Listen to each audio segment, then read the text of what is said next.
continued to pop up, and that really felt like it was the theme of this mobile open ladder #1 here for the fall season. It was constantly we're seeing these squads, and maybe it's some players that we know, but in a different iteration, a different combination, they've come together, they formed these teams, and now they're here to step up against a lot of these established squads. And Echo, that's one of the best things, at least in my opinion, about this competition as a whole, is that when we look at this, there's always opportunities for new players to step up.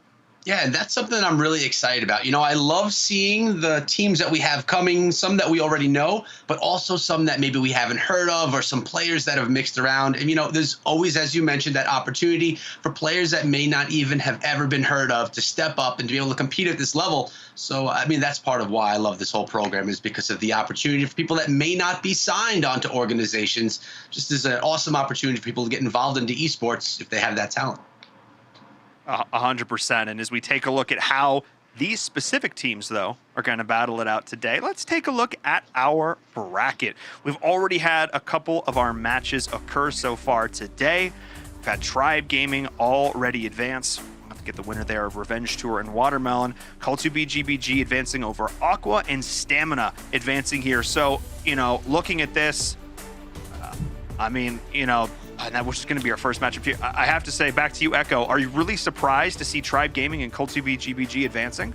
I mean, Tribe Gaming is a name that we all know, that many love, and that we just kind of expect to advance and to see deep into these events. Call2B, as you said, that's one that I'm not personally as familiar with. I mean, I am as familiar with Stamina Esports, so that we're seeing down here as well. But, you know, it's going to be exciting no matter how these play. What's that?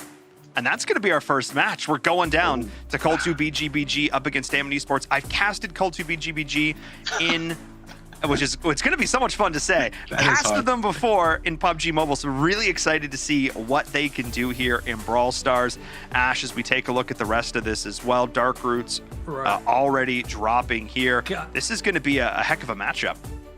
It is, guys. Aqua eliminated already, our champions of the previous season. They're out, but they still have a shot in the next play-ins.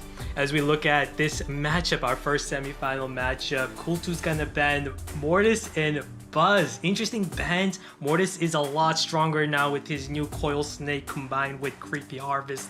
Coil Snake being a passive ability for him. Now, Stamina looking to ban Sprout and Sandy. For our 5 maps, in order to win, of course, you gotta win 3 out of the 5 game modes here. And for each game mode, it's gonna be a best of 3 round. You gotta win 2 out of the 3 to win each of these game modes. This is gonna be tough. These teams have to win consistently back to back to back. We'll see which one's gonna be able to do it here.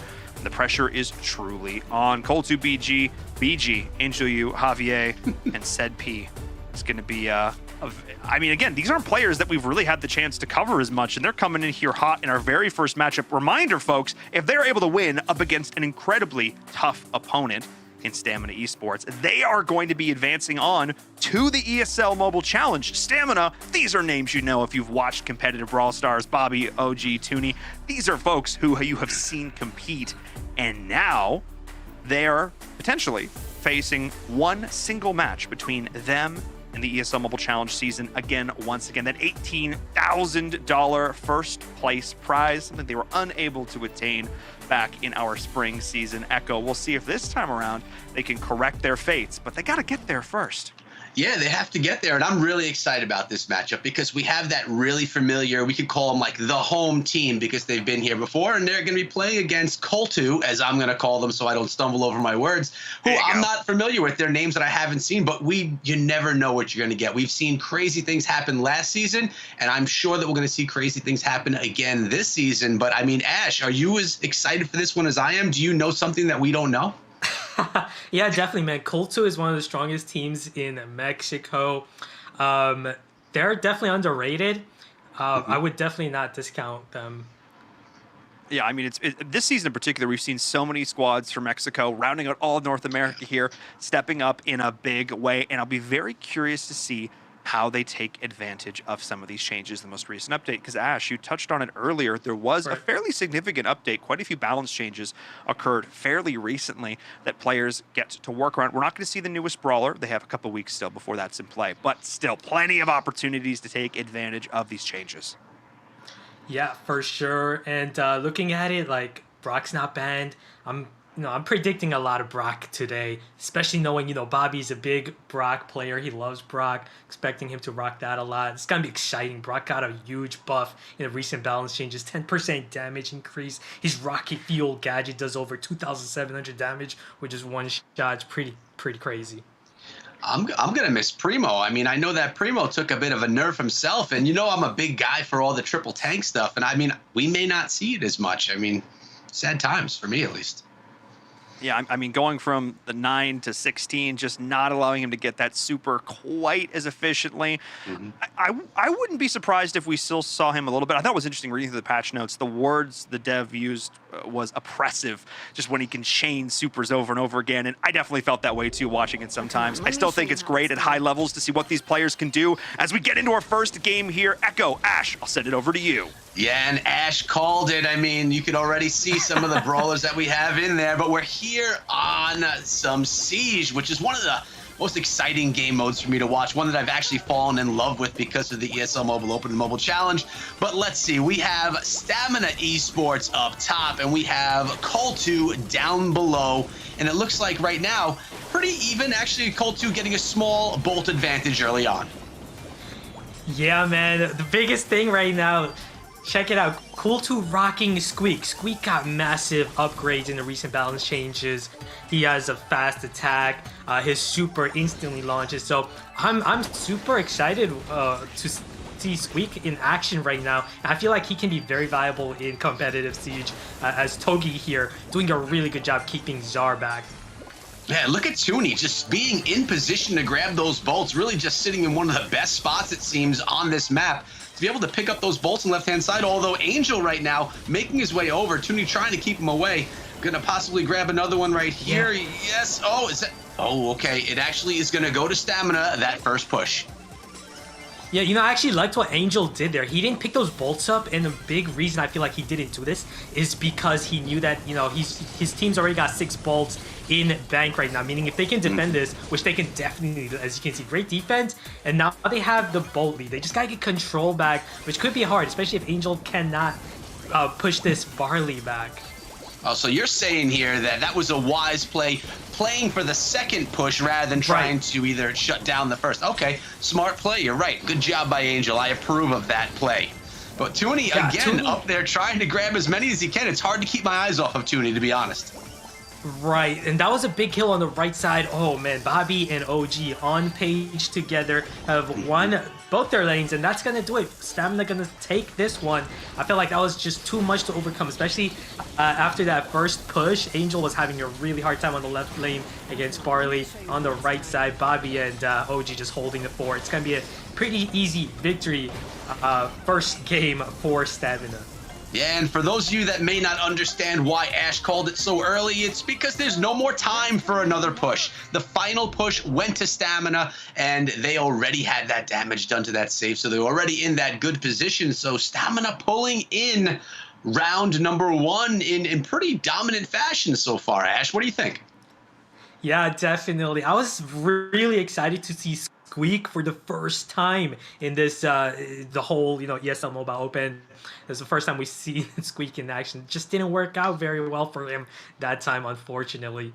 No, I actually hope that there's a lot more Squeak play because I could use some coaching of my own, and I want to just kind of see how they play him. I'm going to then fire up Brawl Stars later on tonight when we're done at the desk and take some tips of my own. But all right, so how this works is round 1 went to Stamina, which means we're going to go into a second round. If round 2 also goes to Stamina, that is the end of the set. If Call2 wins, then it's going to go to a round number 3. So for everyone that's maybe here for the first time, now you know how things work around here. But I mean, that looked pretty good. I liked how Call2 tried to play for the second push. Unfortunately, they weren't able to capitalize on it.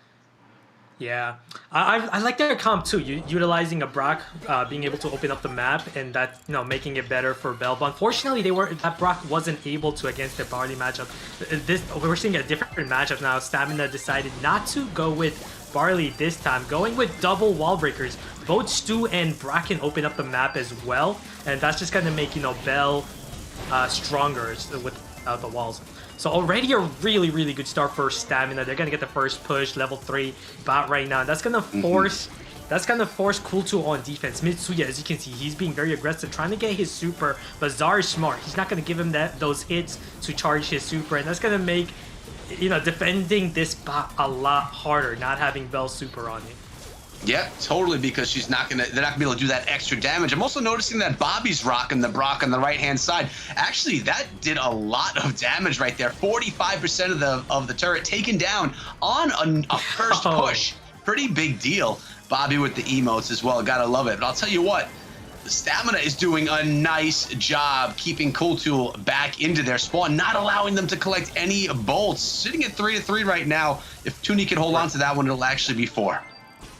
Yeah, Cool2, man, they have to prevent. Oh man, that's just what I was saying, that they're gonna Stamina's gonna get a level 4 bot push right now, forcing Cool2 on defense again. This is gonna be really tough, especially because now Mitsuya does not have Bell super. I think this is game. Bobby can just he can just constantly shoot a barrage of shots with Brock right now. Brock is just so strong. That should do it. There's 12%. Nope.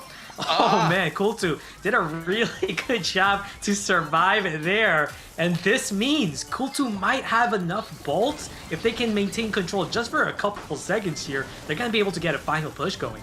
And if that happens, and if that final push is able to take down the turret in full, it's going to say a lot about not having to worry about those early pushes if you can defend and being able to wait, get that third push or that final push and actually pull in a win. And here it comes. Right. Let's see, 20 seconds left. Is Bell's super on top? No. Yeah. Zar did place the Bell super on that bot, and that should destroy it. It should dismantle the bot pretty quickly. Oh my goodness. Look at the 100%. The final shot for... Right, it didn't touch the turret. The final super from Squeak did 8%, but that was just insane defense, completely dismantling this bot. Wow. Yeah, and you know what that means. This means that Stamina took the first set in dominant fashion. I mean, I saw Cool2 back up into their spawn a few times there. Either way, we've seen things switch up from game mode to game mode. Let's bring back Inverum. What did you think so far? Stamina, how are they looking to you? They look like the team I was promised. This is Stamina with the full roster. Zar is back on this roster, was playing with Aquage due to roster locks in our last season of Challenge, is here. OG is not playing, so this is the other 3 they were trying or were playing with, I know. And yeah, they look really good. They look like one of these top teams in North America that everybody always talks about. They're up there. It's IX Gaming, it's Tribe, it's Stamina. These are always the 3 names we hear over and over again. And they looked like the team that was deserving of that reputation. They got a lock on the map, and they never gave it up. They let their opponents push with that Siege bot, the final one there at the end, because they knew, I've got the Bell super. We have nothing to worry about. We've got the damage amp. We can just take it down with ease. It didn't do a single percentage there at the end. We can see it pushed all the way in and got summarily dismantled.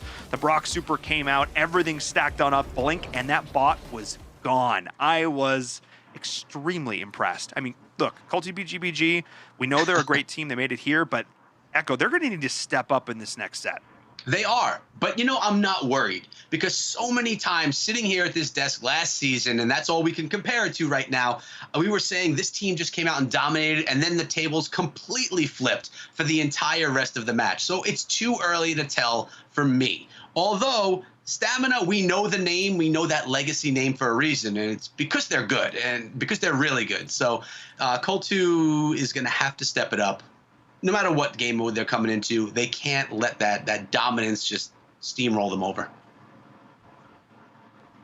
I tend to agree. Ash, looking at the picks, do you expect them to make any dramatic changes in terms of brawler pickups, or is that roughly what you were expecting coming into this?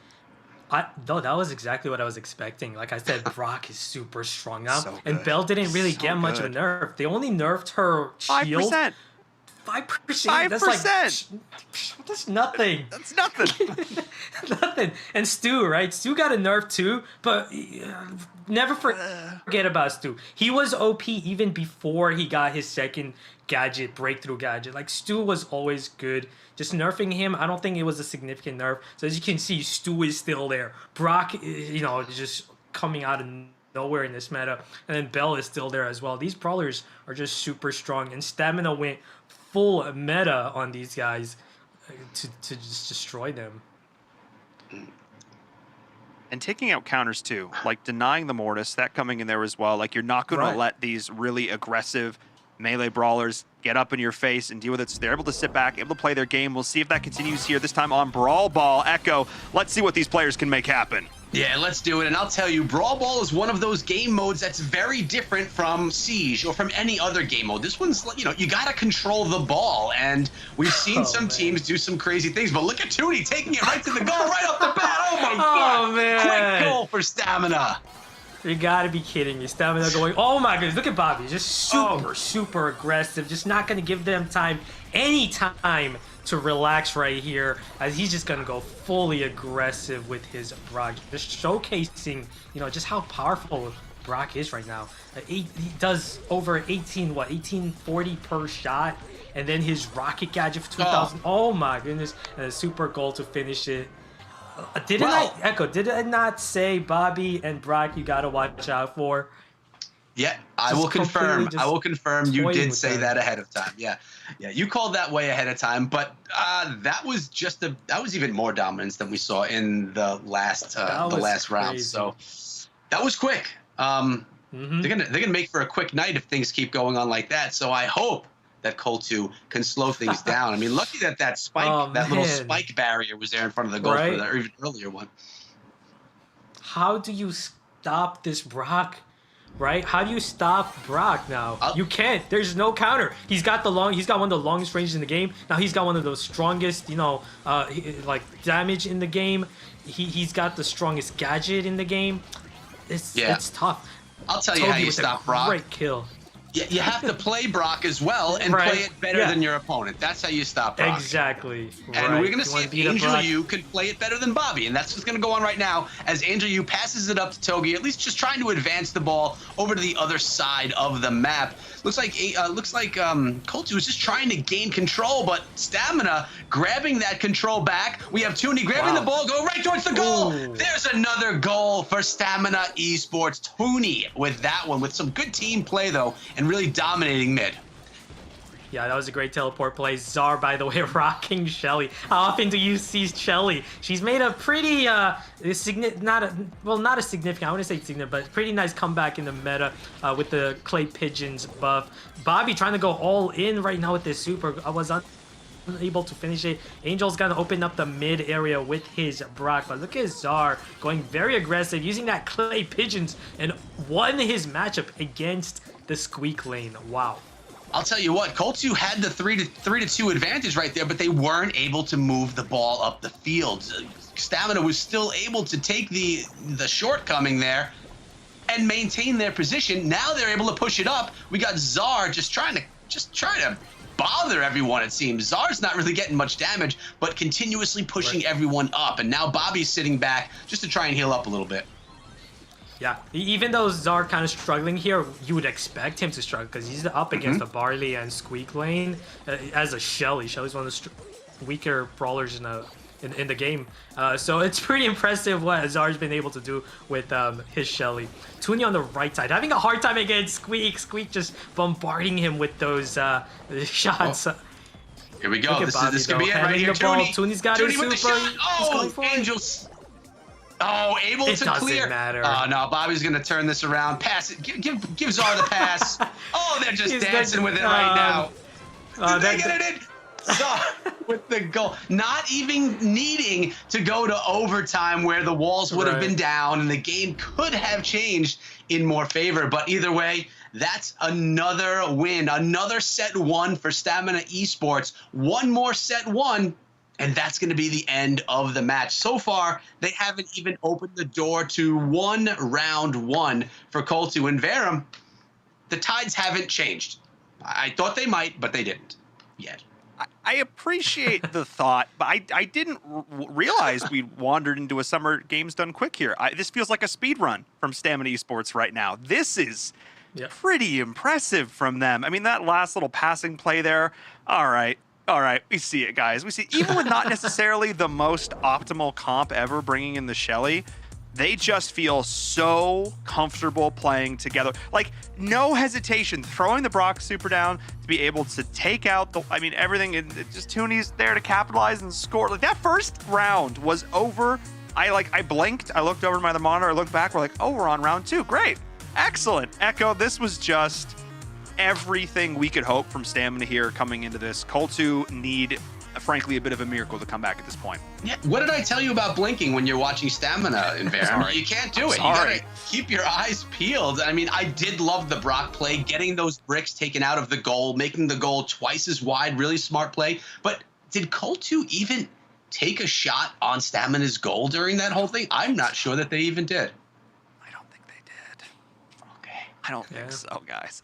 Ash, no. Okay. I don't think so. I don't think so. All right. Well, that's 2 down. One more is what Stamina needs.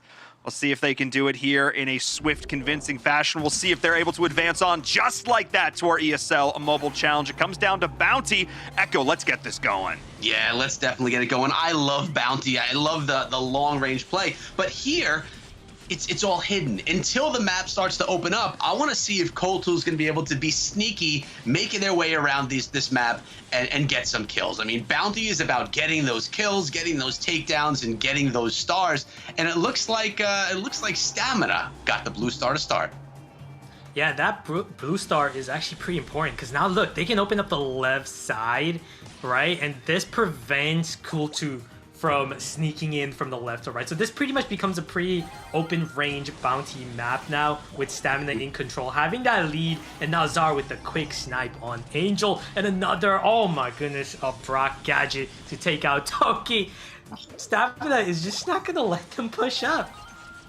Why would you let them if you don't have to, right? They have that control, man. They have the stars, and right now it's just sit back and pick them off as they open up into that open space. 11-0 on stars. Echo, it's futile.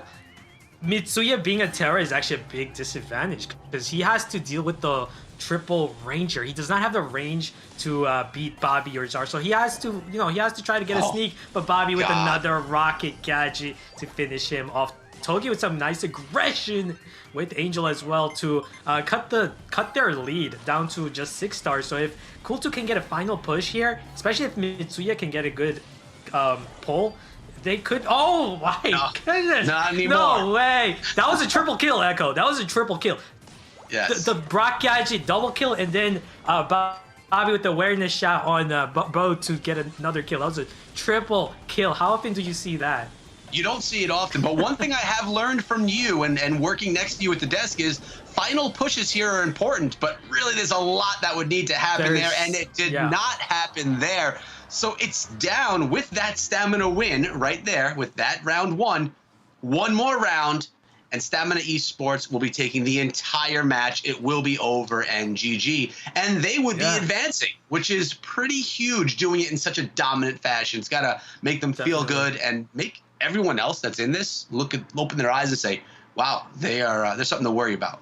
Yeah, it just feels like Stamina is just one, like, not one step. There are multiple steps ahead of Coltu right now in this meta. You can just see their awareness, the knowing, hey, we can go Piper and Brock on them. If they're going to go Terra, they're going to struggle because we're just going to open up the sides. And now Terra's going to have a range mismatch against us. It's going to be easy victory. It just seems like Stamina just knows, just evolved and just, adapted to this new meta just so much quicker than these guys. And of course you can just see it from Bobby, just how seasoned he is with his Brock. Just a difference of skill level you can see between him, his Brock versus Angel Yu's Brock. Yeah, there were a few names that you and I spoke about before we even started this whole thing, and Bobby was one of those names that I continuously heard you bring up. And Bobby and Brock combined, and that was like what you were really excited for, and we've been seeing it. So How much Brock of meta. this Brock meta? I mean, like you mentioned, if he's not banned, we're probably going to be seeing Brock all night long, which is exciting. I mean, it's not something that we're used to seeing from the past, and that's why these balance changes in Brawl Stars are awesome. You know what the biggest mistake Kultu did? What? Not banning Brock. How do you not ban Brock knowing Bobby's gonna run Brock every time? It's like you didn't do your homework. You know, that should have been a key ban for you. They decided to ban Mortis and Mortis and Buzz. Why ban Buzz when you could have been banning Brock, right? I don't know. Buzz kills me all the time when I play. Maybe they're thinking along the lines of my stuff. I don't know. But right now, man. this is Colt2's last opportunity. They need to get it done here, and then they need to get it done throughout the rest of this match. So let's see if they're gonna be able to do it, or if Stamina is gonna just close it out right here and right now. That was a great kill by Togi right there. They're gonna take the lead for this game. So yeah, if Kultu can capitalize on this lead, it's gonna be great for them. That was not a good placement because that's just gonna get taken out by Bobby Super. Yeah, I'm wondering. I want to watch to see Colt2 on defense right now. I want to see if they could sit back as well as Stamina did in that previous set. Yeah, you can see the difference here. Kultu is a lot more aggressive, and they're just burning out their gadgets right from the start, which could be a problem later on in the game because Stamina, they have most of their gadgets already in place. If they can get a final push here, just get, you know, if they can take out Togi, for example, if they can just take Togi out, they got this game. They're going to take the 3 stars plus the blue stars. So Togi's got to be very careful. Yeah, and I mentioned it before. I've learned a lot from you, Ash, and I think what Stamina is doing right now, gaining that position, backing back Colt2, and going for that final push, because all they need is 1 more star or a tie star advantage, but have that blue star. He goes down, and they do grab the blue star. Oh, you see that awareness. Bobby knew it. He's like, yeah, Togi's got the 3 stars, blue star. I'm just going to go after him, and that's what Bobby did exactly. Took the lead now, and now with that lead, it's really hard for Kultu to move up on this map. But they did. That was a big kill by Togi, but then a comeback kill by Tuni and a Brock gadget finish by Bobby. That's gonna do it. Nice plays, but Stamina again was 1 step ahead there. Yeah, Stamina is advancing to the challenge on the back of that win, and my goodness, it couldn't have been more dominant.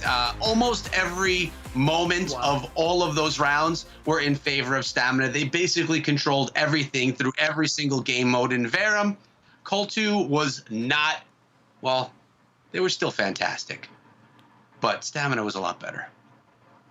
They showed, I think, in that last round, a little bit more of what I was hoping to see from them. I think it also just really goes to show, you know, Ash, you touched on it earlier, just how far ahead Stamina is against a lot of these teams. They've got their main 3 roster together, and they looked absolutely dominant. I mean, again, I'm scared. I'm scared for the teams now, because if Stamina continues to show up and play like this, I mean, they're not just looking at this ESL Mobile Challenge, which they've now qualified for. They're looking at taking the whole thing. To them, this was a stepping stone. They are mad they did not win Season 1, and they're ready to go here. Stamina Esports, not even breaking a sweat. They've got as much stamina as they need. They just waltzed right on in, took over. The comps were solid. The execution was there. The team play, the cohesion, the communication, everything they needed to have lined up was on lock.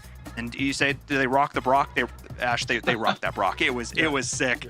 And Echo, I mean, if this is only our first game, our first match of 5. Oh my goodness, I'm so excited.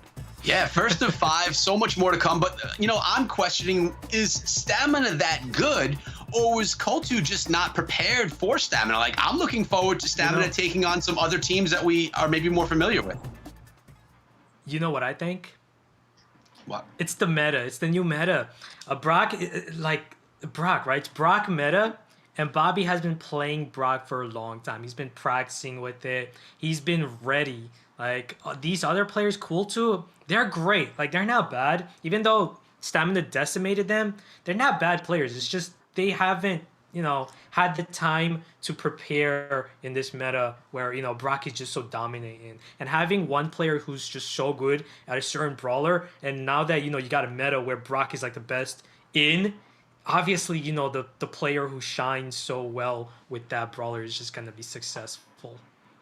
I mean, it's funny that you talk about time because it feels like he grabbed onto the time stone there. Yeah. He looked into the future, saw Right. 12 million variations, and only one Oh, in which man. Brock was buffed, Yeah. and he practiced for it. That 10% was all he needed to take it over the edge. And look, if you think that maybe you're the one to unseat a team like Stamina Esports, maybe you want to just practice against a team of that caliber, there is a great way to do it. And that's by signing up for the next ladder here for the ESL Mobile Open. !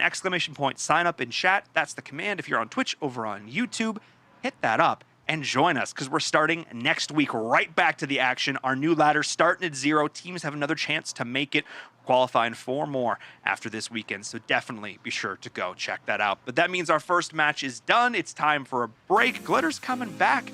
We're going to talk to the winner of that last match, I hope, and then get on to match number 2. There we go. Let's go.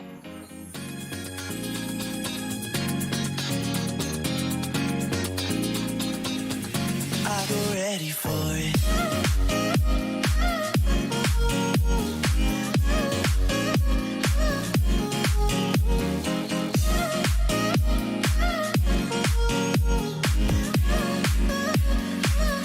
I go ready for it.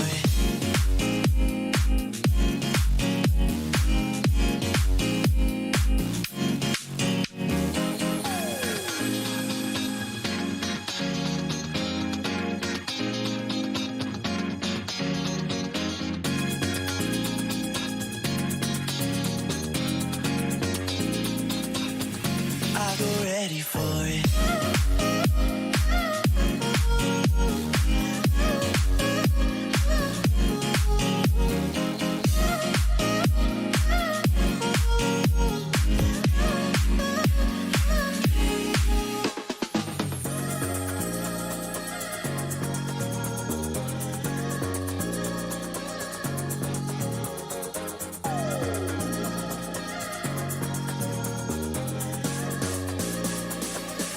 I go ready for it.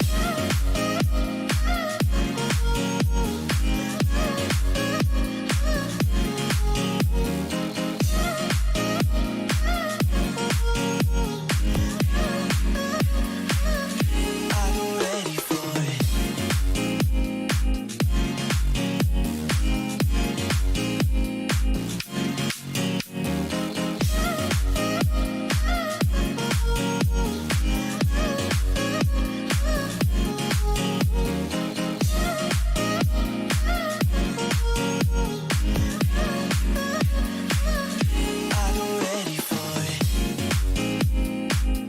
I go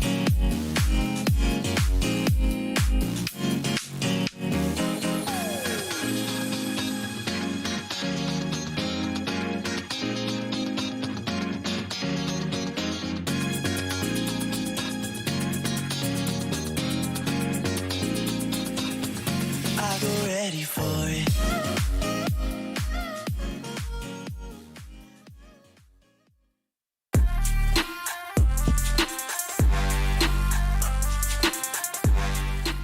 Hello, everybody, and welcome back to the ESL Mobile Open. I am Glitter Explosion, and we are in our Brawl Stars play-ins right now after we just witnessed a dominating performance coming out of Stamina Esports. I mean, that was just impressive, but I obviously cannot do this alone. First, I'm going to be bringing Echo back in here to hang out and chat with me for a little bit because we need to talk about that game. I mean, were you prepared for Stamina to just kind of steamroll through that? I mean, you never know what you're going to get. I mean, we know that Stamina Esports is an amazing squad that does some really great work, but that was excessively good. I mean, not even giving the opponent an opportunity to shine. That's not something you see all the time. I don't anticipate that things are going to go that way the rest of the evening. But I mean, if you're Stamina Esports, you're walking out of here super excited, super happy. And if you're anyone else, you have your eyes on them. You're watching them and saying, I hope they don't do that to me. Right, that is definitely a strong start to say the least, but obviously you're not doing this alone. We also have Ash, so we're going to be bringing him back in. Ash, what were your thoughts on that last match? Man, just super dominating performance by Stamina. It just goes to show, you know, just how ready they are in this current meta. It's been what, day number 3. No, day number 2 actually. With the new balance changes in the meta, they've already adapted so quickly. Well, I mean, this is obviously not the only match we've got going on. So we're actually going to check back in on the bracket, see what match we're going to be getting into next. Echo, why don't you walk us through this? Yes, I shall do that. So it looks like next up we have Tribe Gaming versus Revenge Tour. This is going to be one that I'm looking forward to as well. Again, Revenge Tour, a team that I'm not as familiar with, where Tribe Gaming is a name that I, of course, know across many different esports. And the winner of that is going to be taking on Stamina. So we have some exciting things coming up here tonight. Again, the loser will be going down to the lower bracket. But remember, once you're inside of this lower bracket, it is not over. You still do have the opportunity to advance to the grand finals, but only one can get themselves out of the gauntlet. Ash, we've seen crazy things happen down here, but we're going to see some of that later on tonight. Yeah, this is going to be a really good matchup. Revenge Tour is an amazing new team. You know, if you're going to, like, you've seen these players before. Jigsaw, who, you know, played with Aqua before, is now playing with Revenge Tour. Alec, who, you know, formerly played for Stamina, is now playing for Revenge Tour. It's going to be a really big, thrilling matchup between these two powerhouses. Yeah, and I think what's craziest too is that, I mean, obviously you're going to be seeing the rosters here for Tribe Gaming and Revenge Tour.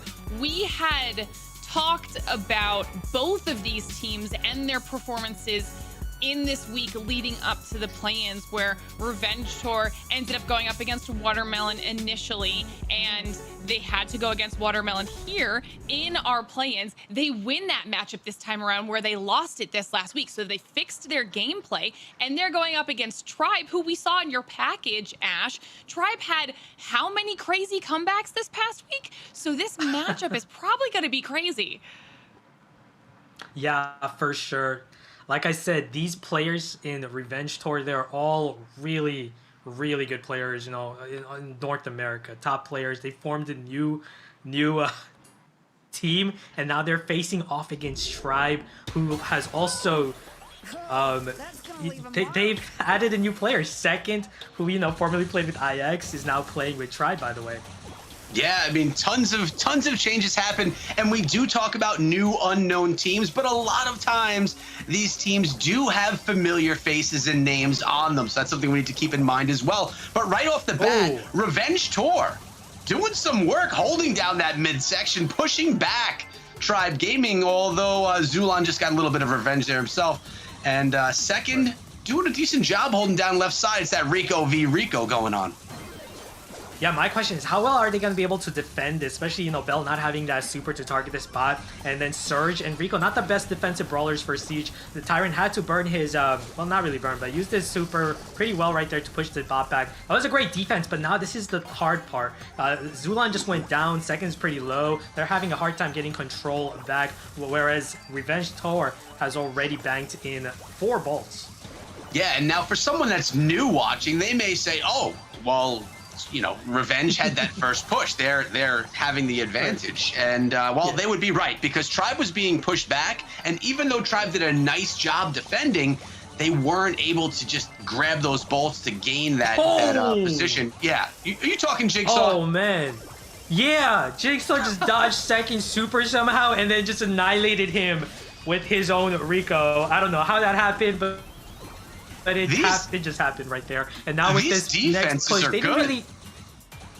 Yeah, the defenses are insane, especially with, you know, Zulan using that Bell super on that bot to alleviate it. Right now, it's gonna be... Oh my goodness, this is a great teleport play by Tyrant on the right, and that's gonna give his team a 3v2 with the 2-ball lead. So if Tribe can maintain control... Yeah, Zulan's gonna get another kill. What a kill, because now Raz has to go aggressive. They have to, but they're not going to be able to against Tribe. Tribe's going to get the final push with the level 7. Yes, the level 7 Siege bot, and all they need, Echo, is just 12% damage. Alex got to be careful. He's got to drop his super on that bot to make it easier for his team to defend this, but both of them are going to go down against Tyrant, and that's going to do it, because they only need a few more per... Yeah, that's it right there. It's done. Wow. Wow. And, I mean, this is looking at Revenge Tour dominating most of the match. Most of the round, but then in the end, that final push going to Tribe, they're able to capitalize on the back of solid defense from push number 1 and push from SiegeBot number 2. I wasn't expecting that ending. That was Kidding me. Yes, are you kidding me? Tribe defended 2 pushes, only taking 11%, and then having just enough balls at the end to get a final push and win the game. That's just insane. Like, I mean, I thought for sure Revenge Tour was gonna get this one in the bag, but oh man, some key critical kills by Tyrant at the end, I believe, and his Surge to get control back and win it. Wow. Yeah, and some of that movement as well. He was utilizing that teleport from Surge as well, making some really nice plays. I started watching myself watch the right-hand side of the screen. Was enjoyable. Now, the question is, was that Tribe's plan? Are they going in saying we're going to defend, pick up bolts, or did they just kind of get on the bolt game? Yeah, no, it was tough for them to get that first push, especially because, Raz was rocking Edgar. It's the first time we've seen Edgar in the ESL Mobile Open, right? And Edgar did get a small buff. Well, depends on how significant you want to think it is. He heals 35% now as opposed to 25% from damage that he deals. So it's a 10% more heal for him. But it didn't work out. It didn't work out for Raz. He did get the pushes, but as you can see, the limiting factor there was the inability to get damage with Edgar. And not only that, Edgar has a hard matchup against the Surge. Just gets triple shotted pretty quickly by Surge. I hear you. And we have second now with the Mortis, but not only Mortis, we have the Golden Mortis, and that's just even extra special. Zulan rocking the long range there in the middle, and Tyrant with Barley going to try and just keep people behind their walls and keep everyone in check. Really curious to see how Tyrant's going to hold that down. I really, really like Tribe's comp here. The second as your primary bolt picker, right, and his Mortis, and then you have your defensive brawler in Belle and her, ability to just dismantle a bot with her super, and then the offense that you have with Tyrant and his Barley. Already, as you can see, they're just dealing so much damage with this first push. Well, not that much, but it's enough, for them to get damage and also keep the enemy spawn trap. So right now, Revenge Tour having a hard time getting control back as second goes aggressive, takes out Jigs. Yeah, I'll tell you this though. His Mortis. Revenge Tour only got 11% damage on the back of 2 pushes, while Tribe just got 26% off that first number 1 push. Next SiegeBot in 3 seconds, and it looks like Tribe Gaming is definitely going to have that. Now they're going to sit back and try and get a few more bolts because there are 4 bolts that are banked right now by Revenge Tour. Make that 5, so they gotta catch up on that or take down the turret right now. Yeah, look at the Squeak Super though. Squeak Super is just so effective against a bot. Not only does it a ton of damage, it also slows you down with the second star power. So that was an excellent defense by Revenge Tour. Now, Revenge Tour definitely has a really good shot at winning this. They have to take out second here though. If they don't take out second is just gonna constantly just harass him and be able to, oh my goodness, get a kill like that. And of course, heal off with the creepy harvest, right? Oh, wow. This is what I mean. This is where it gets really dangerous because Tribe just made a comeback in bolts and they're gonna finish it. That should do it. That's 4 seconds. 3. Wow. One more. That's it. Tribe is gonna shut Tribe 1. That was mind-boggling to me because Revenge Tour had a 5-bolt lead. All they had to do was keep second back, but they were not able to do so. They couldn't contain second in his Mortis, got a double kill, and got just enough bolts to, again, make a big comeback right at the end to win it. Wow. To crush it. And you don't put second in the corner because second's going to come out and make changes. He's going to dominate. And right there, that is the first set for Tribe Gaming. Coming out strong. I mean, strong. But they weren't dominating, especially in that first round. Yeah. Let's bring back Glitter. I want to see what she has to say about that experience with some Tribe. First of all, I appreciate that reference, Echo. So thank you. That was fantastic. Second of all, I don't know if I accidentally put it into the universe or what, but the amount of comebacks that we just saw out of Tribe after I said that's what we saw from them all week, how? Right. How is that a thing? I mean, first it's the percentage, then it's the bolts in the second round. Like, guys, what's going on today? I mean, this is what we see. Brawl Stars has so many back and forths, and a lot of times some of these really great legendary squads like Tribe Gaming, they just have the ability to come back and to make a bad situation, turn it around into one that's a good one, and then we can sit here at the desk and just our draws will drop. And no matter how many times we see crazy things happen, it's always as exciting, fun to watch, and we say every time, how did they do that? I mean, Ash, you've been doing this for a while. Right. This stuff happens often, especially with teams like Tribe. Yeah, but you got to give it to Revenge Tour too. They played so well in these 2 Siege games. They were super close. It's just Tribe was just one step ahead at the end. They knew exactly what they needed to do to get control back and win the game. Yeah. I agree with everything that you just said, but I feel like I may or may not spot a pet on you, Ash. So first of all, that's adorable. Thank you for gracing us with your cat's presence. But I mean, we got to talk about these games. I feel like I completely agree with what you were just saying there, Ash. While Tribe made some amazing comebacks, these games are so much closer than what we just saw happening with Stamina and Colty, right? So I think we need to keep our eyes on Revenge Tour moving forward into the rest of these sets, because I mean, this is only the first one. Yeah, these things they make changes back and forth all the time. And I mean, wins and losses can be on the back of one play that's done by one player with one brawler. Like, such small things can change the tide of a set, of a match, and just change the outcome. Yeah, and remember, Jigsaw is our former champion, but from a different team, Aqua. He's a champion. He won last season with Aqua. He's now playing for Revenge Tour. You got to watch out for him. He did play super well.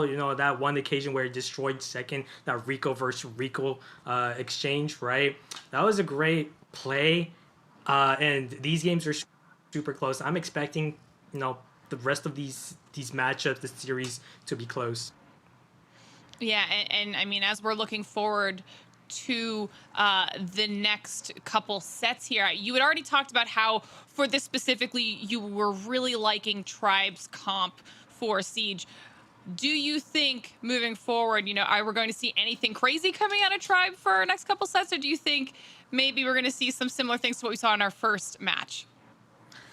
I loved the Squeak pick right there, although it didn't work out very well for Revenge Tour at the end. It was a great pick. We're not going to see much Brock, right? Brock's been banned. But overall, I think we're going to see a lot more. We're just continue to see Bell throughout this series. Snake Prairie is our third matchup bounty game, right?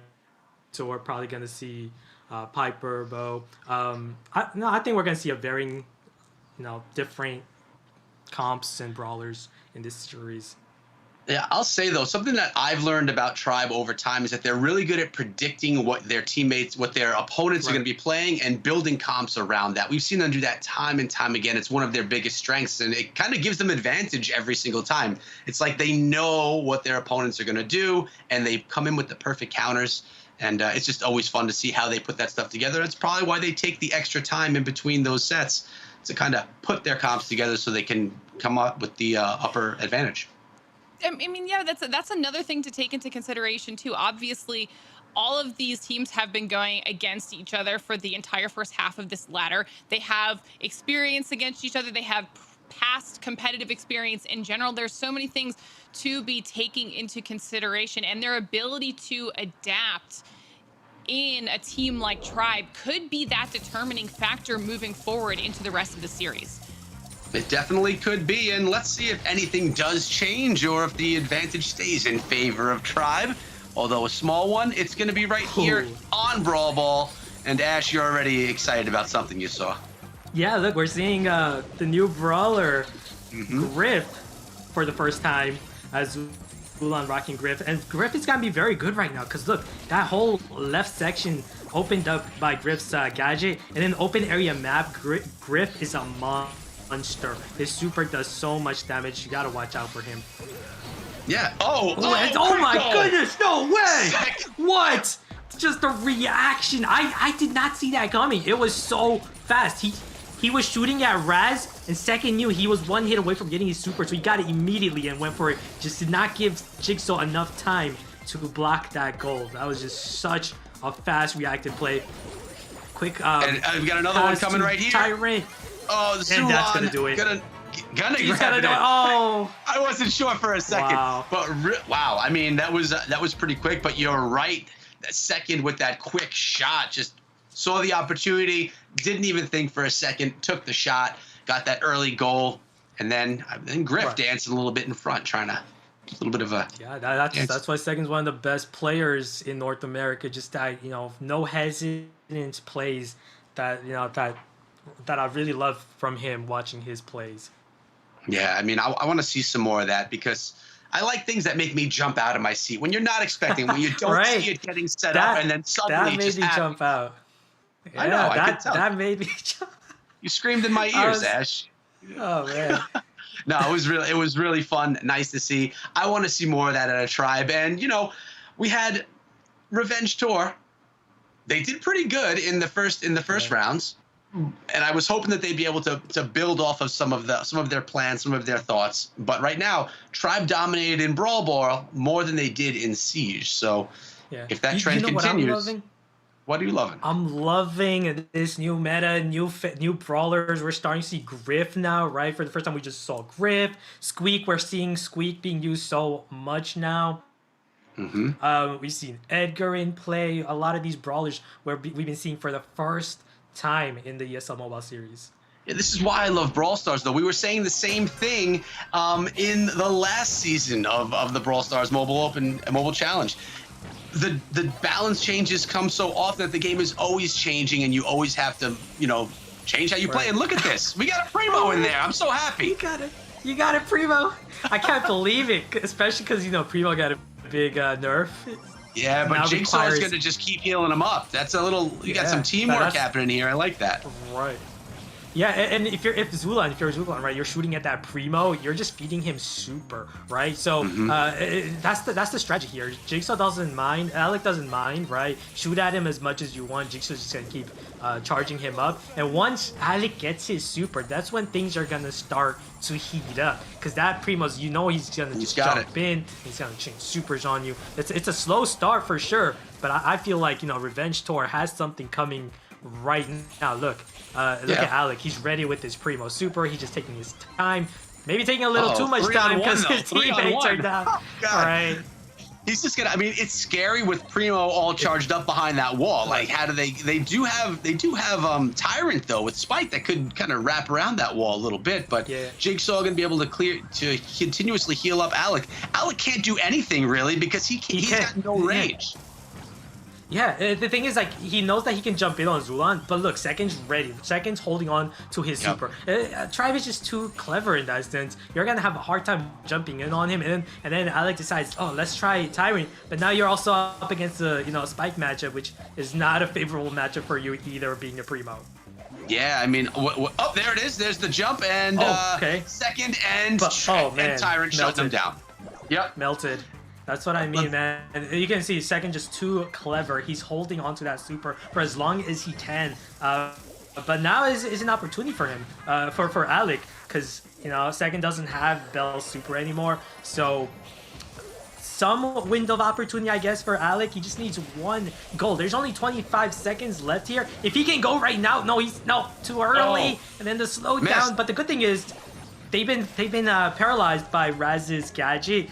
And the other good thing is, Alec got a lot of value from that jump, meaning Alec is very close to super. I'm telling you, if he gets hit a couple times here, he's gonna have his super ready. Yep. So watch out for Alec here. Look, he's got it. He's got it. Walls are down, and it's about that push. Now, with walls down, Yep. I kind of like Tribe with that range. Yeah, look at Alec though. He's gonna change his super nowhere to here for hide. sure. Ooh, was No, unable no. to take out Zula. Oh man, that Tribe, wipe. it's a But 3-on-1. Does Raz have a gadget left? Look Doesn't at this. really matter Everyone because touches the Tyrant's ball. gonna finish it. Wow. Just like your coaches Wow. back in high school, everyone has to touch the ball before you score. That's what Tribe was playing right there. Being patient, waiting. I mean, they had no choice but to be patient and wait for Primo to get that super out and for him to come out from behind the wall. But once the walls were gone, Primo had nowhere to hide. Let's bring back Glitter and see what she thinks. What do you think about all that tank play? I personally love it, although they didn't win. So clean. Okay, I mean, watching that, especially in the second round there, I felt like you could just see Tribe waiting. Like they were just like, go ahead, you guys can do what you need to do. We know you're gonna make your Alec jump eventually. We're just gonna wait on him to go. When he does, we'll handle it from there, because it just felt very patient and well, like, thought out strategy-wise. I mean, that was just a clean game from Tribe. Yeah, I completely agree. They did a really nice job. And I mean, although Primo had the nerf and the super's not spawned as much, it still shows, even though Revenge Tour didn't win, it still shows that you still need to be careful with these tanks. Tribe couldn't be overly aggressive. They had to slow things down. They still were able to take advantage of it, but it shows that tanks can still be a thorn in your side and a problem, and we may see that later on in the night. But as far as this one went, Tribe Gaming still showing that dominance, Ash. Yeah, it was still tough though for Alec. As you can see, for most of the game, he was just camped out behind a wall, right? Couldn't really do much.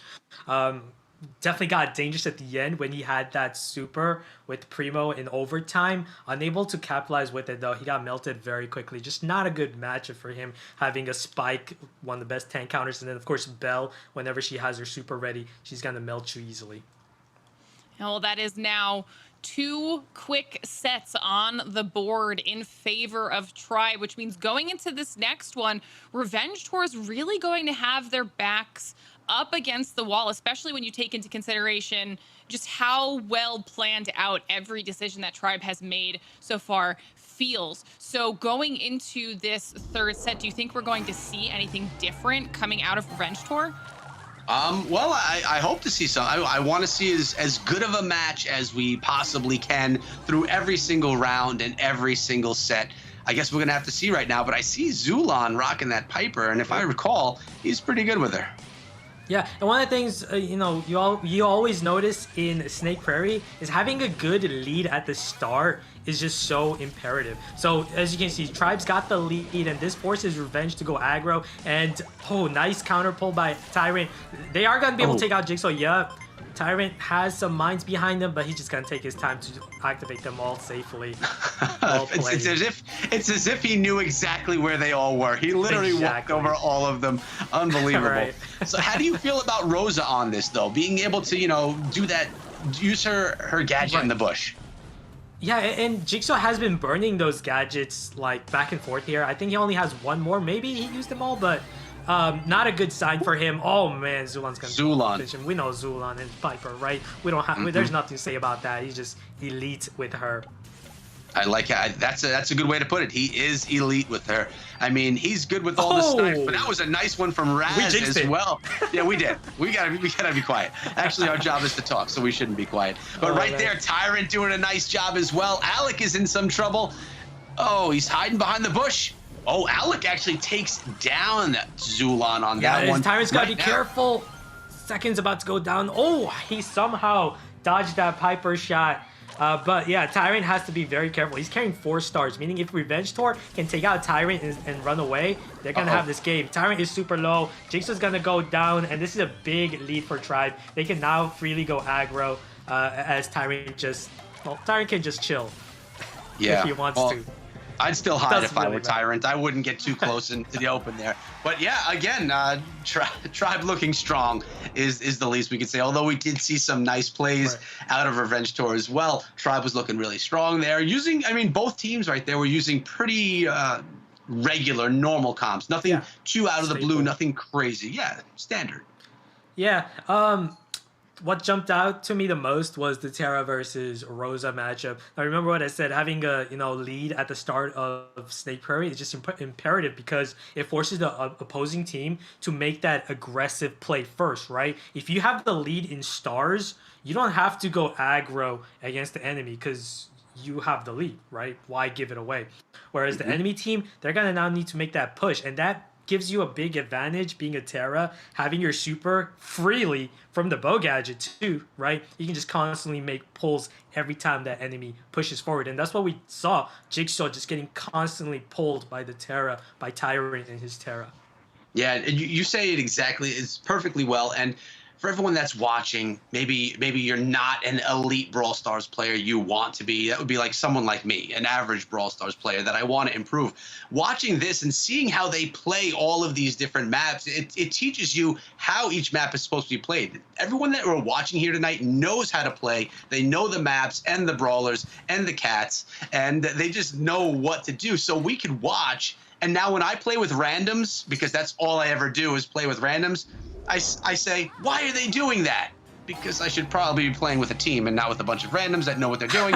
Either way, we're going back on in. Now, the way this looks right now to me is if Tribe pulls in a win for this round, they take the entire match. So yet again, I know, two matches in a row. This is potentially Tribe early on, moving on to towards that challenge. So, but yeah, Blue Stars are in an end star lead for Revenge Tour. Yeah. Now again, let's see how they defend. Yeah, so far it's a pretty good start for Revenge Tour having the lead. Tyrant does have his pull, but Jigsaw also has his pull to make a counter pull. Let's see what they have in this planned out here. Zulan's gonna be aggressive, and he's gonna get a quick kill. Oh man! If you're out, you gotta watch out right there, because Piper does over 2,900 damage in these bushes with their ambush star power. 2,900 damage, not one damage point more or less. Ash, you know them all. But it's just funny to me. You know, any other team, Tribe gets the advantage. They're able to sit back and defend. Other teams, though, they like can't do it the same way. Tribe was able to pop up in there and get that advantage, although they just lost it. Wow, that was a clean kill by Revenge Tour to take the lead 1-0, and this is going to be big. Having the map opened up and having a lead, it prevents the enemy from now sneaking in, right? This is now a pretty much open map, because you're not going to be... Oh, I don't know what Zulan was thinking right there as he got destroyed, not having any vision from his teammate. That was a very risky play by Zulan, and now Revenge Tour having a significant 5-star lead with the Blue Star. Yeah, they do, and and it's gonna be advanced even more. It looks like we're gonna have another set to watch here, and Revenge Tour showing a little bit of life, not ready to give it up, not ready to be shut down and be knocked down to that lower bracket. They're here to play. That's what I like to see.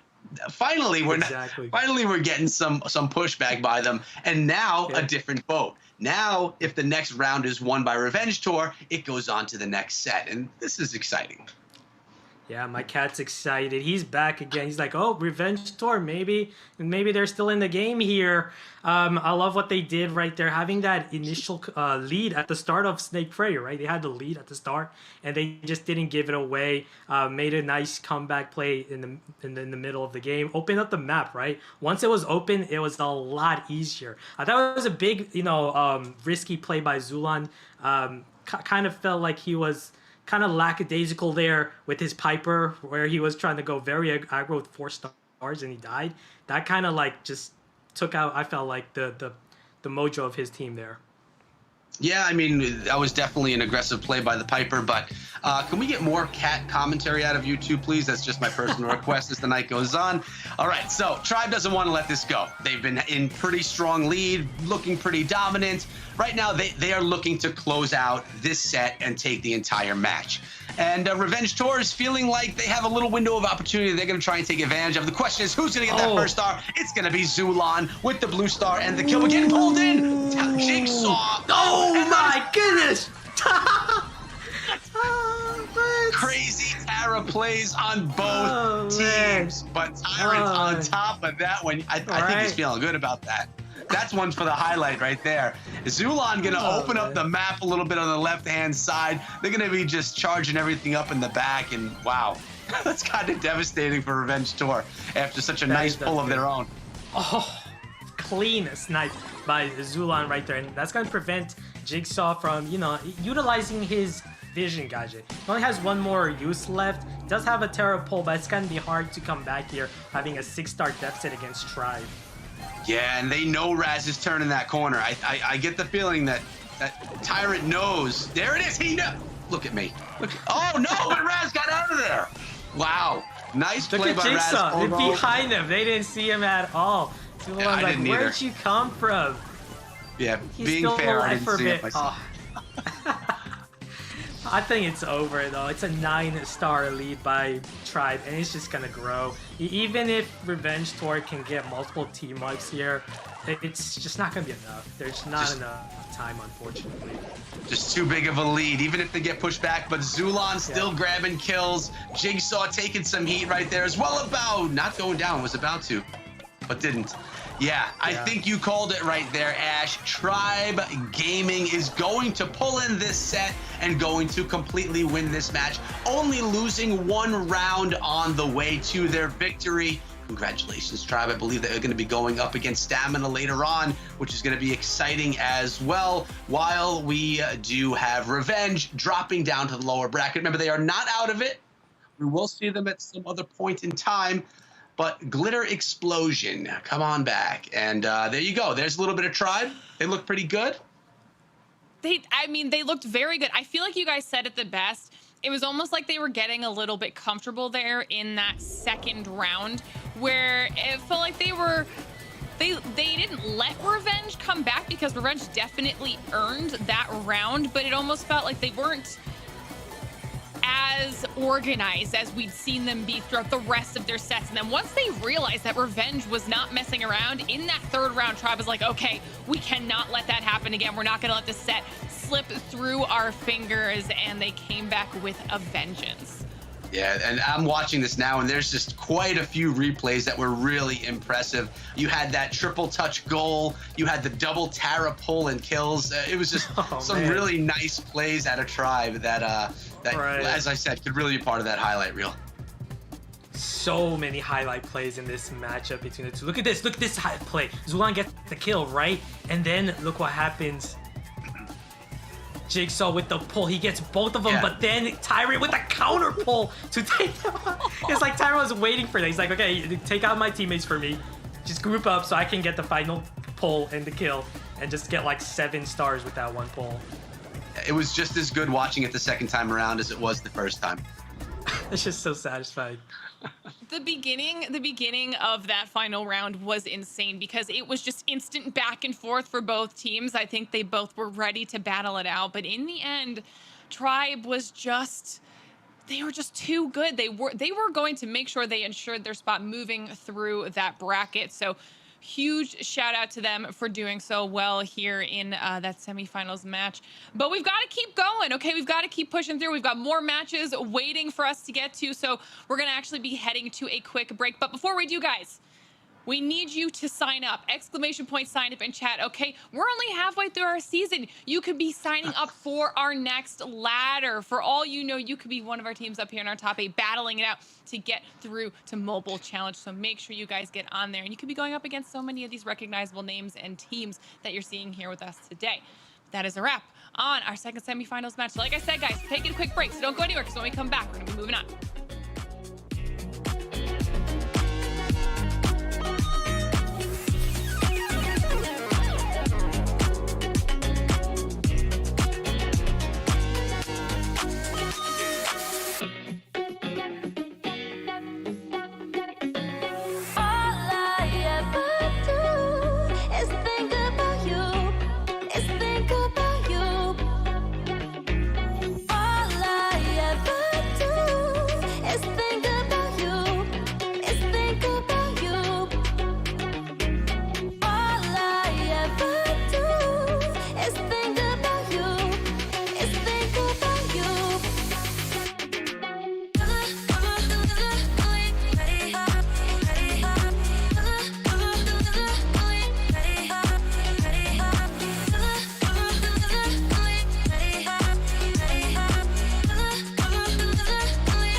Hello, everyone. Welcome back to the ESL Mobile Open. We're here with our first play-in for Brawl Stars in our fall season. I'm Inverum, excited to be back, especially after that last match. Oh, me, oh, my.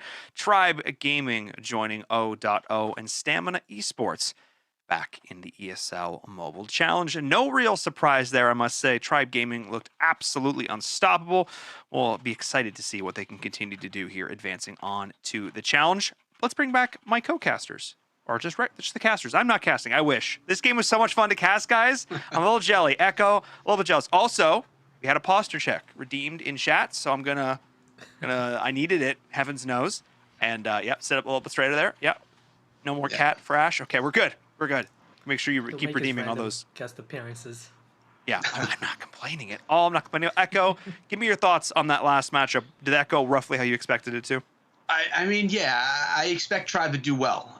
Tribe and Stamina is going to be one that I'm looking forward to. But yeah, I do expect Tribe to do well. I was just over here on Twitter retweeting you guys with that double Tara play. I'm still not over that. It was really just well played. It looked great. The star count changing on both sides was awesome. Tribe looked really good. Looking forward to seeing them move forward in all this, as well as they just get different opponents to see how they perform versus all of them. But like we all know, we've seen Tribe before in many different esports, and we know that they're always just a team to be a contender and that you really are going to have to watch out for. And they didn't let us down that last one. No, they certainly did not. Yeah, I have to agree. And it was so that Tara play was great. Like it was like the double scoop. It's like, you made this, I made this. Just the counter pull, and it was right on the edge too. Picked up that double, and then just the stars just going down the drain. Either way, I'm very excited. And Ash, it feels like we're definitely seeing the impact of the update, yet the core, I think, of what made the last meta so exciting is still true. There's so many different brawlers that you can pull out, some that are more and less viable on different maps. I think a lot of the long-range sort of snipers are still very much in prevalence. We've seen Bell, we've seen Piper, we've seen Brock, obviously. I don't really expect that to change. But now with tanks getting, I think, pulled back just a little bit, if you're a team, do you lean more into that sniper play then? Do you just really focus on getting those 6 shots? Or do you say, no, we're going to work with the tanks that are left, we're going to work with the skills we refined over the last patch and try and continue to make those work? What are your thoughts there? I feel like it's really hard to play tanks right now in this current meta. You just have so many brawlers that just shred through them, right? Tanks, usually they thrive in maps where there's walls, right? So they can like maneuver around them, heal behind them, make aggressive plays. But it's tough because now you have so many wall breakers in that matchup where Alec was using Primo. He was having a hard time because what Griff did was a new brawler, right? You even have a new brawler that can break walls simply with his gadget, right? Open that left side up, and just Alec was just completely out of it most of the game, where he wasn't able to do much, just using his presence to just keep him back, but just not being able to make any play. They didn't have that entire game. Revenge Tour didn't have a single opportunity to go for a goal opportunity. 100% Neko. Well, we know what happens next. We know what happens next. Taking a look at this bracket, Revenge Tour will have its shot at revenge down in the lower bracket. Tribe Gaming and Stamina Esports advance. Gosh, I wish we could watch that matchup, but no, it's not meant to be tonight. Oh, no, big sad. That's okay. That's okay. Yeah. They've qualified. We'll get to see this matchup again. Don't you worry, everyone in chat, because that's one we know. Very excited about. Just like I'm excited for these next two. Kultu against Watermelon. Ooh! And Revenge Tour against Dark Roots. That is going to be particularly exciting, and that is going to be our next matchup here. We just saw Revenge Tour struggle a little bit. We haven't yet seen Dark Roots. We haven't had a chance to see them play yet. They did advance. Aqua, unfortunately, not able to field the roster, so not able to compete tonight. So Dark Roots, they've had a pretty chill evening so far. They've just moved their way through down here in the lower bracket. They've lost once tonight. This is their shot to change it all up here, Ash, as we take a look at the bans. Yeah, look at it. Brock getting banned by Revenge Tour. No surprise there after that first matchup where Brock was just insane. Also gonna ban Jean, which is a very good ban considering these maps. Double swoosh, lots of bushes, the best gem grab map for Jean. On the other end, we got Dark Roots banning Stu, no surprise there. Buzz though, Buzz has been making a lot of noise in the meta, but it seems like a lot of teams are ahead of that and are preventing Buzz from being played. Yeah, I'm actually surprised to see that Buzz is banned so often, because as I hear, Buzz was not one to really be scared of. But I mean, something that we're consistently seeing banned time after time. But in Verum, we have some teams here.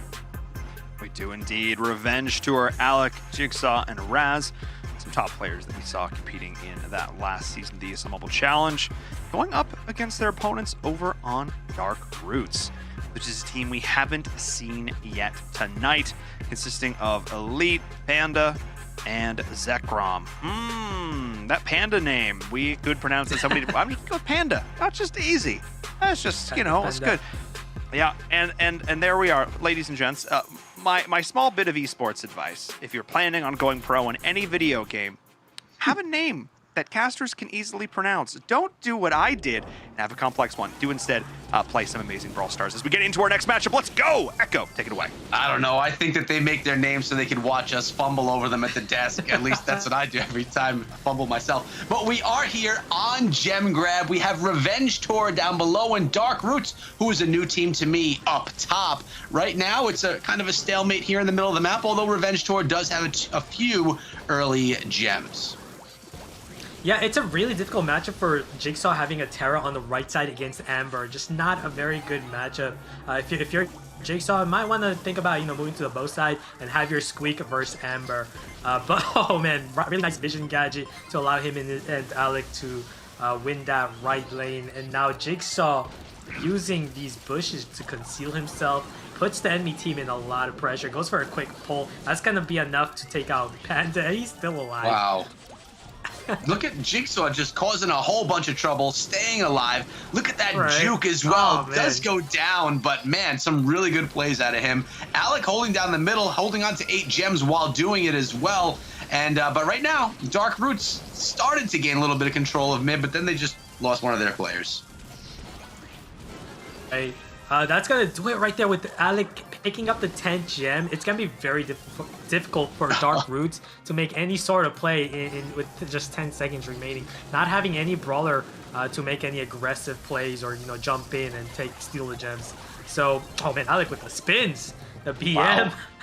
Wow. And yeah, and the emotes and everything. He's got that confidence. But wow, I mean, those few names in there that we know from last season, they performed the way that they performed last season. Like that was really nice out of Revenge Tour. I mean, it looks like a different team than we just saw face up against Tribe. With that being said, they have a different opponent, which could open up some different doors for them and maybe shut down less of what some of their strengths are.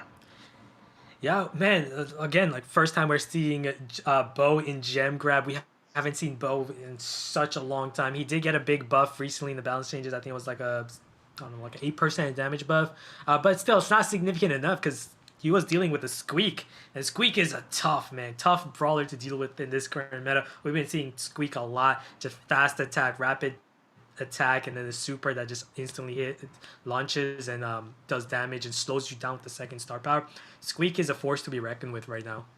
Yeah, especially because you were mentioning that he got that buff as well. I mean, I personally don't like going against Squeak. I always get things stuck to my back as I try and run away, taking damage on the go. But right there, I mean, overall, impressive round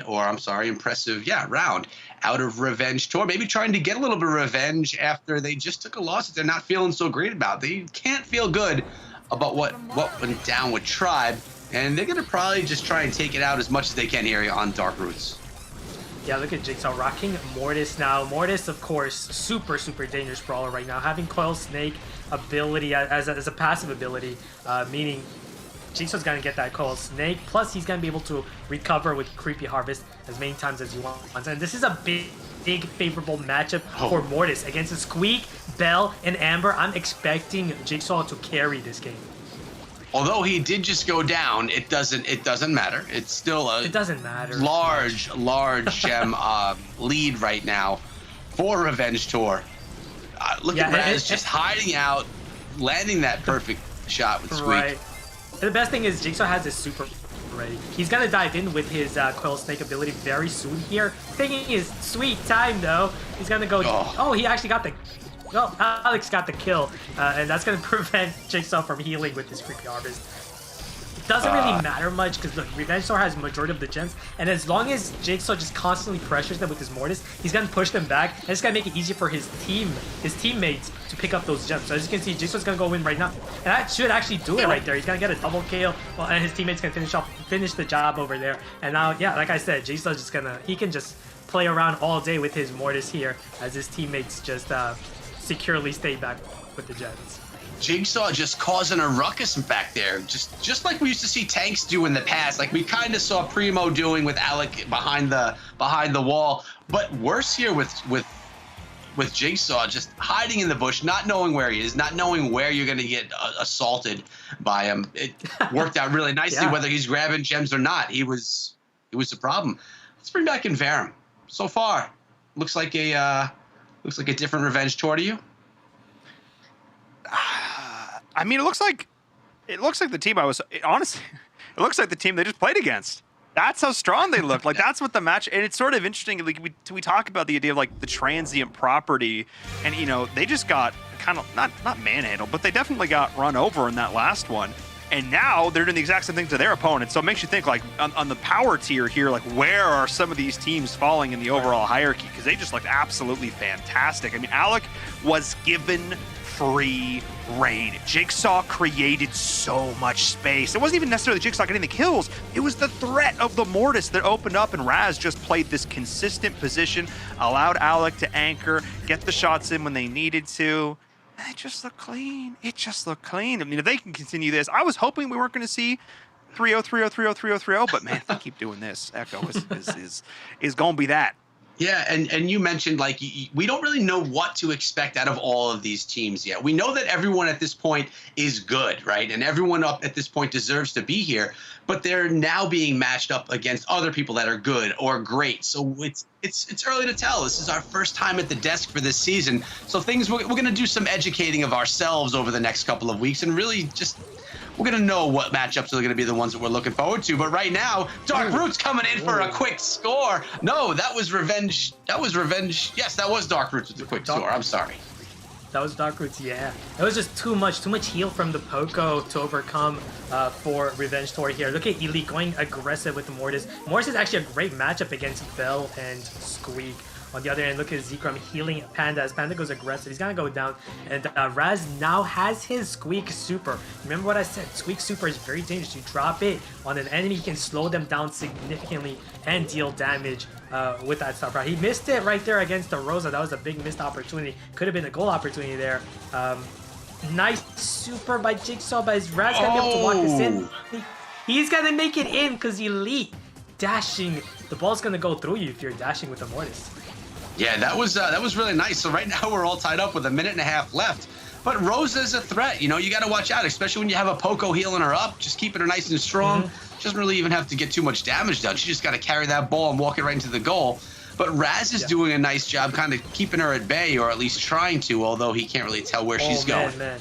This is where things get really difficult for Revenge Tour because Mortis comes in with a double super chain, and then there's the finish on top of that. That's the thing, man. That's the threat of Mortis, is you can't let him set up like that. Once he has his Coil Snake loaded, right, he becomes a major threat. Gets one kill, 1800 health recovery thanks to Creepy Harvest from a single kill. Right, and then you have a healer to back him up. It's just too much to deal with. And it was that time around because Dark Roots just came through. They looked pretty good right there. Nice comp. So is Revenge Tour going to sit back and try and counter that, anticipating that Dark Roots is going to come out with the same comp, or what do you predict as far as? That's a good question. If you're like, if you're Revenge Tour right now, you're thinking, that was a big weakness for us right there, Poco with the Mortis, right? How do we counter that? We need something against Mortis, right? Maybe like you would think Buzz could have been great against that, but Buzz has been banned, or Buzz would have been a great matchup against Mortis and Poco tank. The other thing is maybe Terra. I was thinking Ems, but Ems is gonna be effective against Poco tank, but not gonna be effective against the Mortis. The other thing is you gotta keep Rico, right? Rico, you can't switch off of Rico maybe go B instead of Bell. That could work. Yeah, look, Alex gonna go B now instead of Bell, knowing that hey, B would be a lot more effective against Mortis and Poco Tank. Well, we're gonna see how it works out for him. And Alec moving that ball up nice and early. Mortis going down. Raz taking him down along the way, and Panda just trying to corner that ball for the time being and wait for his teammate to respawn. Right. Nice, quick control by Revenge Tour here. Jigsaw can go aggressive because look, he's gotten popped his bouncy castle gadget, heal back, and now Zekrum's, you know, he's forced on defense. This is where you gotta capitalize on because these guys don't have much ammo as their respawn. If you can't capitalize on this, it's gonna be a lot harder the second time around, as Dark Roots just did an excellent job defending that. I think Revenge Tour, they missed a massive opportunity. They were playing so passively up there by the goal. I'm not sure what was holding them back. It was a 3-on-1 in front of the goal. That was their opportunity. Yeah. Oh, but on the other end right here, Revenge Tour did a really good job defending that one.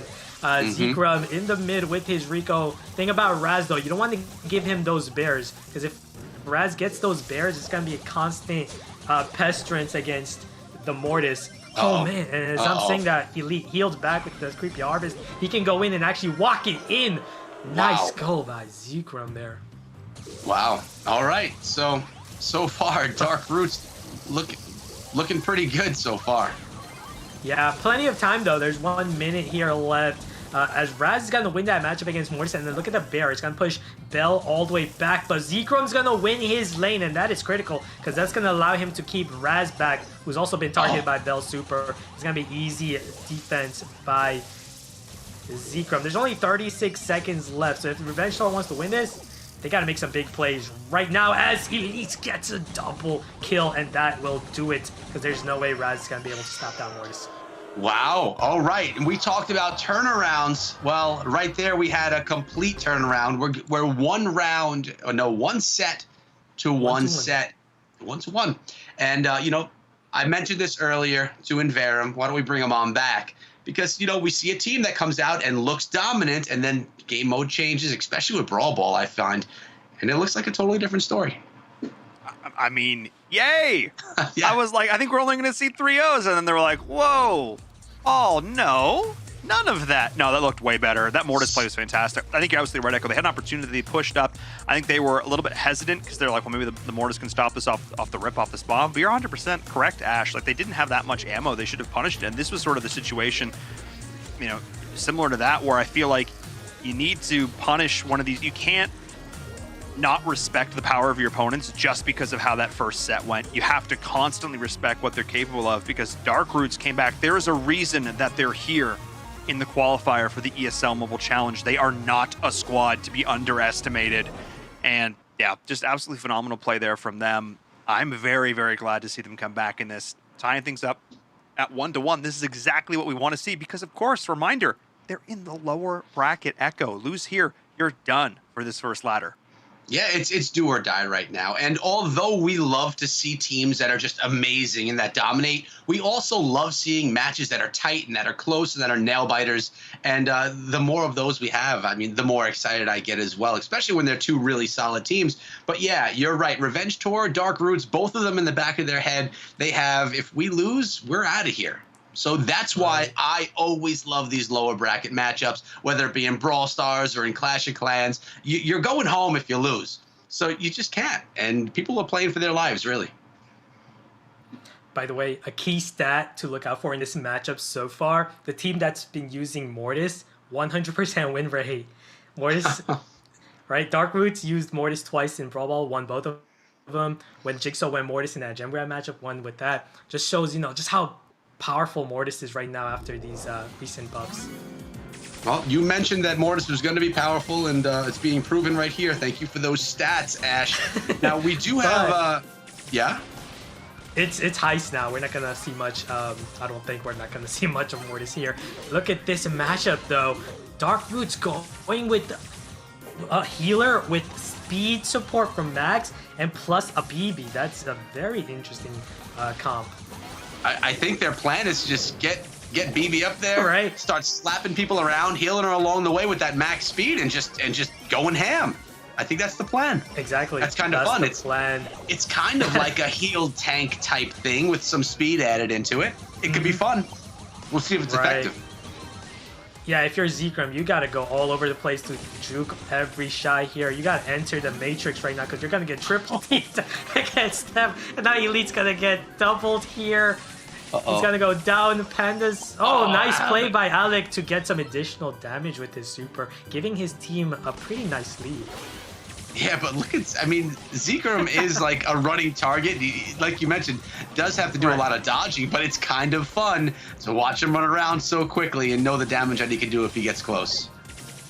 Exactly. And this is where, like, you know, good aim just is so imperative. Oh man, look at the speed at which Zekrom is running here with his BB when you add in Max's super support. Yeah. I mean, it's definitely fun. This is definitely a comp I want to go train up and just play around with, but I don't know if it's effective. Alec with the clips with his Colt right there. Got the kill again. He's going to deal some additional damage. It's not over for Dark Roots. They have time. They have 38 seconds left. If they can get one push right here and then capitalize on that push with the constant heal support, they can definitely win it, man. They just got to get this push. So Panda's got to speed up. Unfortunately, though, they lost their BB. Yeah, Jigsaw did a nice job taking her down. Left.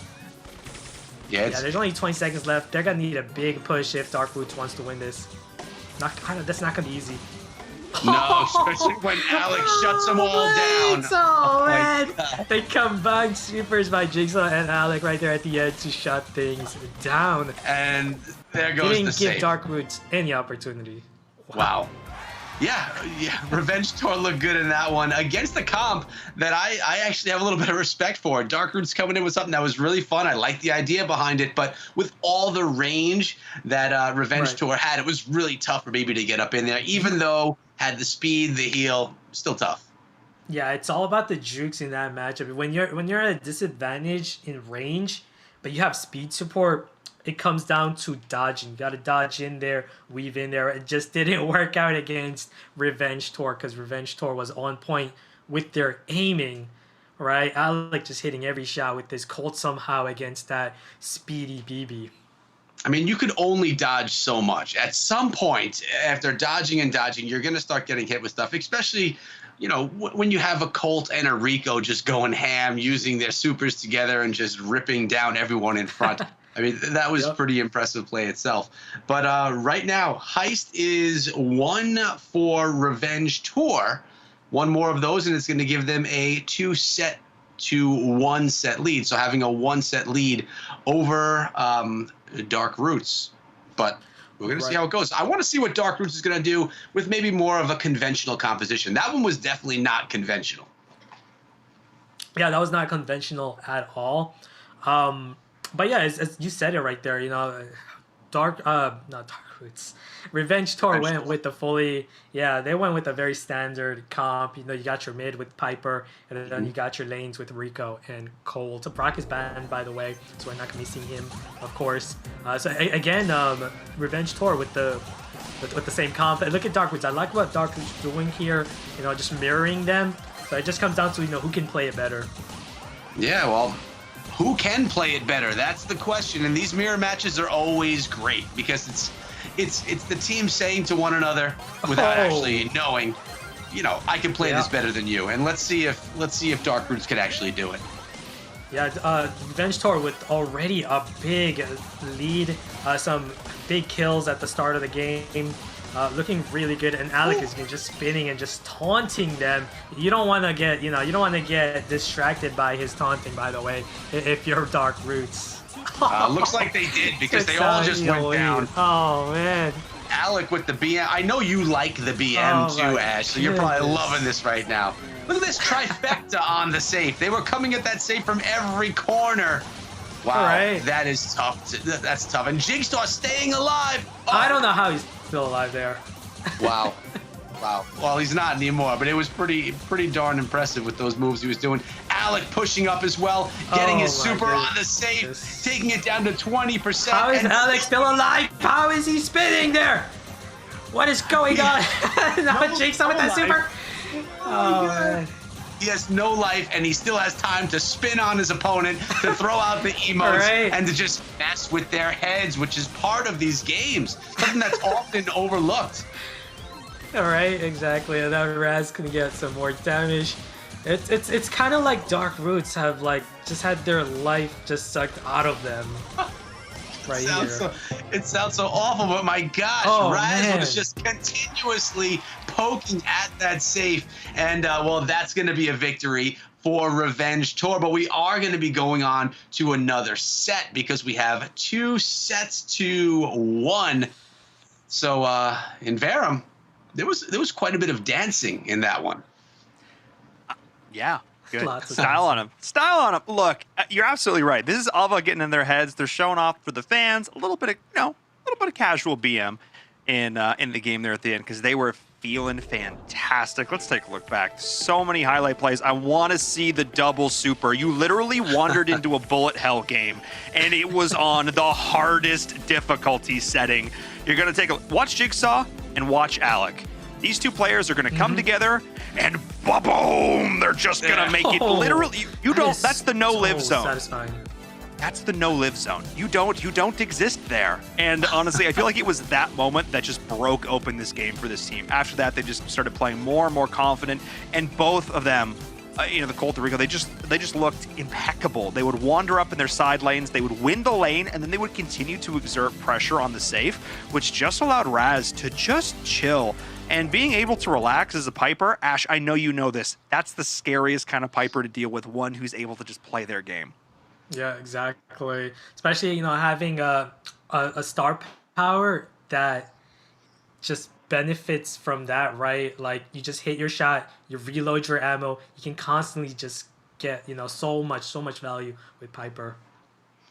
And you were talking a little bit about the BM, about how they were having fun there in Venom, but I think it's even more than that. I mean, it gets into the heads of the opponents. It makes them just play off of their game. I know that it bothers me when I play, so I'm sure that it's also affecting these players. Exactly. Like, I hate BM, but it really is effective if you're using it properly. And it's all about just making them slightly irritated. Yeah. And then that slight irritation may cause them to say, well, I really want to take this player down. So maybe I'll overstep. Maybe I'll push it. Oh, no, I shouldn't have pushed it. I got punished. And it's that slight overextension, that one opening, that one kill at this level of play that will absolutely be punished every single time. And now, if you're Dark Roots with your back against the wall, 1 set away from potentially going home, from being knocked out here in this play-in tournament, you cannot let that happen.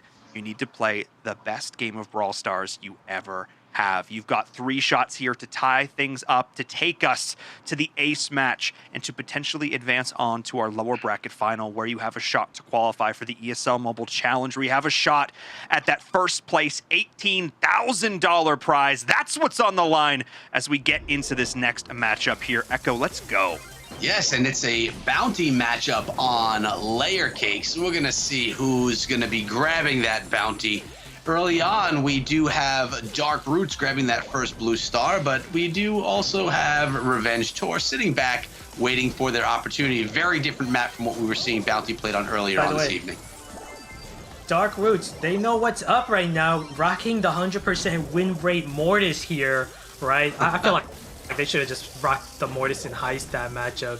But looking good for Dark Roots so far. They got a 2-star lead, and look at Elite just taking his time to charge up his Coil Snake, getting ready for that. I feel like, just having Mortis is a pretty big advantage here. Even though it's not the best matchup, but look at Elite. He's gonna go in with that. Oh, but he couldn't. He didn't take out Raz. He went for Jigsaw. Had he killed Raz, he could have recovered with Creepy Harvest and then also been able to take out Jigsaw. Still though, they're not too far behind. He's gonna get another go here. He's gonna rush back. Not the plays that you want from your Mortis, but this is actually looking very good for Dark Roots now, as they have pushed Revenge Tour all the way back here, and Raz does not have his super. Neither does Jigsaw. So an opportunity, golden opportunity for Dark Roots. Raz goes down right there to tick super. Oh man. But now we have Dark Roots backing up, trying to defend that 4-star lead that they have. No, this is perfect for Dark Roots. You know why? Look at Mortis. He's got 2 starts. If Mortis can get his Coil Snake readied up, make an aggressive play here, it doesn't matter. It doesn't matter whether he dies, as long as he keeps them pushed back with the 15 remaining seconds here. If he can get 1 push right here and keep him back just for a second, his team's gonna win it. Yeah, right there. That's what I mean. Even if he dies right, that doesn't really matter. Dark Roots is gonna steal the game. That's gonna be it. Oh yes, Dark Roots does steal 100 that round. 100% win rate Mortis. I mean, and they that's must 4 games where the team that ran Mortis won. They must be listening to you, and if they're not, hopefully that they are. I mean, I want to see Mortis on Mortis. I want to see what that matchup is going to look like. Because then, right, we haven't seen that yet. It's just going to mess up your stats, is what it's going to do. That's what I'm looking for right now. But you're right. Mortis is the game changer with those balance changes and really changing up his passive ability, making a huge opening for him to be more viable in the meta. And again, just something that's going to continuously poke at you and something you have to continuously worry about where he is on the battlefield. Yeah, definitely. And now if you're Revenge Tour, you're thinking, should we run Mortis of our own? Which, I wouldn't be surprised because, Jigsaw played Mortis very well that matchup, that Gem Grab matchup where he won. The other thing is also, if they want to counter, they might have to run something like a Gene maybe, something that can support your teammates and also keep Mortis back. Gene's not the best counter, but no, it's just a pretty good brawler for this map, Layer Cake. Yeah, I mean, the question is, do we have anyone on Revenge Tour that's like known as a really good Mortis player? Mortis player? Well, Jigsaw just won that matchup with Mortis in Gem Grab. So I'm thinking Jigsaw could, play Mortis for sure. But Elite's been really good with Mortis. Every time he's run it, he's won in great fashion as well. Okay, good point. Well, then I wouldn't mind taking a look. And I do want to see that Mortis v. Mortis. But we're going to see if it comes on. It looks like right now, I don't think that Revenge Tour wants to lose this set. I think that they are going to be coming back with something. Yeah. They don't want to have to take this to the end. Again, we are in that lower bracket. If you lose, you go home. So they're taking their time right now, thinking about the comp and thinking to themselves, how are we going to get rid of this Mortis issue? Because I believe that Dark Roots is going to come in with Mortis again. Yeah, for sure. 100%. Elite is going to run Mortis. I guarantee it. 110% chance he will run Mortis again. So it's all about just countering Mortis now. What are you going to run? You got to run a comp that, doesn't give Elite any opportunity to get those team wipe opportunities or just aggression with his Mortis. Well, I don't think there's even time for me to put pressure on you. No, there isn't, to see what is going to be played. But look at this. We do have Mortis. I guaranteed it. The Ash guarantee. But look at Revenge Tour. Excellent job by them running, a great comp. Daryl with Rosa and a Poco healer. It's just a great matchup for them against Mortis. But if you're Elite, you gotta target the Poco, maybe the Rosa. Oh man, nice plays right there by Mortis, but it's not enough. 11-star lead. It's not over yet. Raz is low. He's been targeted by Bell. If they can take out Raz, that would be big because he's carrying, 6 stars with the blue star. Could decrease the lead. Unable to get him there, unfortunately. Yeah, but you have Alec. I mean, this is your Poco double tank, just a different variation of it. And I love this kind of stuff. It just changes things. It changes the way things are supposed to work. Although Mortis does just get the kill right there. Revenge Tour still up by 10 stars. A little bit less right now. Jigsaw trying to get out of the way. Yeah, Dark Roots starting to cut down the lead now as Revenge Tour only up by 6 stars. Raz is going to go in. He could get it right there. He's got another heal from Poco, and he's about to get his super back, by the way. So Raz can go for a team. Why can he? 5-star lead. So Dark Roots still not out of this. 5-star lead, but I mean, I don't know. It's not a total. I don't know. I don't know what's going to go on right now. I do love the double tank. Elite's trying to get away from Jigsaw right there, but down goes the tick as well. And Elite is in a little trouble. Oh, man, I didn't like that. You know what Panda did? Panda had Jigsaw targeted with his Bell Super, and then he decided to go after the Daryl, preventing Elite from taking out Jigsaw. There's just so many things going on, but what can I say? Revenge Tour is going to steal this game, tying the bounty set 1-1 as we're seeing Mortis with the first loss Yeah, in and the series. there goes your stats, right? But they were preparing for it, and I love prepared. how they came at that as well. Throw 2 tanks in there, continuously heal them up. That's exactly how I love to see Brawl Stars be played. But it doesn't work all the time. It has to be at the right timing, and I think that was the right time. With that being said, this set is going to be won by a win from either one of these teams in the next round. If it's done by Revenge Tour, they are going to advance. If it's not done by Revenge Tour, then Dark Roots will be going home. And they know it. They don't want that. Man, like I said, they knew Elite was gonna stay with Mortis. So all they had to do was just come up with a comp that's great against that. And a Daryl and a Pogo, you don't really see that too often in Bounty. But Daryl was an excellent choice right there to keep Mortis back. Mortis just could not make any plays there. Every time he was going after the Poco, Daryl was there to protect them. Didn't really work out for Dark Roots that time. I wonder if they're going to stick with Mortis. If I'm Dark Roots, I'm sticking with Mortis regardless. Have them think, hey, you beat us with Poco double tank. Are you going to do it again? Because we're going to switch other things out where we can, possibly switch up Tick. Because Tick was a pretty big mismatch against the Poco tanks. So maybe replace Tick with something else and keep the Mortis. That's what I would do. Yeah, as you can see, Elite's going to stick with the Mortis. It's a good job. And look at that. They also switched out the Tick, as I suggested that they should do. They went with Griff. All right. Nice job, Coach Ash. I agree that the Tick was definitely a downfall in that last comp, but right now, Raz going hard, but not able to pull in the kill. Alec doing a nice job healing that Raz up, but still not in the best position. The wall's going to be open right there. Why was that done? If you're elite, you want to go after that Poco. He's alone. He doesn't have much coverage safety there as the elite just chaining his supers with the Mortis. A 9-0 lead. Wow. Yeah, that is a big lead right there for Dark Roots. Really not allowing these tanks to get any advantage the way we saw it happen in that last set. Check this out. Oh my God. He got the kill. And he's going to be able to escape against the Rosa. No. He's out of there. Wow. Wow. 13-0, Blue Star in favor of Dark Roots. This is looking very strong right now. Oh man, Alex alone. He's alone. Never leave your Poco unattended, guys.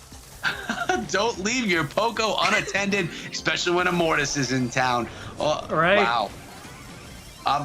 The heals are happening, but Raz is not getting in there to grab those kills, even though Alex able to heal him up. The Griff pick was so nice. Look at the value and the constant super chaining of Griff. It's just preventing those tanks from making any aggressive plays. Elite still staying alive, but doesn't matter. They're gonna take out Jigsaw. That should do it. They got a big lead here. In order for Revenge Tour to win this, they're gonna need 2 team wipes actually. They're gonna need to team wipe here, and then they're gonna have to. There's just not enough time. There's not enough time. They're getting the team wipe. I don't know. But I don't know. It's the timing though. It's the time. It's They need 3 stars. They're not gonna have it. They still need multiple Raz kills. has a super though. It doesn't matter. Dark Root's just too big of a lead to overcome at the end. Which means, Ash, we are going on. We're going on to the final set for the first time tonight. Wow. Yeah, this is big. So it was Revenge Tour, then we had Dark Roots, then Revenge Tour, then Dark Roots. Yeah. Who's gonna take the final set? Man, In Verum, I'm so glad. we're finally making it to the fifth. I'm sorry, Ash. No, that's all good.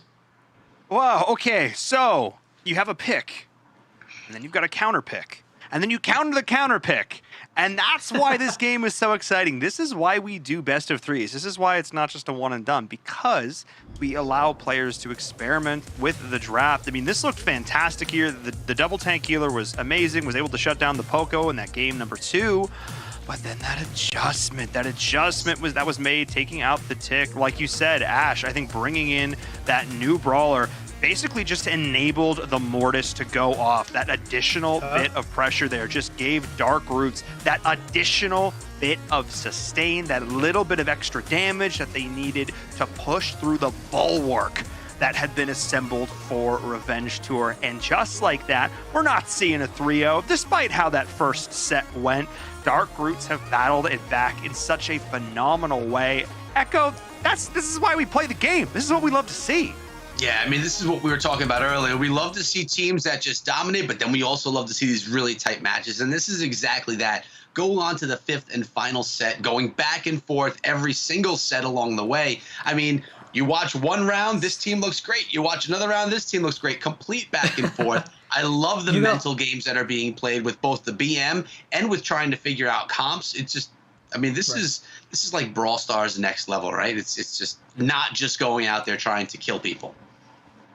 Yeah, you know, I'm impressed with Dark Roots. You know, what's a good sign of where, you know, a team is great is when, you know, that game where Elite lost with Mortis, knowing, hey, Mortis was not the problem, right? Even though the other team was focused on countering me, my Mortis, he decided to play it again, and that's a great sign of a team that really knows what they're doing, because you're not going to fall for that trap. You know the adjustment that needed to be made, and, you know, sticking with the Mortis won them that set right there. And they're with Mortis again. Elite is feeling that Mortis. Let's see how Mortis works out, and, well, I guess how everything works out here on Siege. And Frank being seen here for the first time tonight, although continuously getting shut down. Raz with that. Yeah. Yeah, Surge is actually a pretty good brawler to counter Mortis and Frank. Unable to prevent them from getting the first push, though. But the good thing here is for Revenge Tour is that they're going to be able to defend this pretty well, having a Bell Super targeting the bot. The challenge is going to be whether they can get control back after they've defended here. Yeah, Revenge Tour is not in the middle, and you have Panda just dropping bombs on him with that Frank, although Jigsaw does a nice job taking him out right there as they're hiding in Sandy's Sandstorm. Yeah, and Elite's gonna get targeted by Bell's Super. That's a problem right there, because he's gonna need to go aggressive. Is he gonna be able to take out Alec? He's gonna be able to take out Alec. And it looks like Dark Root is most likely to get, yep, they're gonna get another push coming in here. But again, you know, you gotta watch out for Jigsaw. You can't give Jigsaw that super. If you give Bell super, it's just gonna make it much easier. It's gonna mitigate your push, your bot. So you gotta be careful against that. Look at Panda though. Panda's the biggest threat right now. If he can make his way towards that Ike, he can stun it and he can deal a massive amount of damage along with his teammates as well. So, you know, that's something you gotta watch out for. Looks like Panda's decided to go all in here. Same with Elite. They decide to go all in. Unfortunately for them though, their teammate Zekrom was not on the same page. He decided to back up, or else they could have gotten a lot more damage from that push. And this also means that Revenge Tour is now in a great position to get the final push with just 8 seconds left. Yeah, and it may make Dark Roots wish that they did all 3 of them go in all in on that turret, because right now, if Revenge Tour gets a solid push, this could be the end of it. I think they can defend this. You know, looking at the comp Revenge Tour is running, not the strongest offensive comp here. Panda, if you can drop the stun right there on the bot, that should be enough to stop the bot. And then, like I said, they just don't have the offensive capability to deal enough damage. Oh, no, can they do it? Oh, 6% differential, and Dark Roots is gonna take it. Wow. That was close. I mean, they got a lot more of a push than after you were saying you didn't think they had that offense ability. They pushed pretty strong, only a few percentage off. But man, that was a fight back and forth, that one, which is what we would expect as we have Dark Roots taking round number 1 of set number 5. One more win for Dark Roots, and they advance. And we have to say goodbye to Revenge Tour. It's all on the line right now. Mortis, though, after that one loss, still, you know, just showing Elite, showing, you know, the power of Mortis here. So if you're Revenge Tour, you know what to expect, though. You know what to expect. You're expecting Mortis again. You can't use Buzz. Buzz has been banned. Otherwise, that would have been excellent brawler to counter Mortis. So you got to think of something that would be a lot better. Jean would have been perfect, but again, Jean is also bad.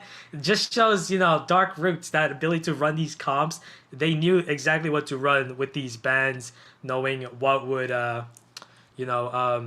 just thrive in this map with those key bans. Yeah, I mean, I know Mortis may not be 100% anymore, but there's clearly a reason to be playing a Mortis right now. But what do you think? I know that we saw Edgar earlier on, which is not something that we'll typically see. How would Edgar work as a counter to Mortis? I mean, I know you're the pro of comps. Risky. It's risky because it's gonna be hard to jump in on a Mortis that can just easily dash away from you. I think if I were coaching Revenge Tour, I'd be like, hey, no, consider Lou. Lou is super good against Mortis and tanks. Like you can constantly chain supers, and not only that, you'll have a great brawler to defend against the bot push, so you don't have to worry about that. So Lou is definitely a brawler you might want to consider against tanks and Mortis.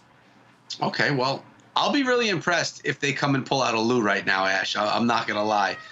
You pretty much called the last one as well. I hear your cat over there again as well, coming to say hello. He's agreeing. He's agreeing with me. Yes, I don't doubt it whatsoever. All right, we're going into it. We have what was that, a Primo I just saw? That is Primo, a Primo. yeah. Primo's back. excellent, man. Primo is an excellent pick right there. He counters all three of these brawlers, by the way. Raz is gonna have a fun time right now. It seems like Dark Roots kinda they didn't see this one coming, because Raz is gonna have a great. He's gonna have a field day here with his Primo. Panda not able to drop his super on Raz, because whenever he does, Primo can just jump in on him or even like use his gadget. But right now, that's an opening right there for Panda to use his gadget. Raz is gonna jump in. Oh! Almost got the... Yeah, gets him right there. The good thing about it is, though, Dark Roots, if they can tie this up in terms of bolts, I think that would be the best thing they can hope for here. Because if they get the push, they're gonna need to definitely to capitalize on it. And looking at Revenge Tour, they have a very good defensive comp with Bell. If Jigsaw can get his super, and of course, just having Primo right there. I like that Primo's just getting in the mix and messing things up. Although he does just go down to BB. Right. It looks like Revenge Tour is gonna get this push, which is actually great for Dark Roots. And I'll tell you why. All Dark Roots need to do right now is just defend against this push. If they can defend it, especially because Revenge Tour doesn't have the strongest offensive comp right here, all they gotta do is just defend against this push and then just get a couple bolts and they're gonna win it. I'm telling you. I'm telling you, Echo. And Revenge Tour knows it. They can get it right here, though. They're gonna go for it. They're going for as much damage as they can. What? 9%. Down to 9%. Wow. So it's a really, it's a really good thing that Revenge Tour took. Like they didn't run back. They went all in on that. Good job on that. Primo needs to hop in on that safe. Right. He needs to hop in. Yeah. Is that even? Is that the only way they could win on the turret? Well, it's not the only way, but it's definitely gonna make it easier. Raz working his way to get that super because he's got it. That should do it. There it is. Especially, Primo's he's gonna do it. He's got the El Fuego. Yeah, he's got the El Fuego star power. It doesn't even matter. It's gonna do it. Really, really well played by Revenge Tour there to take this one. I mean, we're not just going to the final set. We're going to the final round of the final set. This is going back and forth. And I just want to say, I called that Primo jumping in ahead of time. I'm actually a little proud of myself about that one. But yeah, I mean, that was pretty good. Revenge Tour came back and definitely threw a wrench in the mix. Yeah, I was gonna say I was really concerned with Revenge Tour. I was like, oh man, if Dark Roots defends this, Dark Roots is gonna have a really, good time getting the final push, already having 11 bolts banked in. Revenge Tour, knowing that they can't go back, they went all in. I can't believe they did 91% with that push without much of a bot. Like, they lost the bot pretty quickly there, but the Primo came in, shielded for a while, and they did a lot of damage right there. That was very impressive.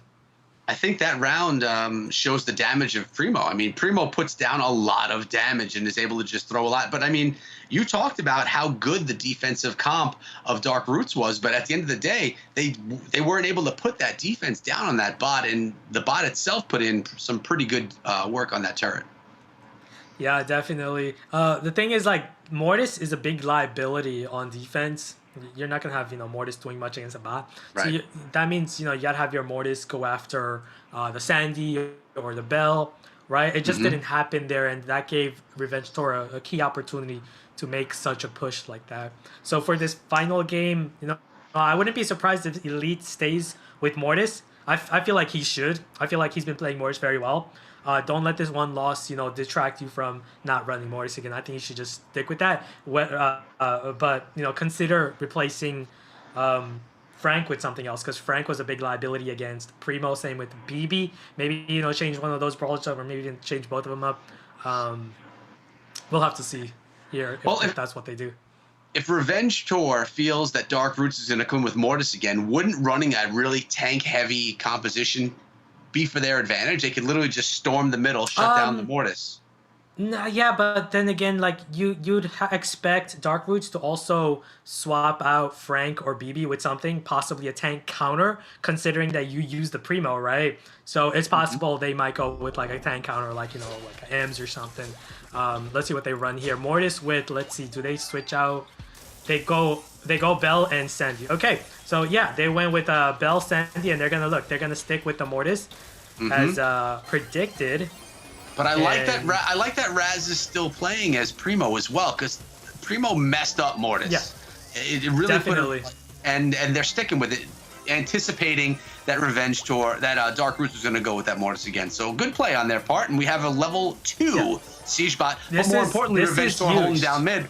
This is huge, Echo, because even though you got a level 2 bot, Dark Roots doesn't have much of a defense.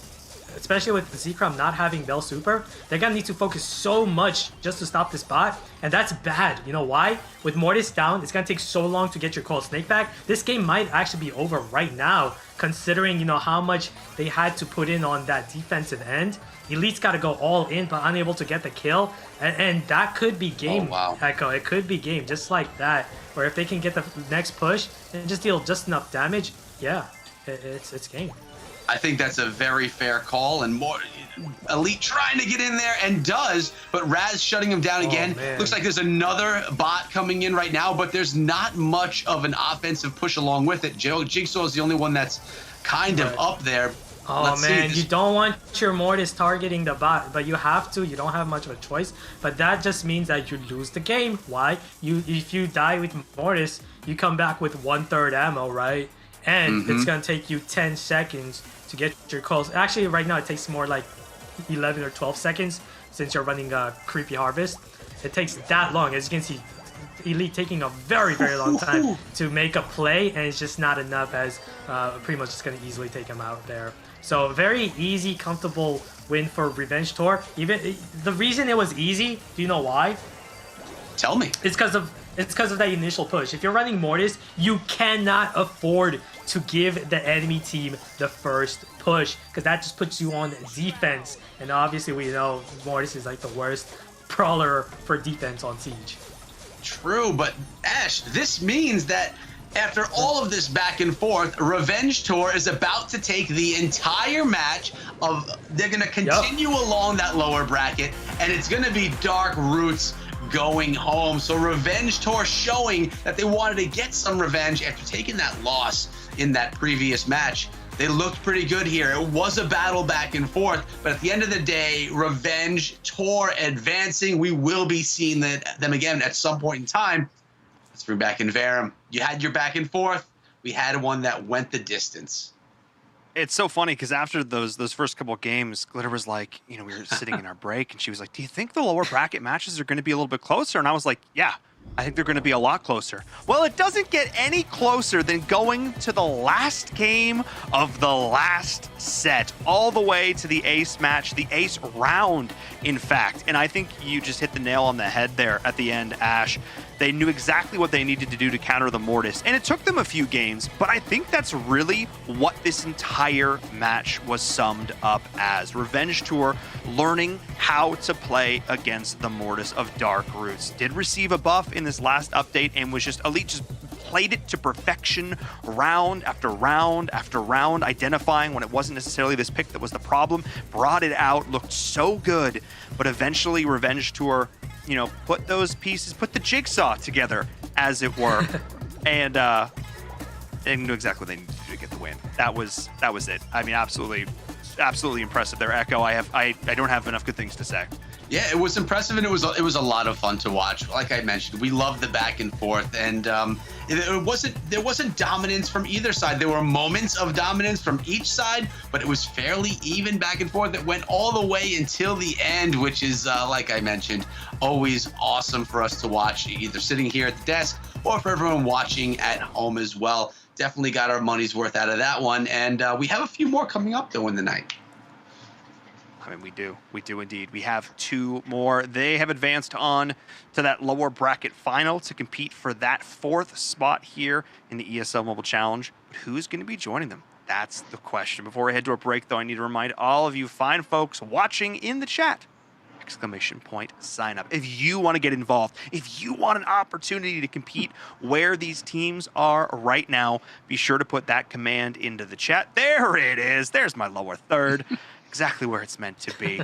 And reminding you all to go check that out. Get your team together. Get a couple of friends. Even if you're just like a casual player who's like has no aspirations to play as a pro, just wants a cool experience, seeing what it's like in a competitive environment, I highly recommend that you check this out. We have players of all skill levels competing in our tournaments, not just here, but around the globe in MENA, Asia Pacific as well. So I definitely recommend checking that out. That now means that we're going to go to a short break. I'm going to take a break. These 2 casters don't, though. Glitter's coming back with our 4th matchup. So don't go anywhere.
Welcome back to the ESL Mobile Open Brawl Star plans. I am your host, Glitter Explosion, and we just watched a yo-yo back and forth match between Revenge Tour and Dark Roots that had everybody hanging on to the edge of their seats. So luckily, we actually get a chance to talk with one of our winners. I'm going to bring on Alec from Revenge Tour so we can talk a little bit. How are you doing today?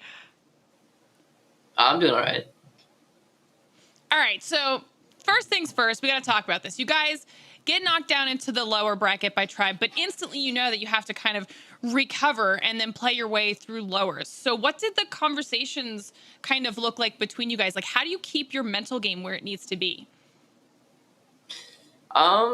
It's kind of easy to keep your mental game because it's kind of like a double elam bracket. So we kind of know, like, if you lose, you just kind of got to play with, like, there's nothing to lose because there really isn't, because, like, this is just, like, the first qualifier of one. There's, like, 2 qualifiers. There's 2 double elam brackets. So it's pretty hard not to qual. Like, you have to lose a lot of times in a row. So it wasn't that big of a deal. Yeah, I mean, that's a great attitude to have towards it too, because it's going to give you an opportunity to try a few things here and there. Going into that last set, after you guys were back and forth the entire time with Dark Roots, what do you think was the turning point where you knew you kind of had that one in the bag?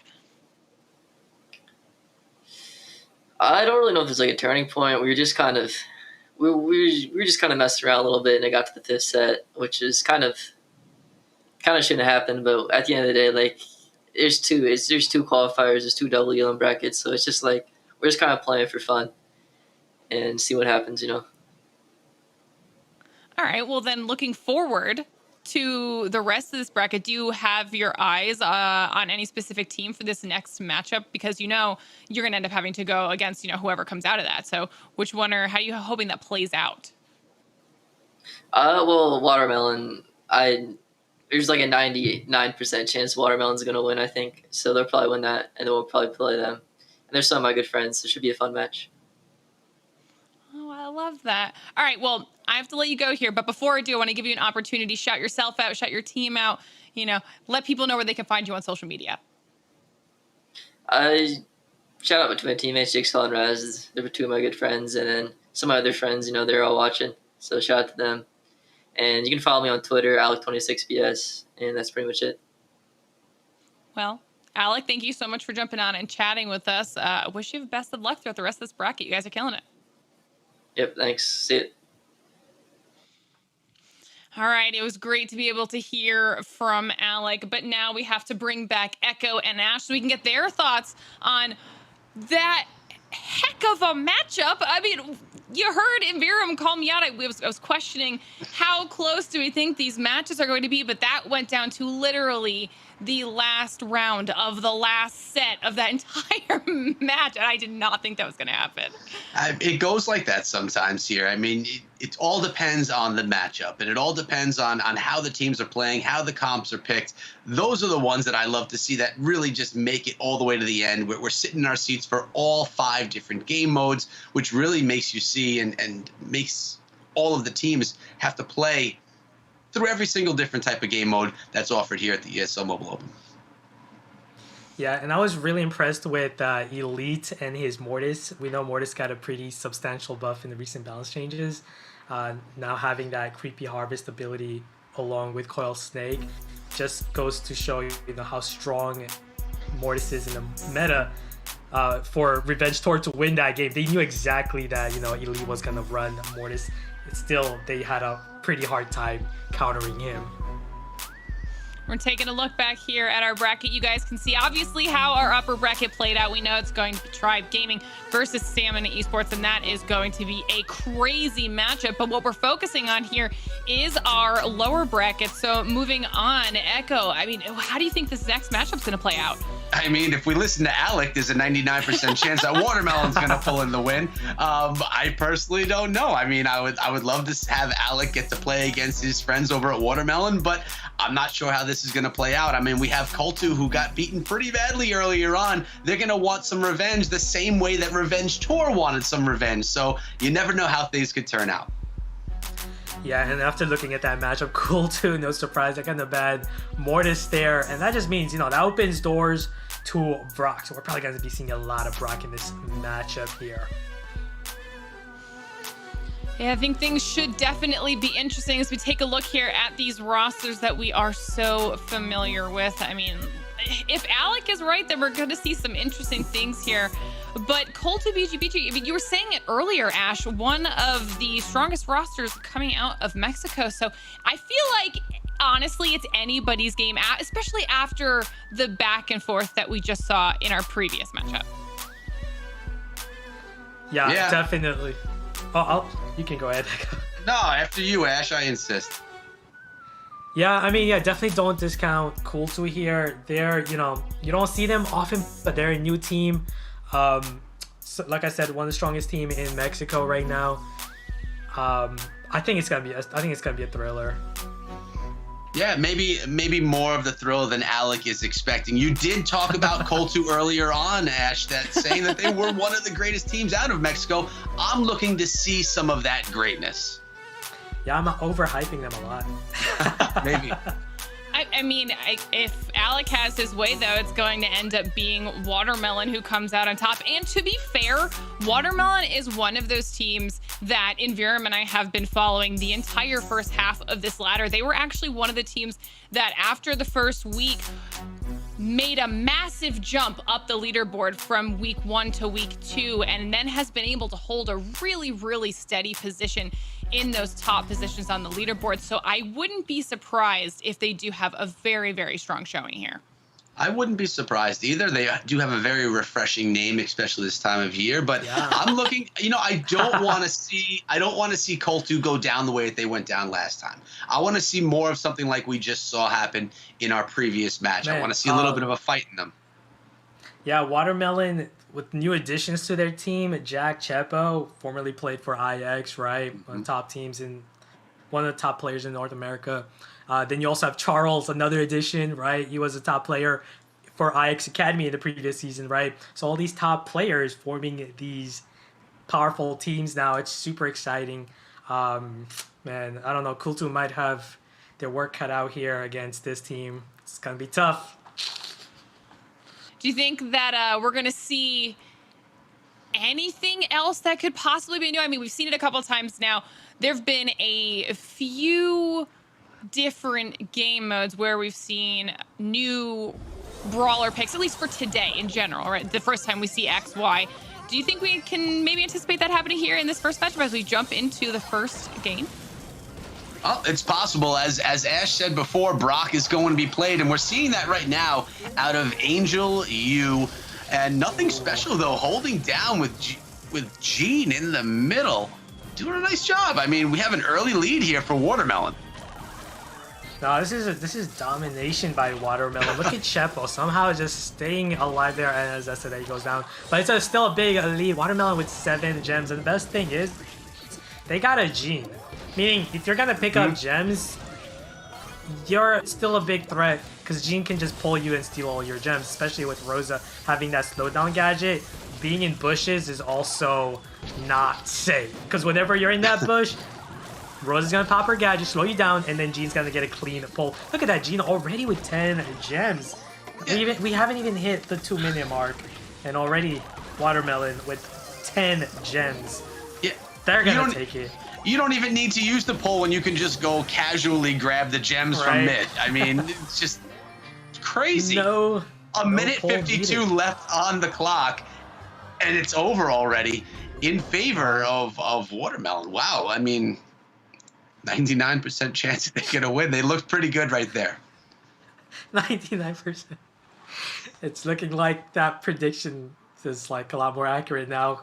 But it's only one game, of course. Yeah. And if you're man, if you're Cool2 right now, you gotta use Gene. Like, why would you run Bell over Gene in this map? Double swoosh, right? I felt like that was a big. I feel like when Gene wasn't banned, and when Gene's not banned and you're in gem grab, I feel like that's just what you go with. You just go with Gene. Especially double swoosh. Double swoosh is Gene's best map in the game, the entire game. So you gotta use Gene here. It's must. It's like golden rule of Brawl Stars. Run Gene in double swoosh if he's not banned. Well, I'll make note of that right now, and hopefully Colt2 does as well. Maybe we'll see a bit of a mirror matchup.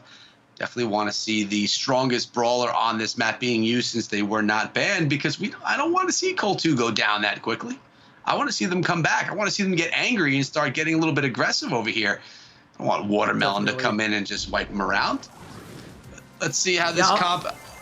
Did they bring a Gene? They didn't bring a Gene. Interesting. It's gonna be tough though. Not having Gene, it's just gonna make it harder for you because anytime Gene gets a super, not having your own Gene means that you're gonna need to play conservative.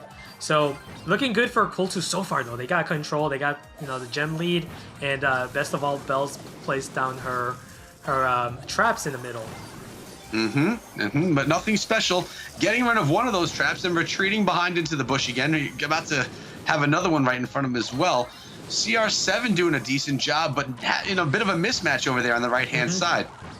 Yeah, Ember versus Terra. Ember's going to have the match advantage there, and on the left side, a curveball Spike versus Sandy. Spike's gonna have that matchup advantage there. But look at Chepo doing a really good job sneaking in, taking out the Spike, and now this is where things get harder. Because look at Gene, has his pull ready. Chepo's got his stun ready. He's going for it. He's going for the value right there. He's gonna go down, but he does have his Sandstorm, so he can come back, place the Sandstorm down safely, concealing his Gene, and that could be game. So as you can see right now, he's gonna make his way. He's about to drop his Sandstorm in the middle here. CR is gonna get the win against Amber there. But this is where you also gotta be careful as a Gene, because you are targeted by Bell's super, so you're very fragile right now. Yeah, he's got to stay back. He's gotten, I think he's holding on to 8 or 9 gems right now, so definitely needs to play it safe. Yeah, but they're putting that pressure on him though at the same time. Exactly. So well played by Cool2, and this is what you gotta do. You gotta keep pressuring him, and you gotta take advantage now, because that Gene, you know, he's not gonna make any aggressive plays being targeted by Bell's super. So it kind of puts them in a dilemma. Yeah, exactly. That's my exact point. But we got Tara coming on in here with a little bit of help as well. Oh, man. Oh, so yeah, calling that. Do you have... Yeah, calling it. Nothing special. Grabs that gem, sneaks in. Oh, no! But he's going to lose them all. Oh, Drop man. them all He's in the gonna, middle. It doesn't matter. It doesn't matter. His teammates are going to be there to clean it up. But CR's got to be careful. If he goes down, he might not be able to pick up those gems in time. As I'm saying that, Gene's going to get back on time. Have all the gems, but he's really low. He's gonna go down to the curveball. He is. Oh man, that was big. Took out the Gene, and now they can safely retreat with the gems. Cool2 being patient.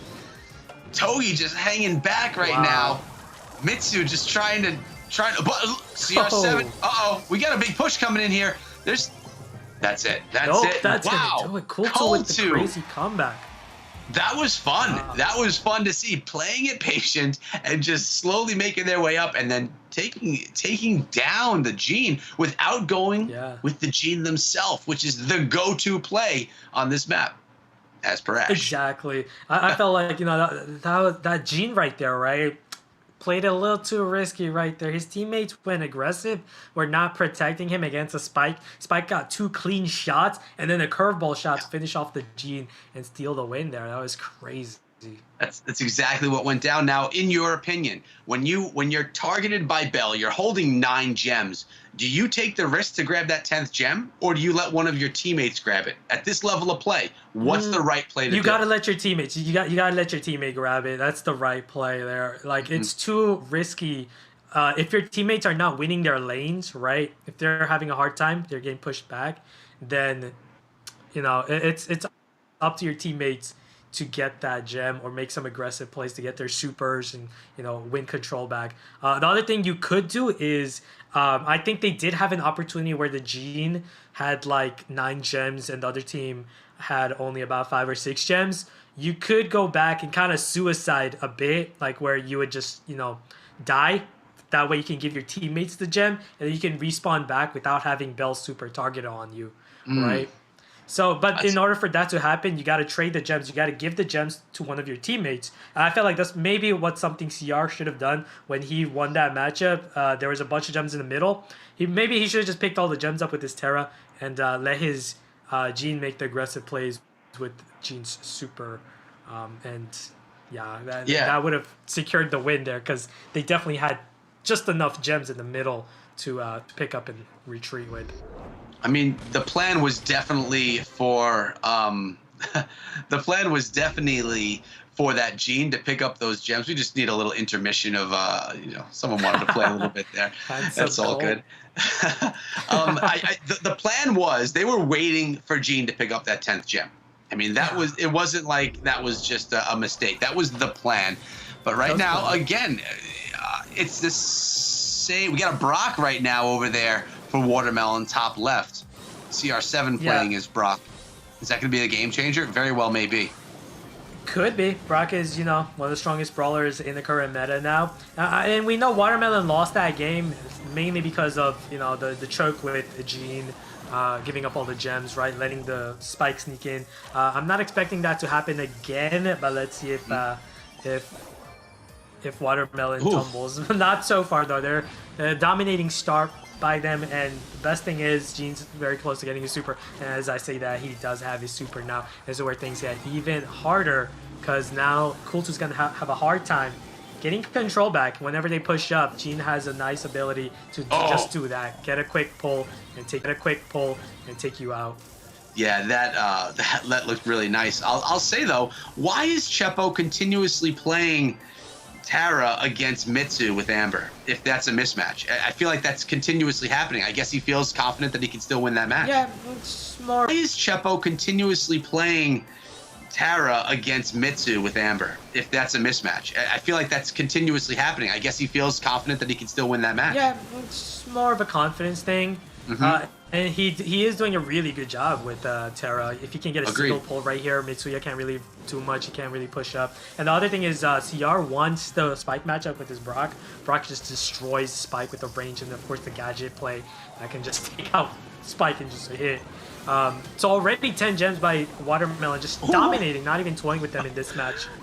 Oh, and nothing special with that pull as well, grabbing up to the 11 gems. CR7 holding 2 for good measure, and that is going to be it as Chepo dances around as we have Watermelon taking set number 1, as predicted by Alec in his interview. Man, I'm still surprised Mitsuya going with Bell over Gene. I don't know, man. I don't know. I feel like Gene is still the better mid there, as showcased by Watermelon. Just maybe it's a comfort thing. Gene and the pull. Maybe not maybe, as comfortable. Yeah, who knows? Maybe, right? Exactly. Either way, I think I'm looking forward to getting into this next set. And I mean, there was a little bit of back and forth there. It was completely not just one-sided by Watermelon. So I want to see a little bit more. What's that? Yeah, there was, but the first and last gem grab match was complete domination by Watermelon. They just didn't, toy with them any longer there. Alec had a mismatch against the Amber, still won it, and then they pull out the Brock, right? I was surprised they didn't pull out the Brock earlier, but ever since the moment they brought out Brock, destroying the Spike every single time on this lane. Let's bring back Glitter and see what she has to say. Glitter, do you think that was a misstep by Watermelon that gave Colt2 the win, or do you think that they earned that second round win? Put you on the spot. Sorry. I know. And I was actually thinking about that too, because I feel like it was almost the perfect combination of both, right? I mean, you wouldn't be a good player if you couldn't take advantage of a mistake on the enemy player's team, right? You need to know when to go for any opening that you have that could potentially play to your favor and give you that advantage. But not only were they able to, take the Watermelon player out once, but twice. So there was some promise that we saw there coming out of Colt2 going up against Watermelon, and I do like the fact that we see a little bit more competition going down between these two. I mean, to be fair, Watermelon did have some very, very strong rounds for themselves, so I'm actually interested to see if that was maybe this game mode or comp specific, or will we see a little bit more balance moving forward into our next sets? Yeah, and we often see big changes when we're switching up to Brawl Ball, and that's what we're going to be going on into next on Sneaky Field. So if there's going to be an opportunity for Colt2 to kind of show their stuff, possibly in Brawl Ball, although last time they were in Brawl Ball, they weren't able to. That was a different team, though. What do you think, Ash? Is Watermelon Brawl Ball fanatics? Are they going to be able to come in here and definitely, sweep? Man, these guys love Brawl Ball. These guys play. I know for sure they're Brawl Ball's their favorite game mode too. It's only gonna get harder for Cool2. That's the sad reality right now. As in the Sneaky Fields matchup, for sure they're gonna run Brock, most likely Rico again. We're gonna be probably seeing a lot of long range combat, and these guys just they're just so good with these types of brawlers. I think the other thing that we've actually been seeing a lot, and we especially saw it in our last matchup for lowers, is the fact that the teams have done a really good job adapting based off of whatever picks we're seeing. So for me, the real question is going to be whether or not we see that happening now as we head into Brawl Ball. Yes. I'm excited to be jumping into Brawl Ball right now as we have Watermelon up top and Colt2 down below. Colt2 moving that ball up a little bit, just centering it on the map again. CR7 rocking that Brock, and I like nothing special. I like the play there. Yeah, and yeah, like I said, Brock, Rico, these are brawlers you're gonna expect. Surprised to not see Cool2 run Brock here in this matchup. Toki again going with Bell. I don't know. It seems like he's in love with Bell because we've been seeing a lot of Bell from him. Yeah. Oh, it's not working out very well for him there though. Chepo with a double kill, and that should yeah, it's gonna give Watermelon an easy goal there. Easy goal, exactly how I was going to put it as well. Just kind of strolled his way in there to get it done. You know, we're talking about comps a lot, but let's talk about Watermelon. They're playing well together.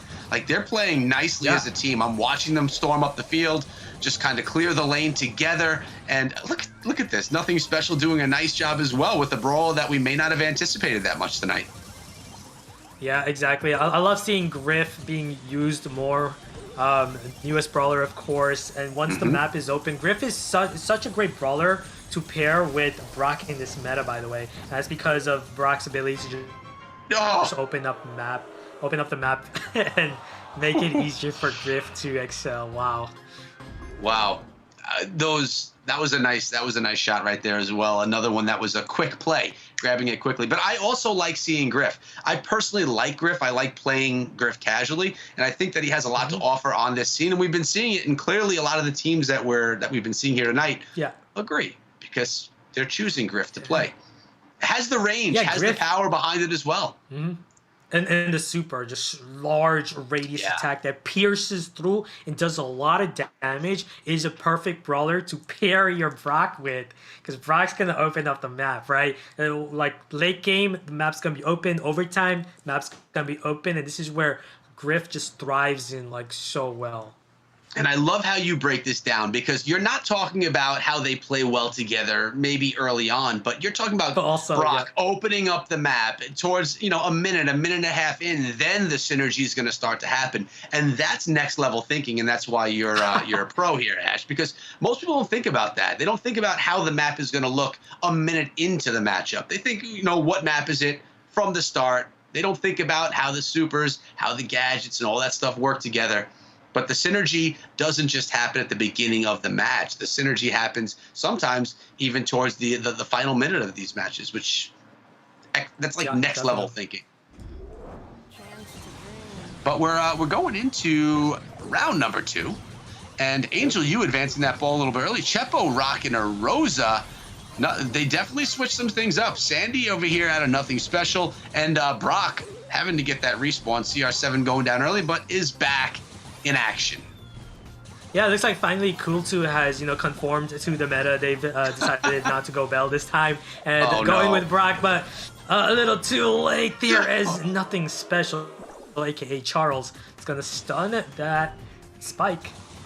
That's the thing about Sandy's stun gadget. Well, not stun, more like a paralyzing sleep gadget. Makes you fall asleep for a second. When you're paralyzed, the ball goes through you, and it's such a powerful ability to score. Yeah, and it looks like my goodness, you're gonna some pressure coming again soon. Chepo slowing it down though, waiting for CR7 to come out. Look at Chepo's dodging everything. Look at that. He's just gonna walk it in. He's gonna go for the walk. Oh, almost. Got melted in, but it doesn't matter. Job. Oh wow, that's it. Doesn't matter. That's it. That is it. Oh, and waiting on it. Wow. Okay.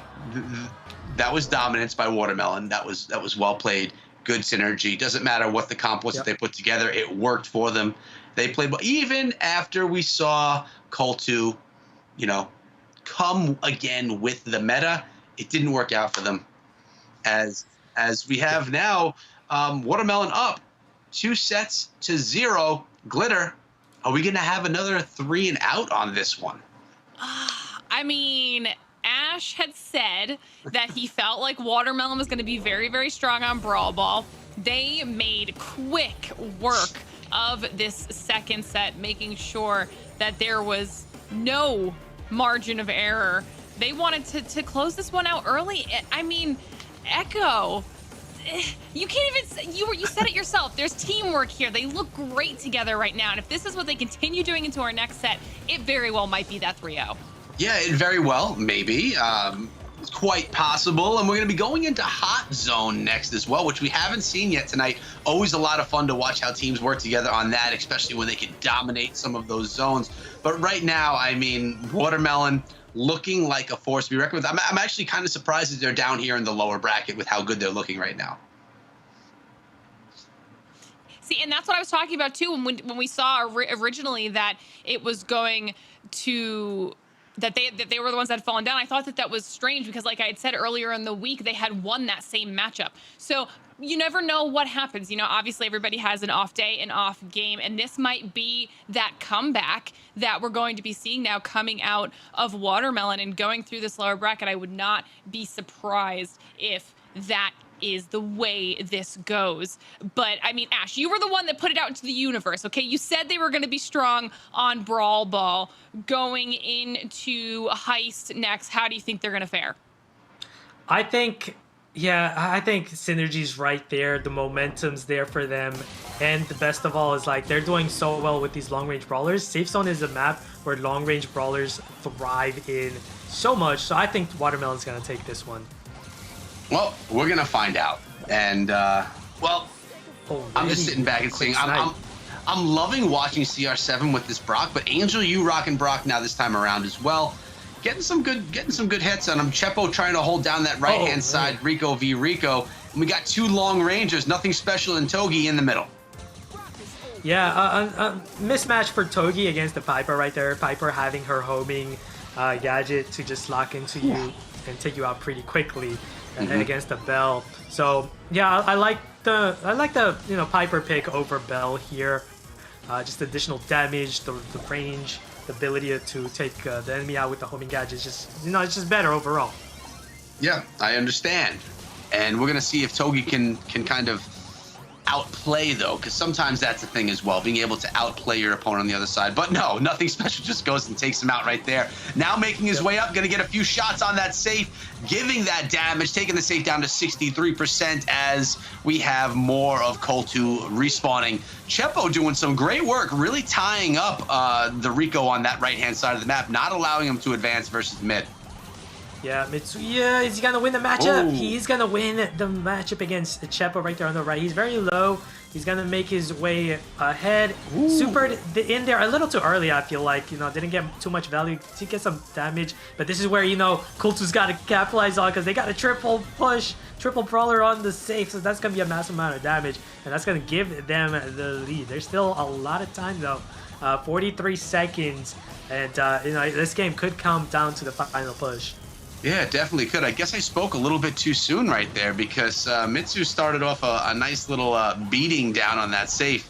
Right now, Chepo's just got to slow it down a little bit, got to heal himself up. And we have CR7 winning that left-hand side. Nothing special. And CR7 teaming up to take down Bell in the mid. Oh, nice they took down the whole team. Yeah. This is it, though. There's 13 seconds left. Oh, the counter team wipe by Kultu right there at the end. Chepo's not going to be able to make it there. And Kultu stealing this one with just 7%. Wow. Wow. All right. So Kultu steps up and says they're not ready to get beaten down just yet. And I mean, they took that one. Not many. There was no huge mistake that I noticed that was made. It was just they were outplayed, but it was very, very close. We saw people go. Saw players going down from each side. Just they went down a few more times, or at least a little bit more damage was done by Kultu on that one. Yeah, when Kultu got that team wipe, man. That's the thing about Heist is you don't want to get team wiped. If everyone on your team dies at the same time, everyone's gonna respawn back with very little ammo to defend with, and that just gave Kultu so much damage right there to take the lead and win that one. Yeah, but right before Kultu did the wipe, they were kind of wiped themselves. It wasn't in succession though. It was over like a 4-second period of time. They all went down, but I guess that staggered up that spawn enough where it wasn't as devastating to them.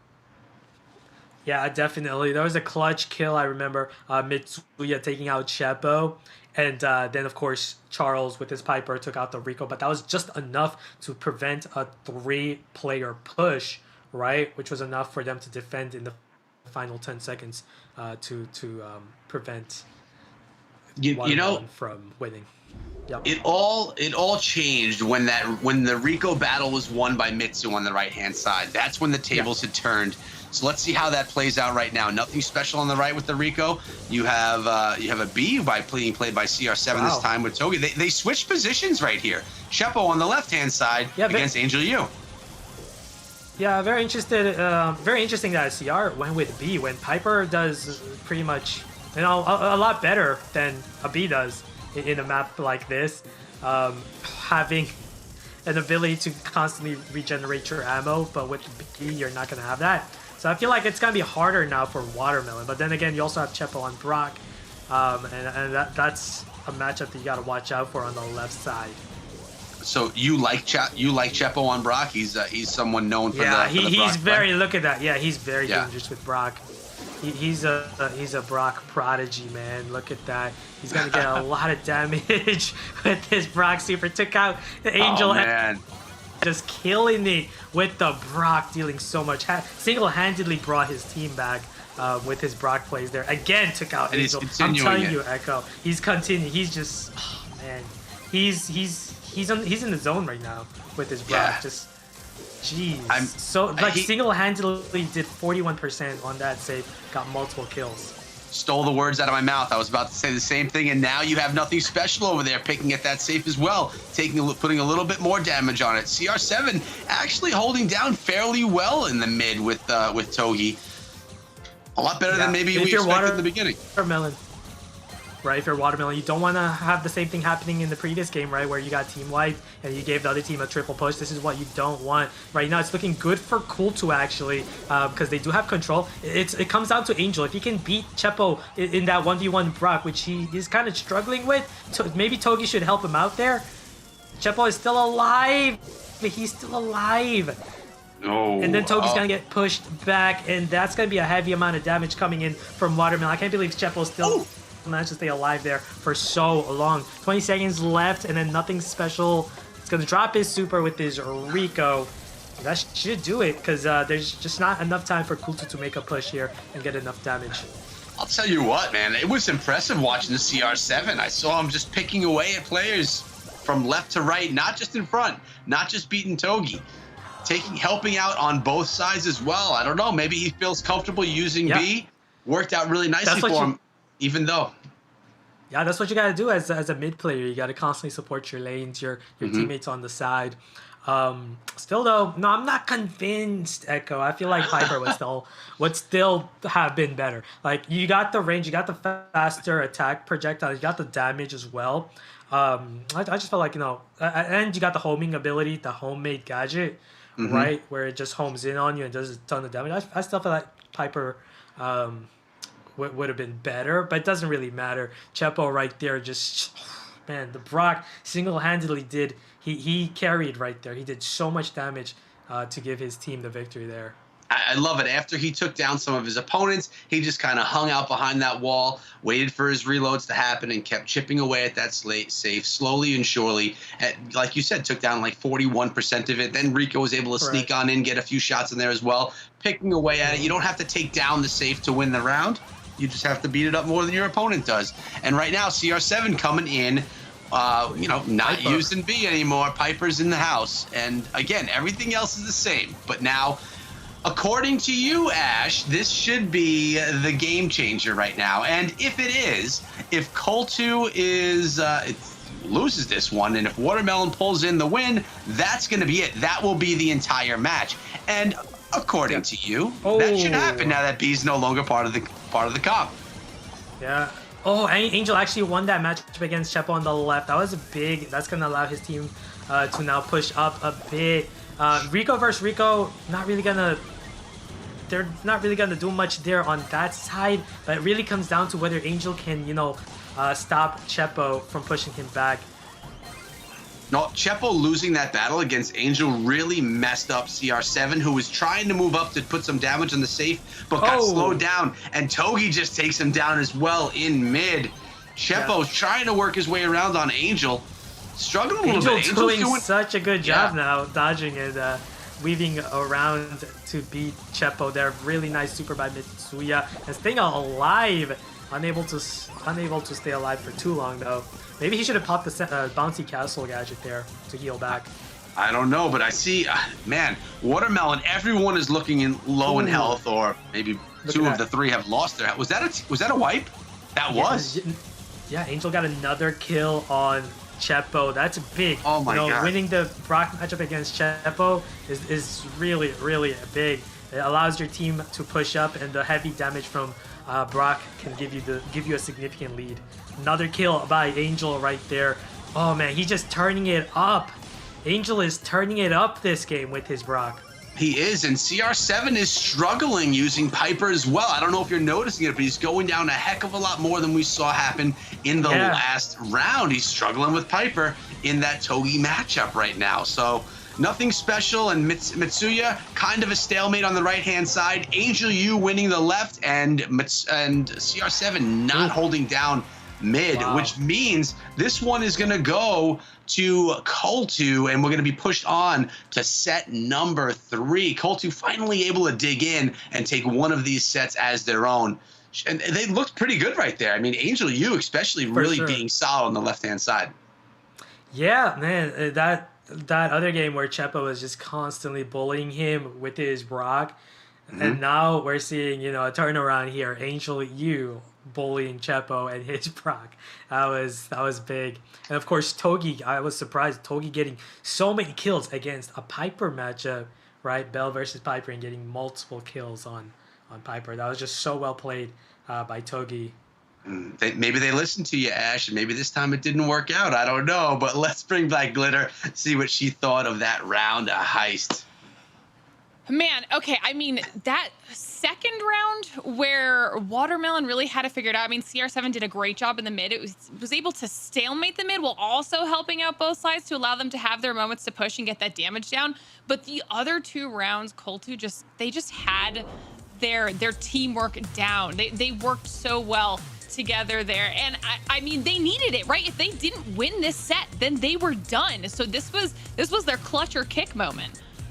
Yeah, it was, and I guess they weren't ready to kick because they definitely came through with the clutch, but they have a long road ahead of them. Bounty coming in next. They have to win both of the next sets if they want to stay in this competition and not go home. But Watermelon, same boat. They have to win one more, and they also don't want to go home. But I mean, that was well earned right there by Coltu. I was really impressed with their play. I think they did a really nice job, and they earned the win on that set. Yeah, I mean, nothing else to say there. We're actually ready to get straight into the next game, so let's just keep going with this. Let's do it, and we're in with Bounty. CR7 rocking the Piper yet again here, Ash. And we have 2 ticks. I'm assuming this is a map that's good for tick. Yeah, for sure. Bounty layer cake. Tick is going to be very, very effective here. Exchange of kills with Brock. Brock Gadget versus Brock Gadget. But Watermelon gets the upper hand with the 1-star lead and the blue star. Yeah, and I'm seeing that Togi really likes playing Bell right now. I mean, we've been seeing a lot of Togi Bell, and we'll see if it's going to work out for him this time. I mean, it's Bell against Piper. Piper going down. CR7 again losing right there to Togi. What's up with that? What's going on with this matchup that's making him struggle? I'm not really sure, but Togi is killing it with his Bell against Piper. You would expect, Piper to... Oh, he missed his homing gadget on Togi. Togi just doing so well. It just goes to show, it's no surprise why he's playing Bell every single time. He's just so comfortable with her. Yeah, and I love how he's dancing around all the tick mines as well. Just dancing around mines, landing shots on CR7 over there, although he's kind of at a disadvantage. He's gotta be careful. Yeah, he goes down. He got too aggressive there, trying to help out his teammate against Chepo, but put him in he put him in the open, and Watermelon took advantage. So that's going to be an easy win. Well, not an easy win, but it's going to be a win for Watermelon here with just 3 seconds left. I really... Oh, my God. CR7 goes down at the end again to Angel U. But I'm telling you, throwing Tick into the mix really does make things messy on the map. You got those mines all over the place, and it really messes up your movement. And if you're good at playing Tick, you could really determine and kind of lay the pathing for where you want your opponent to go. I think he was played well over there by Watermelon. Yeah, Chepa was killing it with the Tick versus Tick matchup, right? And that forced Togi, right, to move up to help him out. Well, didn't really force him, but it pushed him up, and that allowed an opening for CR7 and Charles to quickly snipe him and take the lead. I mean, and we were over there talking about that Bell play, how Bell was being so dominant, although they didn't win. Even though that play in the middle was more dominant on the Coltu side, at least in my opinion. I guess it's not all about just what's going on in mid. A lot of stuff happens on the right and the left as well. It's right, definitely. Like that win was created by Chepa winning his lane with Tick, right, forcing the Bell to move over, allowing his teammates to take out the Bell and take the lead. So yeah, a lot of things happened that way where, you got to keep an eye on everything. And I felt like Bell was playing very well. Maybe shouldn't have extended out so far. Nani's in the house right now as well, something we haven't seen yet tonight. Mitsuya on it. And, well, the position we're in right now is if Watermelon wins this round, they win the entire match. So Watermelon is going to be going strong right now, trying to shut things down so they don't have to go into set number 5. And let's see if they're going to be able to do that, as right now Watermelon does have a 2-star advantage. The blue star is now theirs as well. CR7. I'm kind of disappointed with Cool2. Like, Nani was a great pick, but where's your Tick? You're going to have a really hard time against Tick, just constantly just throwing mines at you and pushing you back. Tick is such a big, threat, and it's preventing them from making any push forward. I mean, obviously they were anticipating that Tick wasn't going to be played again, or else they probably would have. No, Tick was going to be played for sure. No, they knew Tick was going to be played again. So what's the play there then? If you don't have a counter for it, I mean, what was the thought? I guess the thought is like Nani just works out very well against Piper and Brock, and I guess Togi didn't want to play Tick. It had to be like some sort of communication thing going on there. But yeah, Tick. Communication breakdown, maybe, I guess, because right now possibly, yeah. it's 15-2, and the entire match is on the line right now, and it's looking really good for Watermelon. They're backing themselves up a little bit right now. Just what do we have here? Oh, Tick took that, and Chepo is in good hands. Going to continuously throw mines out there, keep everyone back, and with 16 seconds left, things are looking fairly dominant from Watermelon as they start to spam those emotes. Yeah, a pretty easy victory, I'd say. Final victory for Watermelon. Kind of a miscommunication in terms of comp decision there. No Tick against a matchup against the Tick, where Tick is like, the most dangerous brawler on Layer Cake map, right? How do you not run Tick? I don't know, but what I do know is Watermelon advances, and they're going to be going on to play another day, while we have Coltu, who is now going to be going home. We got to watch them twice, and that's going to be the last of it. Let's bring back Glitter to finalize what went down. I mean, Alec knew what he was talking about. He said that Watermelon was going to be the one to take it home, and Colty was able to sneak in a set. But in the end, Watermelon do come out on top. And I mean, in general, they did look like they were the more cohesive team throughout this match, so very well deserved on behalf of Watermelon. Yeah, I 100% agree with you there. They did look like they were in control of most of the play that was going on. Not all of it, but most of it, and which is nice. I mean, you want to see the teams that are able to stand the pressure and to be able to be in that position and take some control to move forward, so we can have great matches to come. Right, Ash? Yeah, for sure. The next one's gonna be a thriller, man. We got Revenge Tour versus Watermelon. Ooh. That's gonna be big. Not only am I looking forward to it just because of the performances that we just saw Watermelon and Revenge Tour have, but the fact that Alec also said that he's got friends on the enemy roster. I love seeing a good friendly competition, right? No, this is going to be good. Revenge Tour, though. This is going to be their third match of the night. We're going to be seeing a lot of them here tonight. hopefully they have the stamina to be able to take on so many opponents in one evening. Get there. It's definitely not going to be a friendly matchup because only one of these teams is going to move on. Yeah. And they're not gonna go easy on themselves. Oh yeah, there is definitely a lot on the line here for these teams as they continue to move forward in our bracket. We're gonna have to kick it to a quick break, but before we do, once again, your reminder to do ! sign up in chat. Guys, we're only halfway through our season of the ESL Mobile Open. You can sign up for our second ladder if you want to compete against some of the best, win some cash prizes. You know, you got to get your name in there, sign up with us, come play. It's been a stellar season here so far. But like I said, we've got one more match in the book. So when we come back, our fifth and final match of the lower bracket. So guys, don't go anywhere.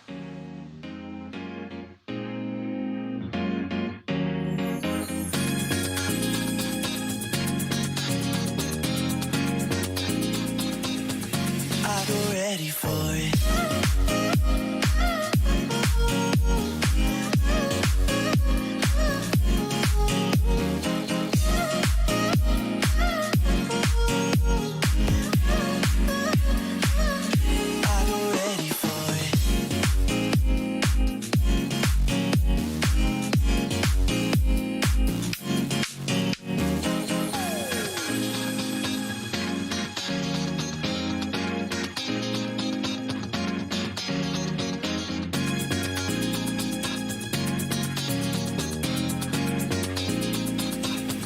I go ready for it.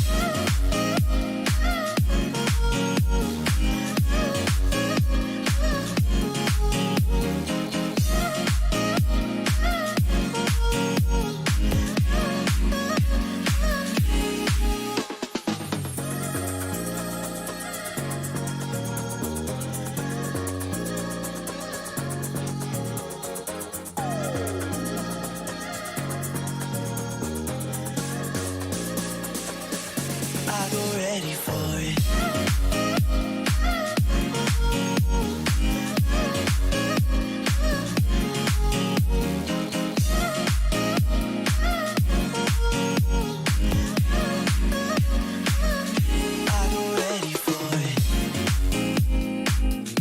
I go ready for it.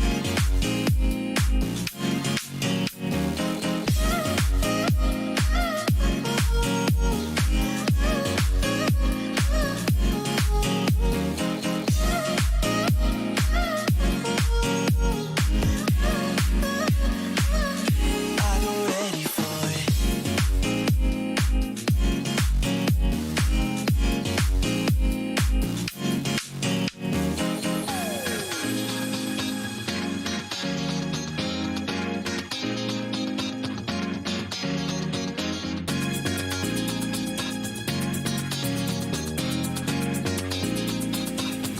I go ready for it.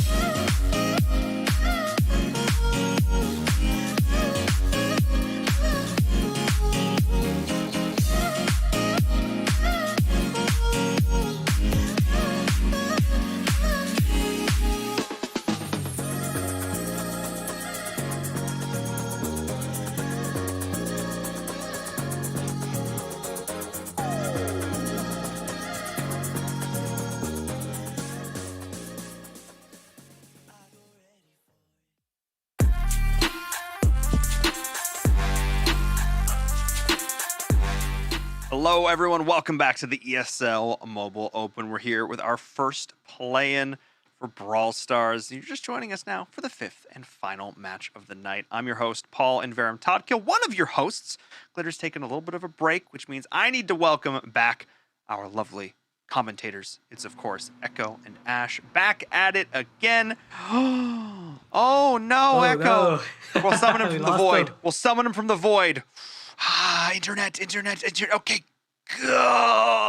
Maybe we'll take it. We'll get it back in a second. That's fine. Look, all I know is so far tonight, well, technically things have been okay. The games themselves have been absolutely stellar. And earlier tonight, Alec basically promised us a matchup here at the end. As Echoes, there he is.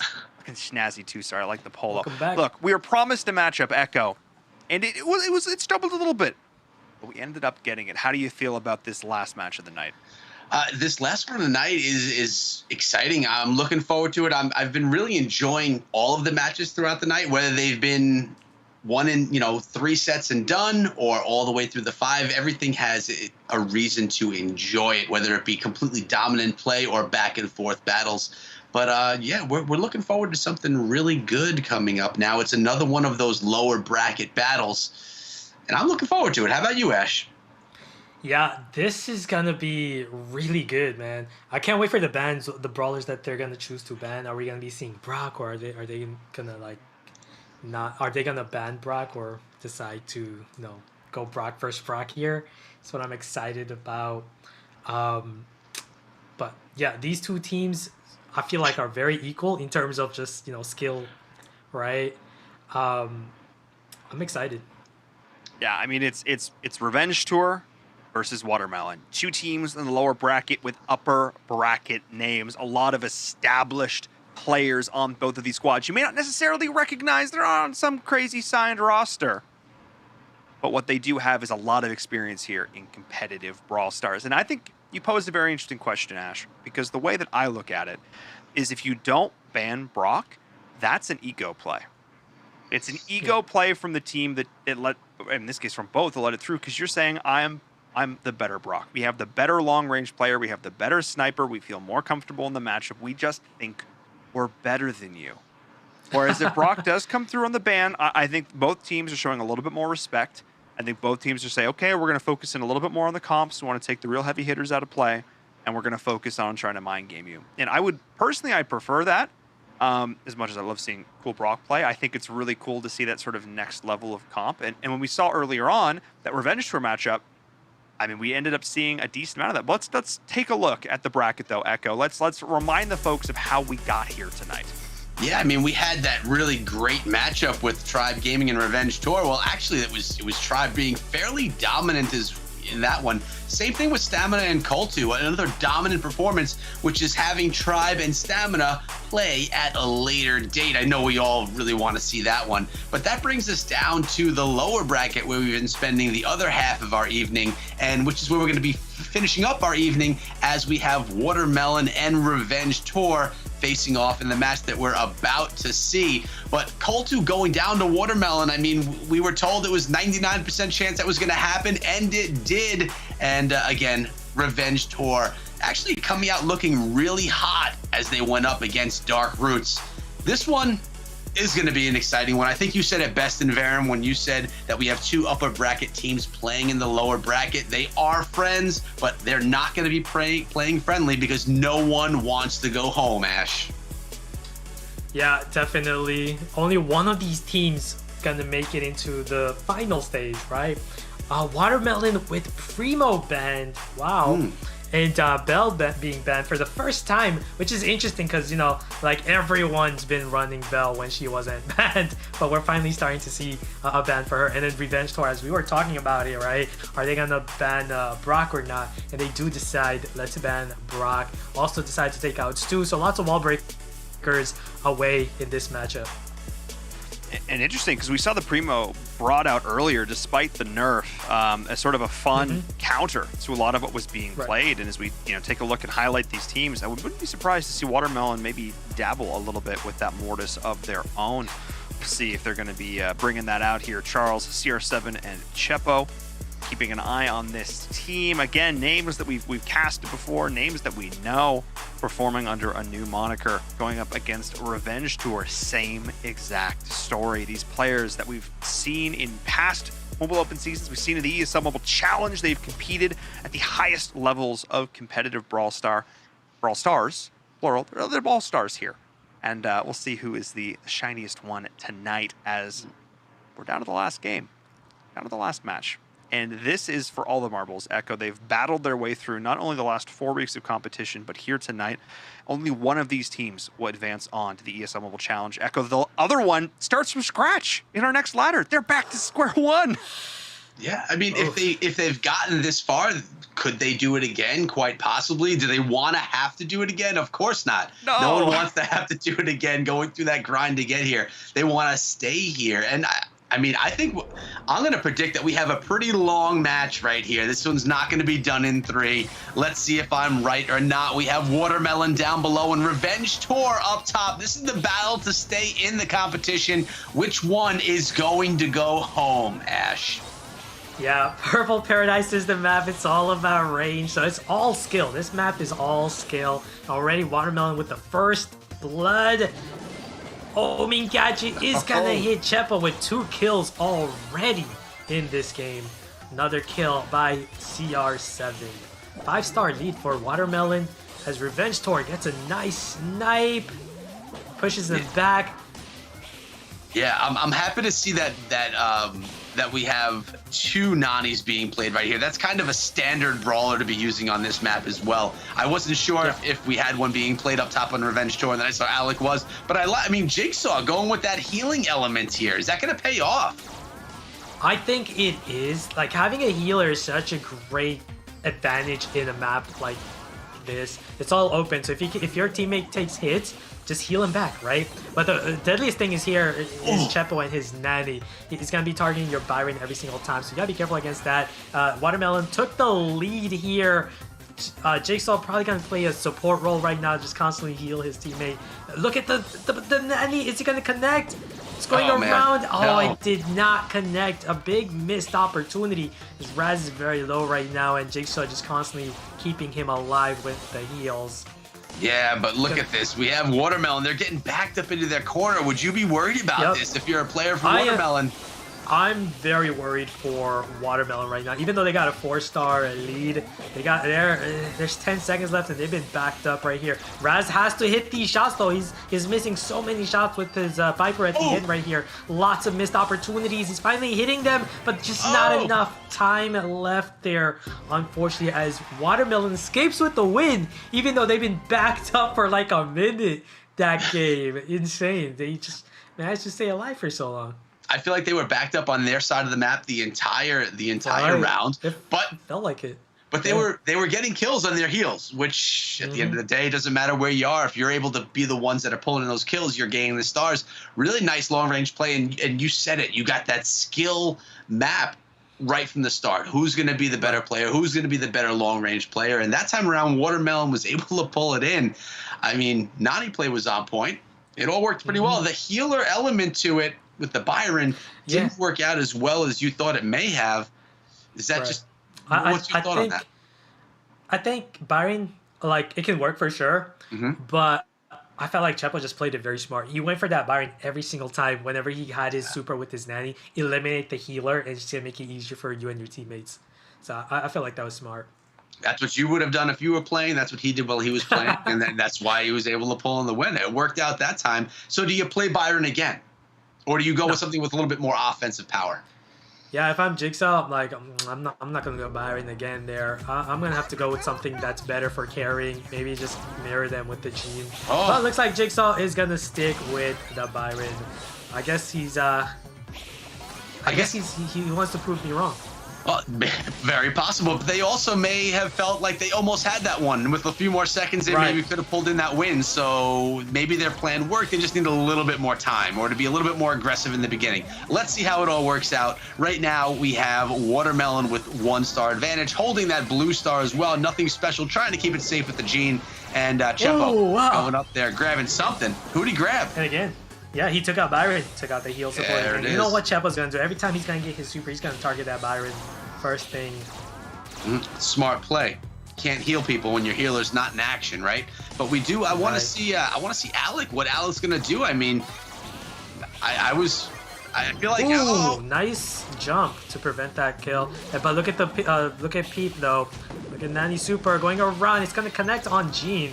Although it would have been better to go after the Piper. It would have been a direct kill. But it does push Watermelon back again here. Chepo's gonna go after Alec. Alec has to retreat. He's very low. Same with Jigsaw. He's gonna need to back up. Raz readying his gadget, but this is gonna get popped right there by Chepo.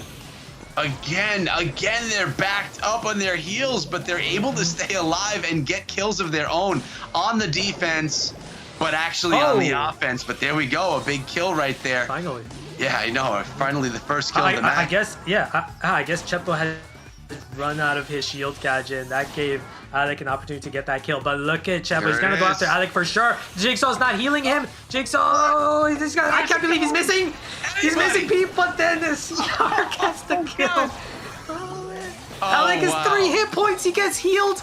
He has to take CR out, who's carrying 4 stars, but nope, CR's gonna finish Alec there and secure the win. Wow, Watermelon. I love that. I love taking the trap, the push trap, and just jumping up into the action, just going for some desperation kills. But either which way, Watermelon pulls that one in 2 rounds to 0 in Verum. Watermelon looking pretty solid. Yeah, they're looking great. I need a delicious, refreshing bite of watermelon, apparently, as I cough into all your ears. I apologize, chat. No, that was amazing. The way they were able to survive, quite literally back against the wall. They stood in the same position the entire time. It's absolutely staggering to me. They got pushed up into the corner, but what that ended up doing was because they ended up grouping up, it forced Revenge Tour to group up as well, and they were just better able to hit their shots when their opponents were more grouped. They had tried to play around each other, and again, they had the healer, so it functionally, like this Byron, as much as I appreciate the sustainability and it's so important on a map like this, at the same time, you're down a brawler that's going to apply additional pressure. You're so reliant on the 2 teammates to hit their shots rather than 3 of them being able to hit their shots and apply that additional pressure. And because of that, despite the fact that it looked like on paper, Watermelon was at a disadvantageous position, they actually turned and flipped that script and put their opponents on the back step by forcing them to come to them. And Ash, I see a big smile on your face, which makes me hope and smile that analysis was correct. Yeah, definitely. Another thing is like having a Byron was a liability against Nani. It's just having additional brawler that's easy for Nani to just pick off with her super, right, and take you out with just 1 hit. And that's why Chepo was getting so many kills, as opposed to Alec having a hard time with his Nani, because Jean has a lot of health. You can't one-shot Jean ever with your Nani super. So that's why I felt like Jean was, a better brawler to pick right there, because he's not a liability against Nani. Yeah, I liked your analogy there in Verum. I was thinking something really similar about, when Byron just doesn't have that offensive power, you're kind of down a gunner, right? You're just not able to put out that damage. I mean, you obviously could put out some, but not as much as you'd like to see. So Ash says Jean. Yeah. I feel like these players, Charles, who was running Jean, I feel like might be forgetting about Jean's second gadget. There's multiple reasons why you want to use Jean's second gadget, the newer gadget, because Magic Puffs, you're not going to be able to heal anymore directly. The only way you're going to heal from Magic Puff's gadget is if you pull the brawler and push him back. Another thing is like Jean's second gadget, you can get easy value off of that in an open area map like Purple Paradise. Anyways, Siege is up, and we've got triple tanks by Revenge Tour.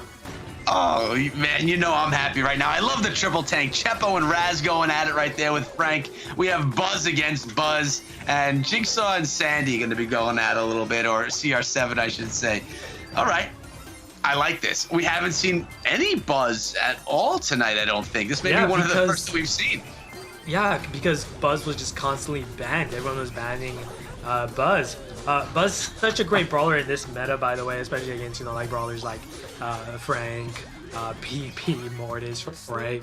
So, nothing special about Buzz here.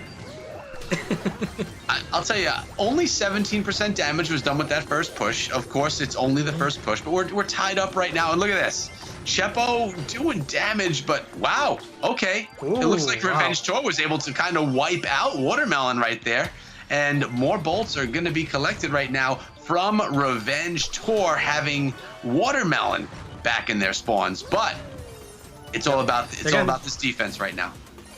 Oh no, Alec missed his Buzz super. That was a big missed opportunity, and that's gonna make it much easier for Watermelon to defend this push, as you can see. But the good thing about it here is Revenge Tour is in position. They got mid control, which if they can sustain, they could be able to grab enough bolts to win this game. Right there, nothing special. It's gonna chain supers with the Buzz, then Alec gonna come in, but doesn't matter because nothing special should have the final blow right there. And Did you Watermelon see- is Nothing yeah, special in constant. nothing special in Chepo working together to literally wipe the whole team one after the other, pulling them in, slamming them with the Frank Hammer. Really nice teamwork being done by those two, and giving Watermelon a massive bolt advantage right now. And this is going to be for the win. I don't think they'll be able to shut this thing down. Yeah, there's no way you're gonna be able to shut this down, especially without much support right now. That's Chepo over. just dropping the hammer. That is game. Watermelon staying composed the entire game to win this one.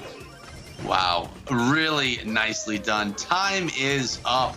Watermelon really coming forward strong. They're impressing me, I have to say. Looking really good.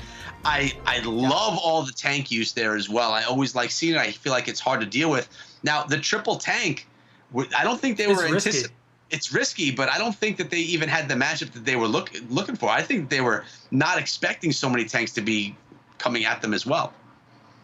Yeah, man, having Sandy there and the support with the, just the invisibility, Sandstorm, right, concealing your teammate just gives you the upper hand against there.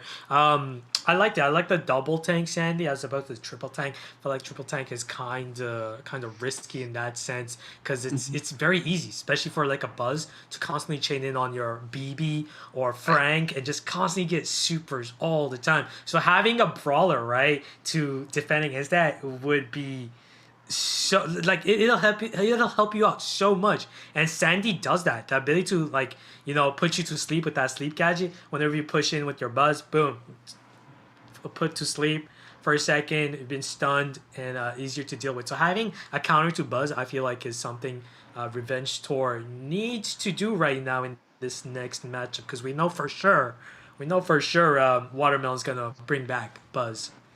Yeah, I mean, something I'll say is we really didn't see much great things happening with BB in that last round. It was kind of, just kind of there, not really making any big plays. So I'd anticipate some type of a change happening there. The question is, are we going to see another tank matchup? Or, I mean, Buzz probably on both sides. It's possible. But you know what would have been a really good brawler? Rico. Like in this map, Rico would be really good against tanks. And look, Raz rocking a Rico, but this time, Watermelon, they're not gonna play the same thing twice. That is smart, right? You don't want to run the same tank heavy comp twice in a row and be predictable. So I like that. But as you can see, they did stick with the Buzz, and Rico is helping out a ton right now with the control. But Watermelon is gonna be able to get the first push. Are they gonna be able to do much with it? Let's see. I think they'll be able to do a little bit. It's the first time we're seeing Ems tonight as well. Her first appearance. Right now, CR7 doing a nice job with Sandy as well. Okay, the bot taking down a good 14% of that turret to start things out. And, Revenge Tour up by 1 bolt, but Watermelon has a pretty good solid hold on mid, or at least did. I can't believe Jigsaw actually defeated that Buzz with just 28 hit points. We know Jigsaw picked his M's primarily to counter a Buzz here, and Watermelon still has 6 bolts. Even though Revenge Tour doing a pretty good job getting control here, they're gonna need to defend again, and that's not what you want being Watermelon against Chepo, who's got Barley, right? That's a big offensive threat right now. Alec right now needs to focus his attention on the brawlers. Decides to go after the stun on the bot. I don't know if that's gonna be enough. That is gonna be a really good defense, actually. They Watermelon only did 29%. Alec missed a big super right there. That was a big opportunity to eliminate Chepo.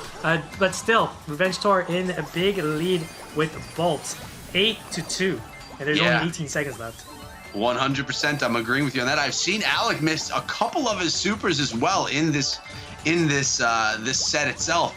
But like you mentioned, at the end of the day, though, at the end of the day, it doesn't matter because you're gonna get the final push. You're gonna get the vaults to get this push. There's the super, and that's all that matters is this push right now. And then all they gotta do is deal 30% or more, and they're gonna win this. And I think they're gonna do it for sure because Raz is about to drop his super. It's gonna pierce through everything.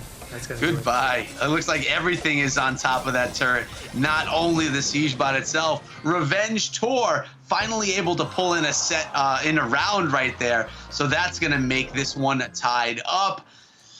Watermelon trying to pull in set number 2. Revenge Tour digging in a little bit there. The comp switch seemed to work out for him that time. M's Yeah. maybe a good play. I don't know. It worked out. It worked out. Although Yeah. M's right there, I don't like M's personally. I don't like M's on this map. Lots of walls, and not having a wall breaker. It was fortunate for Jigsaw to survive with 28 hit points to win that matchup against Buzz. But I definitely liked the Rico pick. I felt like Rico was an excellent choice on this map to deal with tanks or anything actually. Like Rico's really good here, effective here. So. How about Barley? Do you think Barley was too vulnerable? I know that Barley has that offensive power, but Barley's an excellent choice on some assembly required. No problem with that. I felt like when they had the push right there, they didn't really capitalize too much with their Barley. Could have gotten more damage, and it's exactly what they needed. Just couldn't get it on time. I feel like when Buzz is on the map, it just makes Barley so vulnerable. You know, you're just able to pull on in and take him down. But there's a lot of walls that you can use to block yourself from a Buzz trying to super in on you, right? Good point. It's all about like playing it smart, but Barley definitely can work. I wouldn't be surprised to see Chepo run Barley again. Would not be surprised with that. But looking at Sandy, maybe swap out Sandy. And that's what they do. They do swap out Sandy for Gene. Yes, they do. And Jigsaw's still rocking that M's as well, though. Even though you didn't love the play, it looks like they did. They were happy with how that all worked out. They actually are going with the same exact comp they were using in that last round. I mean, yeah, they did. But you didn't like the Sandy play, so I guess Chepo didn't either go in there with the Gene. Yeah, Gene is a very good pick right now. What this means, though, is you either get complete... excellent nice pull by Chepo right there. Although Revenge Tour already has 6 bolts in store. What this means, though, is if you're going to get the next push, if you're Watermelon who has control right now, and they're looking like they're going to get the next push, you might want to capitalize on it. Alex going to jump in. Not going to be able to get the stun, though. Not going to be able to get the kill. Raz going to get pulled. Nice pull there again. If this is a tie in bolts, which it could be right now. Nope, no, Jigsaw's going to pick it up. And they're going to give Revenge Tour the push. I feel like that's good. That's good for Watermelon. Yeah. That's good. Because Revenge Tour does not have a Barley. So if Watermelon can defend this is going to be huge. Having a 10 bolt advantage and having a Barley. But still, man, they're cutting this too close. Oh my goodness, 17%. Okay, that's fortunate. Very fortunate for Watermelon because they got a massive lead in bolts, 10-2. So we know for sure, well, not for sure, but with a high degree of certainty that they're going to get the final push, right? So it's all about how well they can capitalize on the final push. Another excellent pull by Chepo. Wow. Yeah, this is going to be a massive push in right now, but they need to almost take down the entire safe. But with CR7 rocking Barley, I think they can do it too. I think this is the right play for them. It comes down to whether this Buzz gets a critical stun. And right there's the stun. Gets the kill. That's big. But now you got to protect your Barley. Because Barley's going to be the highest DPS right now at the moment to get enough damage. No, it's not going to be enough. That is just excellently defended. Defense. Oh, no. It's just not enough for Watermelon right there. Wow. Yeah. Revenge Tour showing up during this set. Really nicely done. I can't believe they defended that. I think that they played it well. I'm talking about Watermelon waiting for that big final push. They just weren't able to put it all together. That makes Revenge Tour pull in our set number 2. We're tied up 1 set to 1 set. The tides have changed. I'm impressed by that. And Varum, come on back. What do you think? Imagine being Chepo and playing the best Gene we've seen all night, hands down. Playing your absolute heart out in that 3rd round and still losing. Feels bad. But at the same time, incredible defense from Revenge Tour. They 100% deserve the win. I love the fact that they outcomped their opponents in that 2nd round. And they brought the same comp back.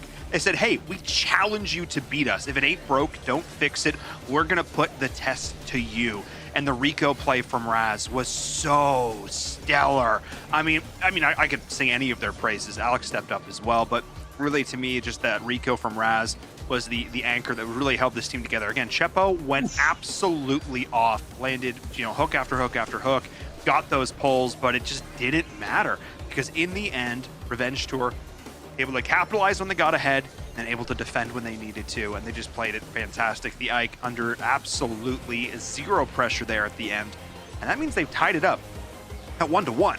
Revenge Tour says, look, we're friends. We knew Watermelon was probably going to be our opponents coming into this, but that doesn't mean we're going to make it easy for them. They have tied things up here in our lower bracket finals, which means we are on dead even ground. Echo, this functionally becomes a best of 3. Yeah, I mean, we're going to definitely have to be going on one extra round after that, but I mean, one extra set after that.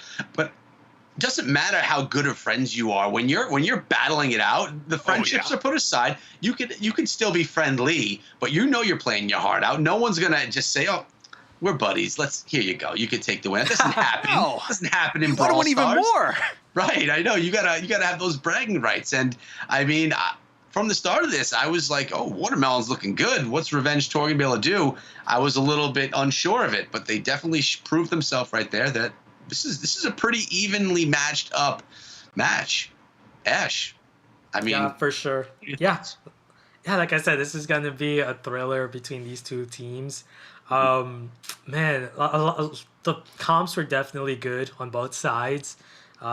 Quite surprised to see Revenge Tour defend that one so well right at the end. They had just enough damage to stop that bot from pushing. On the defensive end though is where Watermelon tumbled, right? That push did over 87% damage on their Ike. That was just crazy. Yeah, something like that. It was a lot of I mean, I thought they were going to take it down right there. I didn't think that it was going to be able to defend it, but they did hold. Yeah, they were able to they were able to defend and then not able to execute the offense. Watermelon, again, both teams showed moments of brilliance over the course that it did go all 3 rounds for a reason, and I wouldn't be surprised if we ended up going all 5 sets during this match as well. We saw it in the last one going to the 3rd round of the 5th set. We know these teams are capable of going the distance, but we're getting later on in the night. We'll see if they're able to maintain the pace as we get into this next matchup here. Echo, take it away. Yes, and it looks like we're in some hot zone right now, and this is the first time we're seeing hot zone tonight. I'm excited to see it. Yeah. I've missed it. All right, Dueling Beetles too, one of the best hot zone maps in my opinion.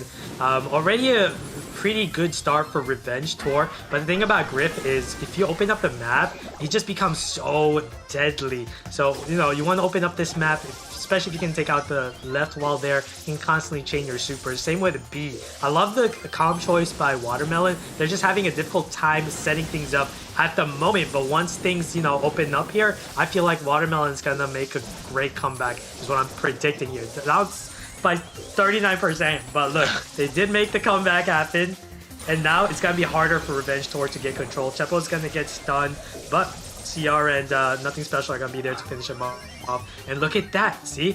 Beautiful. They got control over the mid zone. Map is opened up, and this is where B and Grip are just gonna be so dangerous. I love how you basically planned that out, broke it down, and then it all just kind of fell into place just as you said.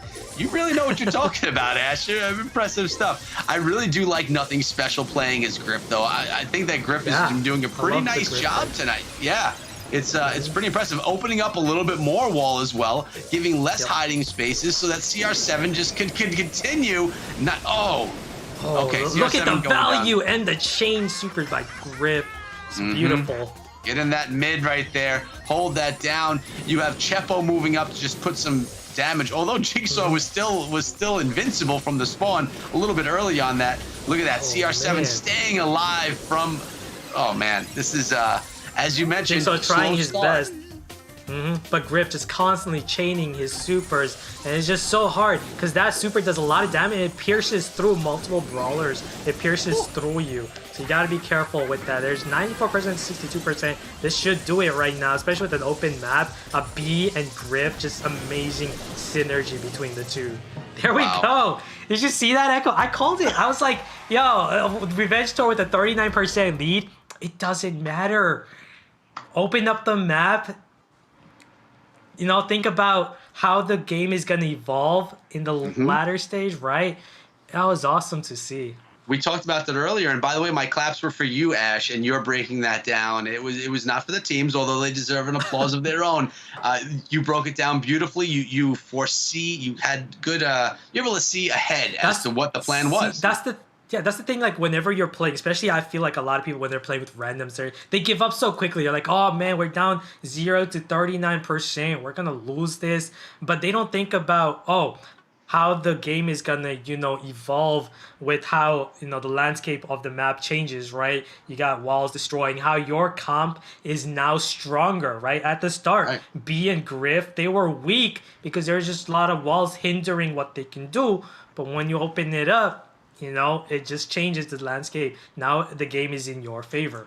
Right, it worked out very well for them. Wow. It did, but that's the difference between elite Brawl Star players or ones that are just well versed and really spend a lot of time playing, and people that just play casually and don't really care to learn more about it. I love these events not only because of the competition and esports element, but the ability to learn. And I mean, how much that I learned from last season just being here, just from watching top level play.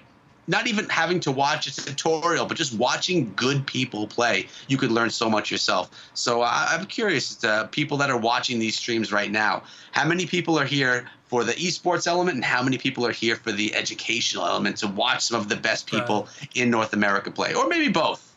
Probably both. Yeah. I think it's mostly both, right? You get to learn a lot and you get to see some really nice gameplay. It's just win-win.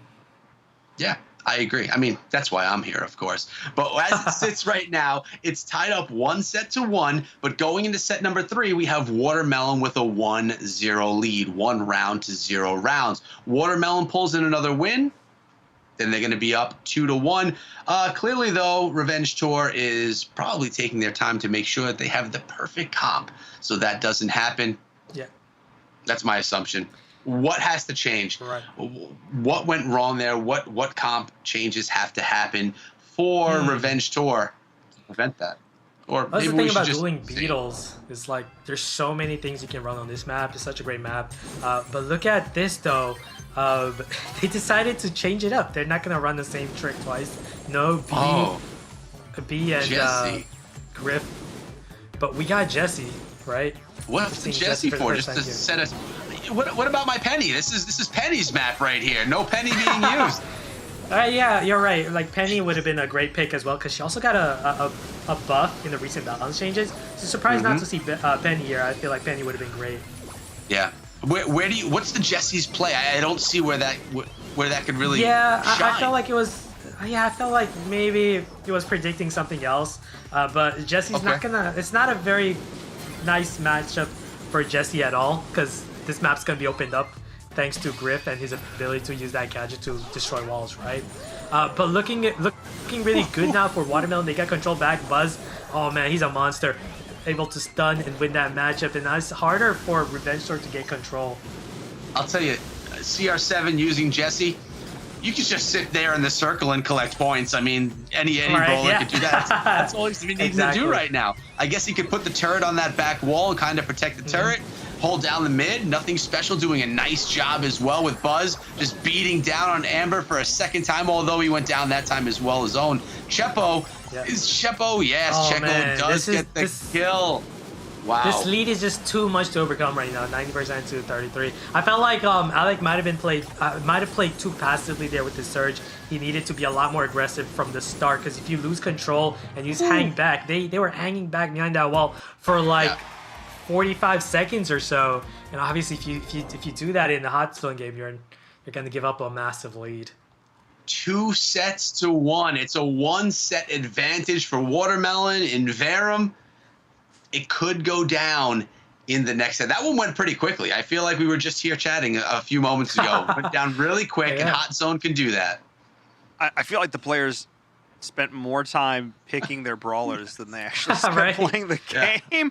Yeah, no, that was sick. And look, I got to give props. Like, Alec pulled out some amazing iframe dodges there on the Griff hook. Like, that was sick. Popping the ult there, or the super, to dodge that and stuff. But in the end, Watermelon, just once they got map control, they never gave it up. And that was the thing that impressed me the most, was just how they're able to keep their composure. Even when they get down low HP, they bait their opponents in to try and confirm those kills, and then the other two teammates jump on them like it's no one's business. There's zero hesitation. And this was, I think, the moment here when you're going to see nothing special go for like a crazy hook in, and then Alec just crushed it. Oh no, I think we already saw it. In either case, really, really impressive play there at the end. I wish we'd shown that. Was so nice. It happened right at the beginning of the second round. Anyway, Echo, this is it. This is for all the marbles. This is the fourth set. This is potentially it. This is potentially game, set, match. Yeah, and we're going into gem grab, and what I think of, not as a pro player, but gem grab, you have a centralized position that you're trying to hold down. We just saw that hot zone map, which was a centralized position that you needed to hold down, and we saw Watermelon dominate on that. So I know it's a different game mode. You're collecting gems rather than holding down a zone, but it all has to do with that center circle. So maybe there's some type of correlation there, and if my thoughts are on point, Ash is probably laughing at me, or he looks like he's laughing at me over there. But I'm thinking that Watermelon is going to be able to do really well with something that's kind of similar. You can shoot me down now if you want, Ash. No, I agree with you. Yeah, you're on point with all that.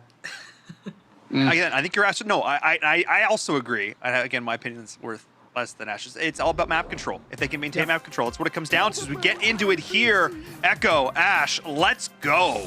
Yeah, we see Chepo with Tara over there. I like that play. Nothing special. Oh, getting stunned there for a second. Taking down Sandy. CR7 over there using Jean as well. Do we have Jean being used on Revenge Tour's side? That's the question. Sandy, Jesse, and Tara. No Jean.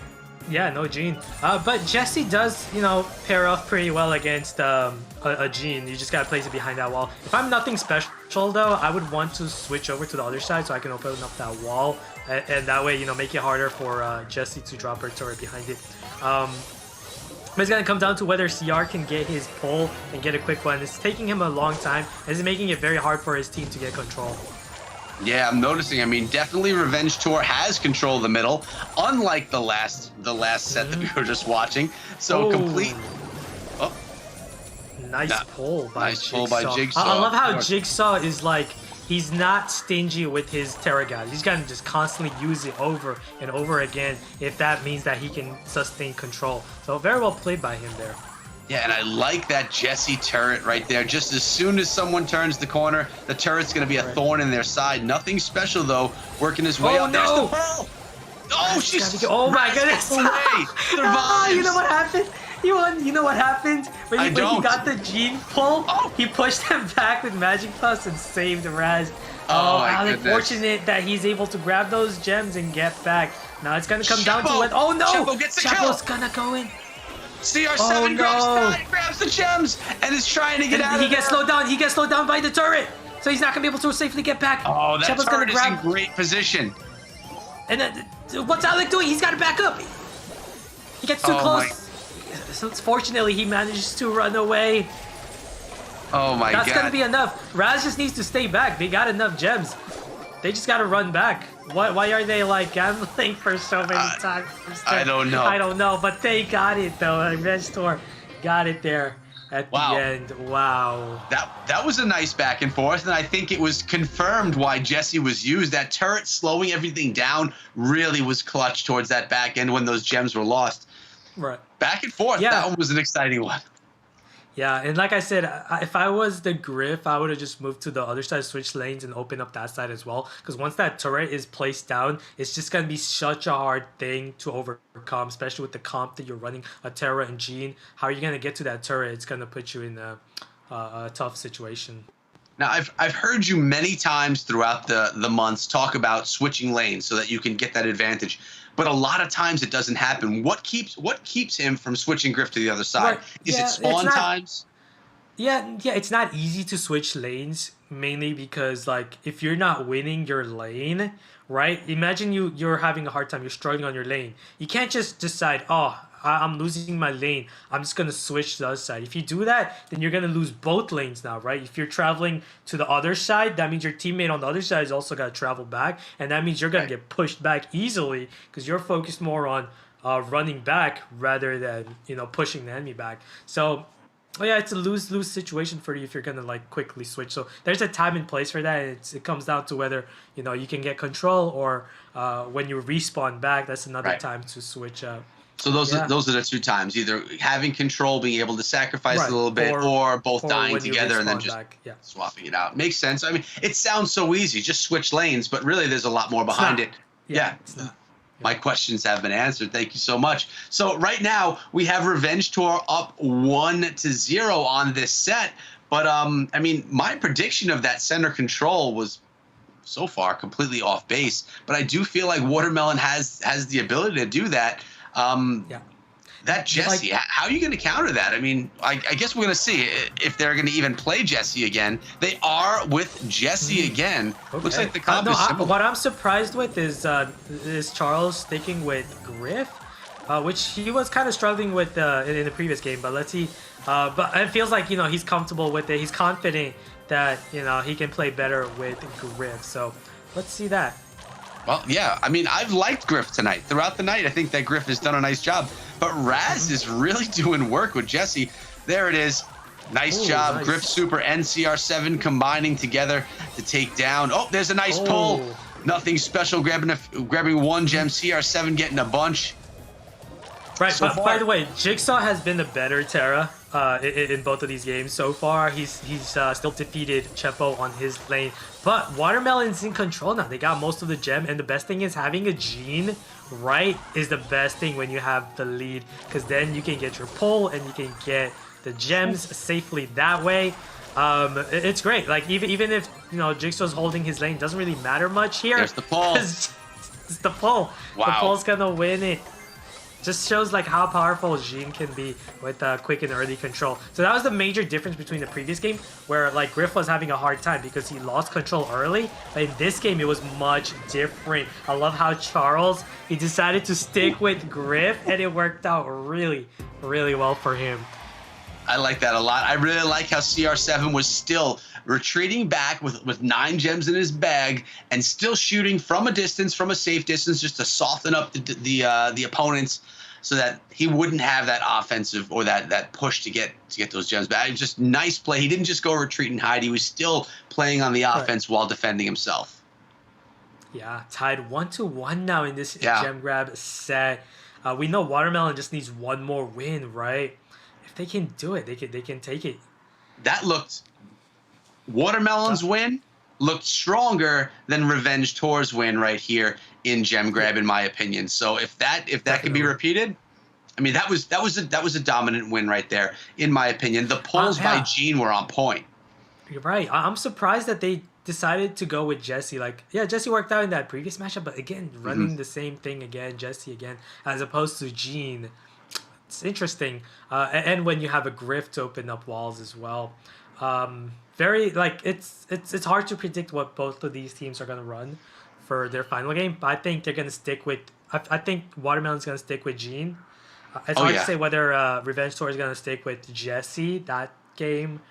I felt like Sandy was kind of a mismatch against Griff on the other lane, because once Griff opens up that wall, it's open, right? And now Griff and Gene has the range advantage against Sandy, so that's why they were able to win that lane so quickly early on. So I feel like Sandy is a brawler you might see Revenge Tour switch out.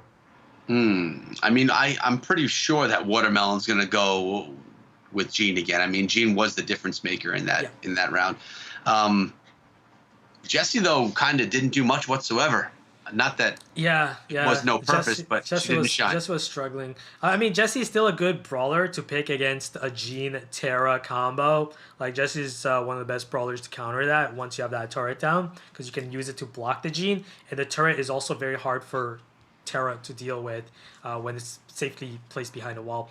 But I'm looking at the Sandy lane. Yeah, you got to get the turret. That's why I'm looking at the Sandy lane, because that was the problem.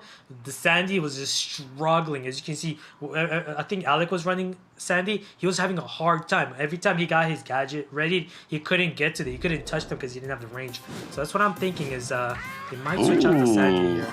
Chepo switches things up, and we have an Amber on the right-hand side. I like that. That's a good switch. Definitely is going to have that advantage. Looks like it is Jean and Sandy. Ooh.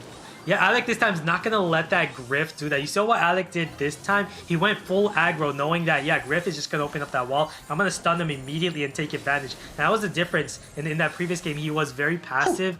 So I like the aggression early on. On the other side, Chepo does have the the matchup advantage against the Terra. He can just use his flames to pierce through those shadows and get to that Terra. Also has the range advantage. As for the mid, you got Raz versus CR, Jean versus Jean. Alex gonna get the kill up there. Nice sneak play, and this gives them a big advantage. Having the Sandstorm down, concealing their presence, and best of all, Raz has his pull, so he can go for a sneaky pull here. But he's gotta be careful because he's within the range of CR. He gets the first pull. Nice pull. And now Revenge Tower just one gem away from starting to count. Unfortunately for them, that gem is gonna spawn right next to them. But oh man, Jigsaw got a little too greedy, got taken out, and now Alex gonna get doubled. He's gonna go down. CR's gonna miss a critical pull. Oh man, yeah, I was just letting you roll right there, man, because you were on fire. But yeah, there was a lot going on right there. I was just kind of kicked back and watching. But right now, Chepo's trying to make his way in there. I don't think it's gonna happen because look, Jigsaw has his pull, so if they make a any sort of push, they're gonna get pulled. And then of course Raz with the great pull, man. Raz and his Jean was just on point this game. Got those key pulls. There was a situation where him and CR7 both had Jean and pulls. He was the first one. He was just faster reactively to get the pull first and win it. Just on point there. You know, I think it's only right that we go to set number 5. I mean, this is the last match of the evening. This is one of these teams going home. They are friends. May as well. Only one team, one set left, and one team is walking away here into the finals, right? Mm-hmm. Wow. Yeah, exactly. That's exactly how it goes down. So. In Verum, come on back. I mean, I predicted Watermelon holding that mid, and it didn't happen as well as I predicted. I was wrong. I mean, I can't say that I blame you, honestly. With how close these two teams are, it really could have gone either way.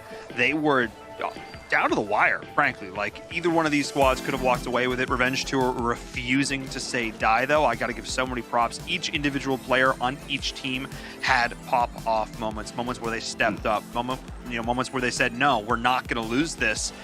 But in the end, Revenge Tour just able to go that little bit bigger, not letting Watermelon win those 2 in a row, not letting them come back, not letting them shut them down. In the end, it was this final moment, finding order in chaos, getting those 10 gems, and locking down the defense. Chepo tried their best to break their way in, but Alec was just that little bit bigger multiple times over the course of that match. Alec really stepped up. So huge props there to them, taking us to set number 5.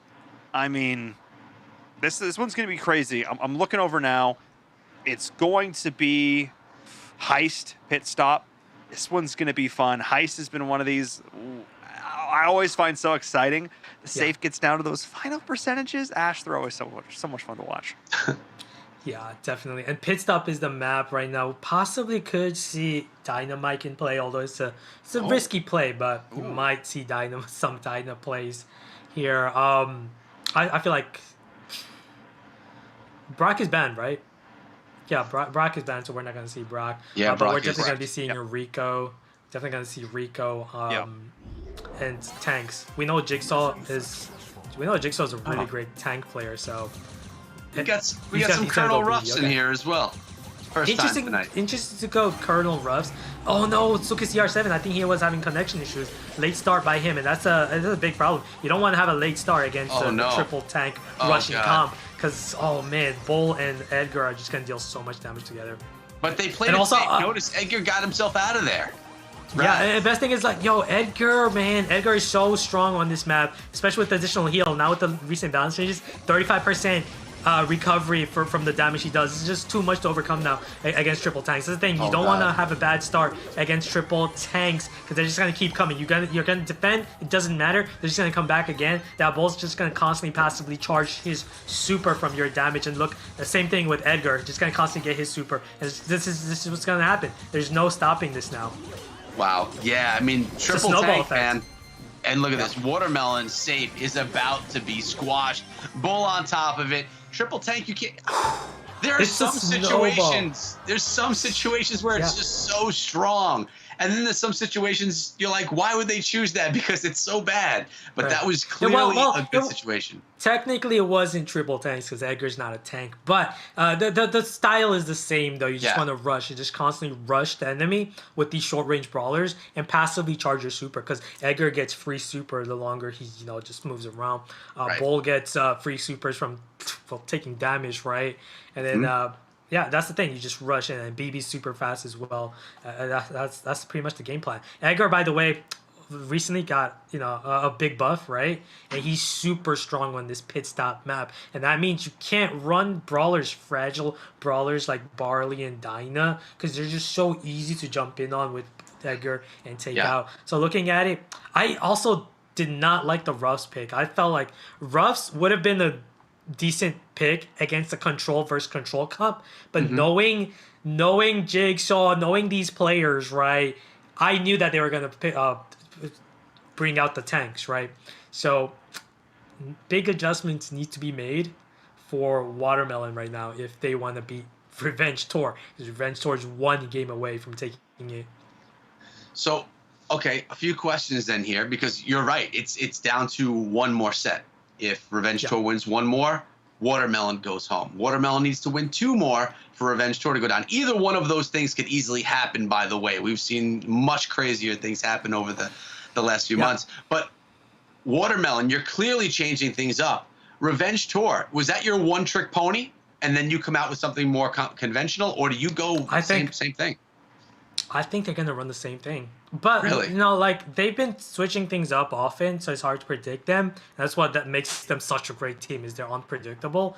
Yeah. But, I think they can run the same comp again because it's so deadly. Edgar is such a deadly brawler right now. It just limits what you can run. Having an Edgar puts the other team in a hard, position because now you got to decide, do I run Barley? Do I run Rico? Right. Do I run Ruffs? These fragile brawlers that Edgar can just jump in on and take out rather easily.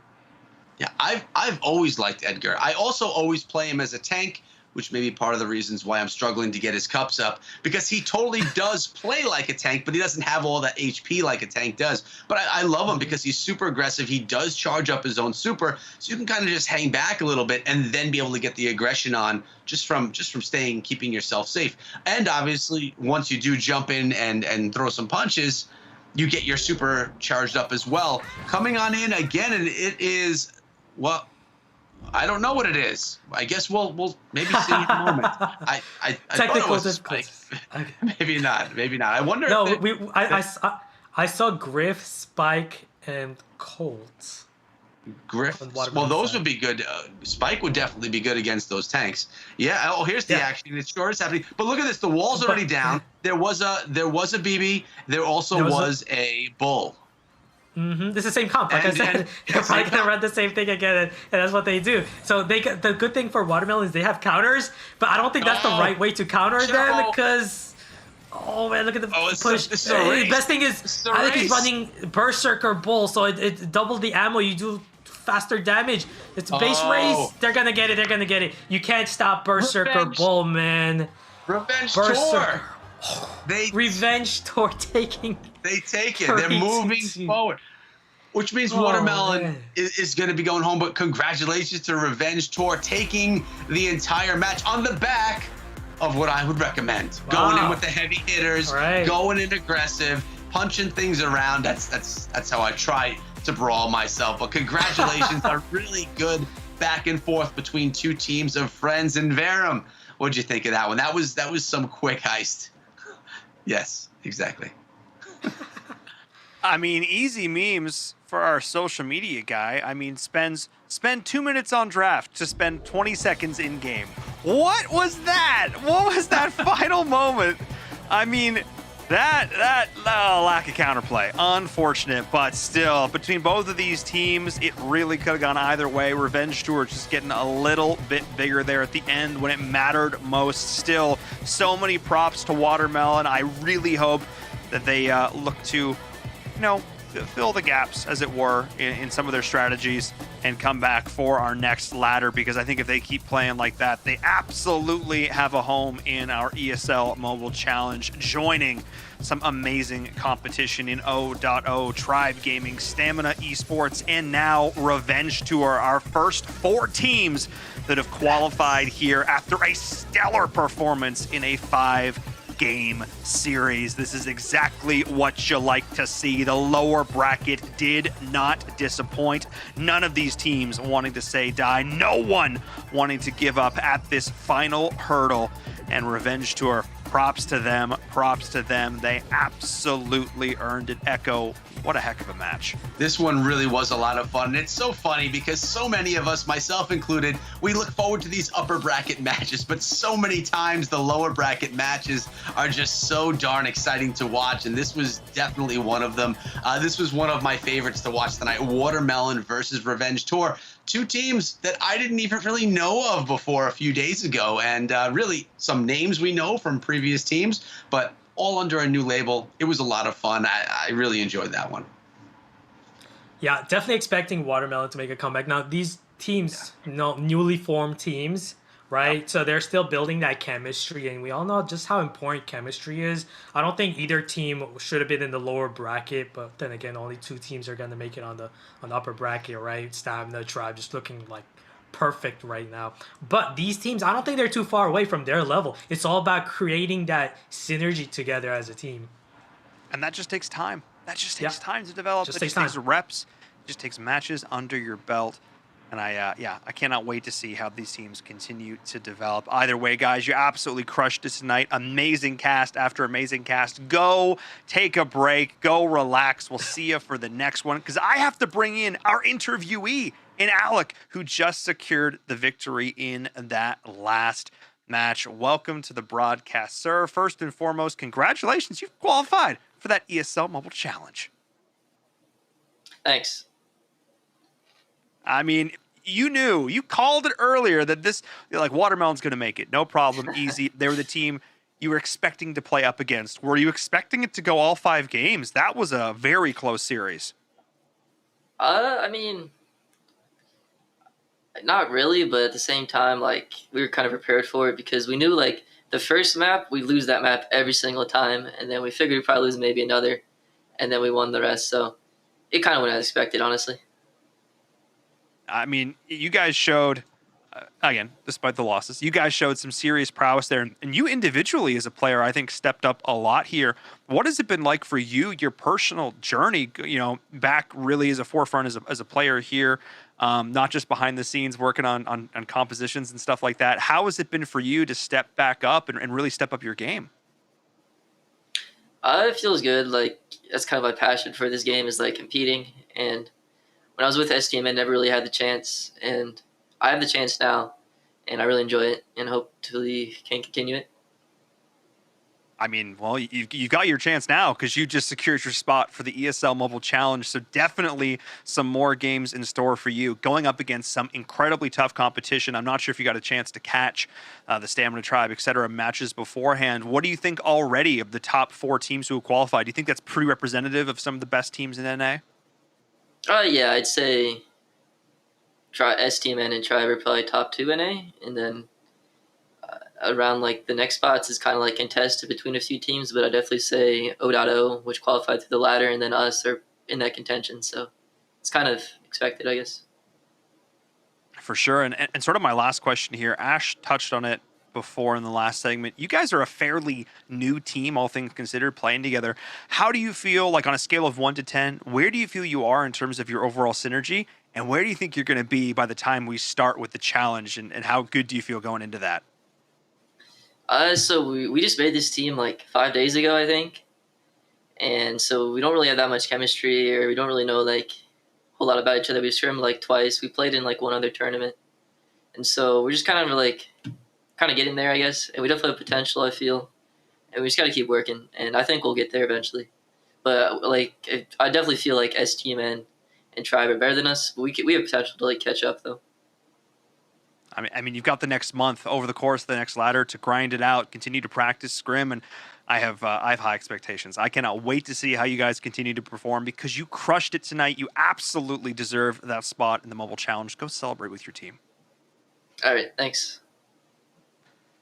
Alrighty. Another night of Brawl Stars in the books, which means I got to welcome Glitter back to the show, who's been watching that last one, and I imagine has some thoughts as well. What do you think about how close that one was and that final win in the end there? I mean, I assumed it was going to be close. I didn't know it was going to be that close.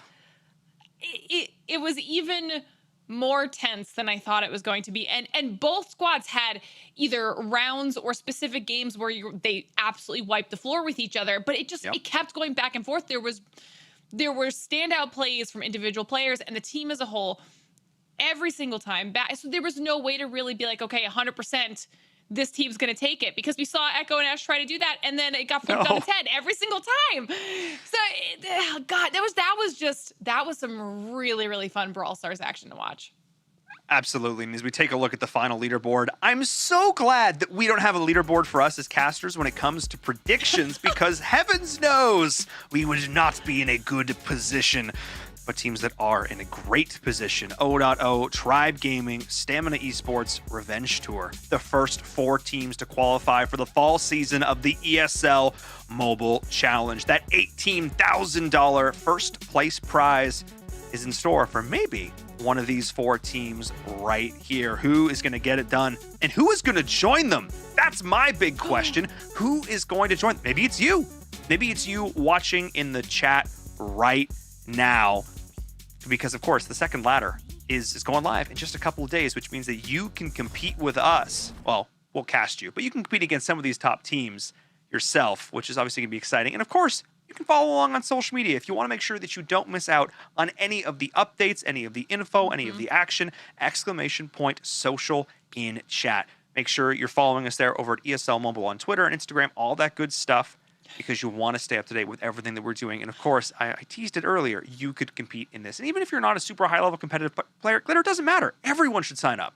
100%. Everybody should be signing up, because we have seen people make names for themselves here in the ESL Mobile Open. Okay, you will go from unknown to very well known. Yes. Overnight. And we've talked about it this entire first half of this ladder in general. We have seen the most insane mix of veterans and new players, both at the tops of all of our leaderboards across every single title. So join us. Just jump on it. You never know what's going to happen. Why not try? Give it a shot. And again, even if it's just the first step, you want to dip your toe into the competitive waters, see if it's for you, I highly recommend you check it out. And hey, maybe we'll be casting you up here for one of our broadcasts heading towards the ESL Mobile Challenge. But that's it for us tonight. We've got our first 4 teams locked in, loaded, and ready to go. Who will join them? That's the question next. And what's going to happen with some of our other games? Clash of Clans, of course, happening soon as well. So be sure to tune in for that when that happens. We'll be saying goodnight, though, from us, from myself, from the rest of the cast and crew. Thank you all so much for joining us. We'll see you next time. Feel the lights, see the stage, hear the vibe. Pumped up to get ready for the fight. Big dreams, one chance, be the star. I'm the winner coming out of the dark.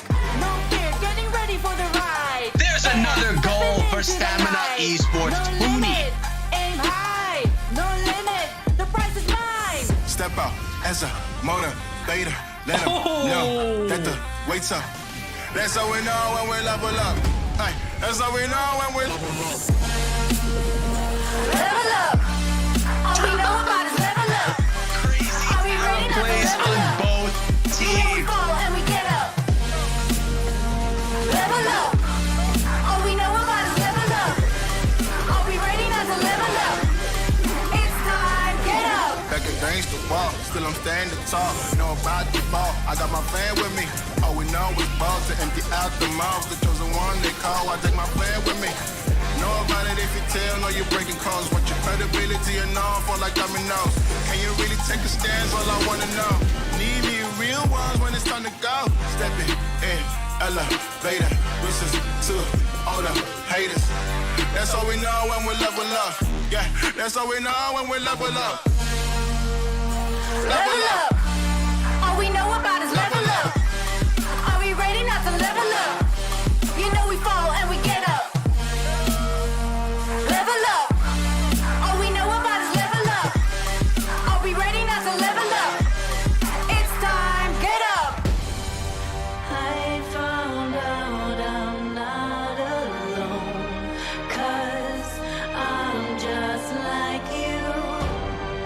There's no failing when we fight. We're not afraid to. Level up. All we know about is level up.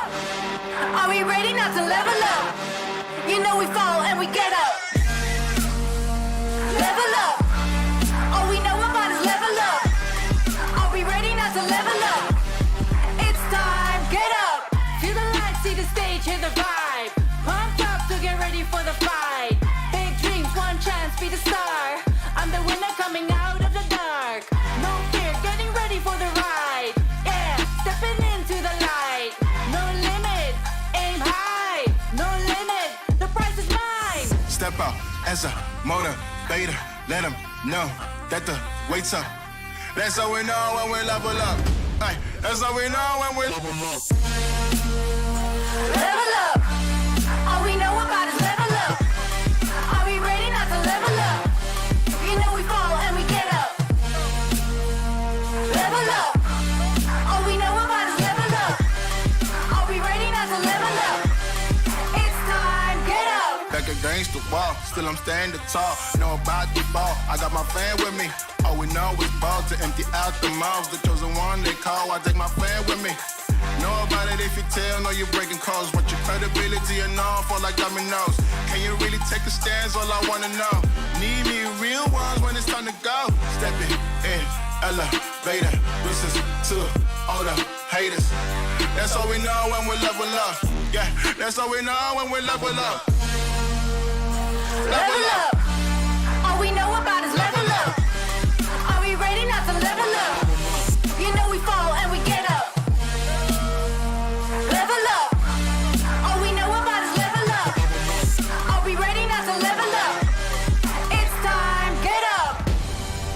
I found out I'm not alone, 'cause I'm just like you. There's no failing when we fight. We're not afraid to. Level up. All we know about is level up. Are we ready not to level up? You know we fall and we get up. Level up. All we know about is level up. Are we ready not to level up? It's time, get up. Feel the lights, see the stage, hear the vibe. Pumped up to get ready for the fight. Big dreams, one chance, be the star. I'm the winner coming out of the dark. No fear, getting ready for the ride. Yeah, stepping into the light. No limit, aim high. No limit, the price is mine. Step out as a motivator. Let them know that the weight's up. That's how we know when we level up. Ay, that's how we know when we level up.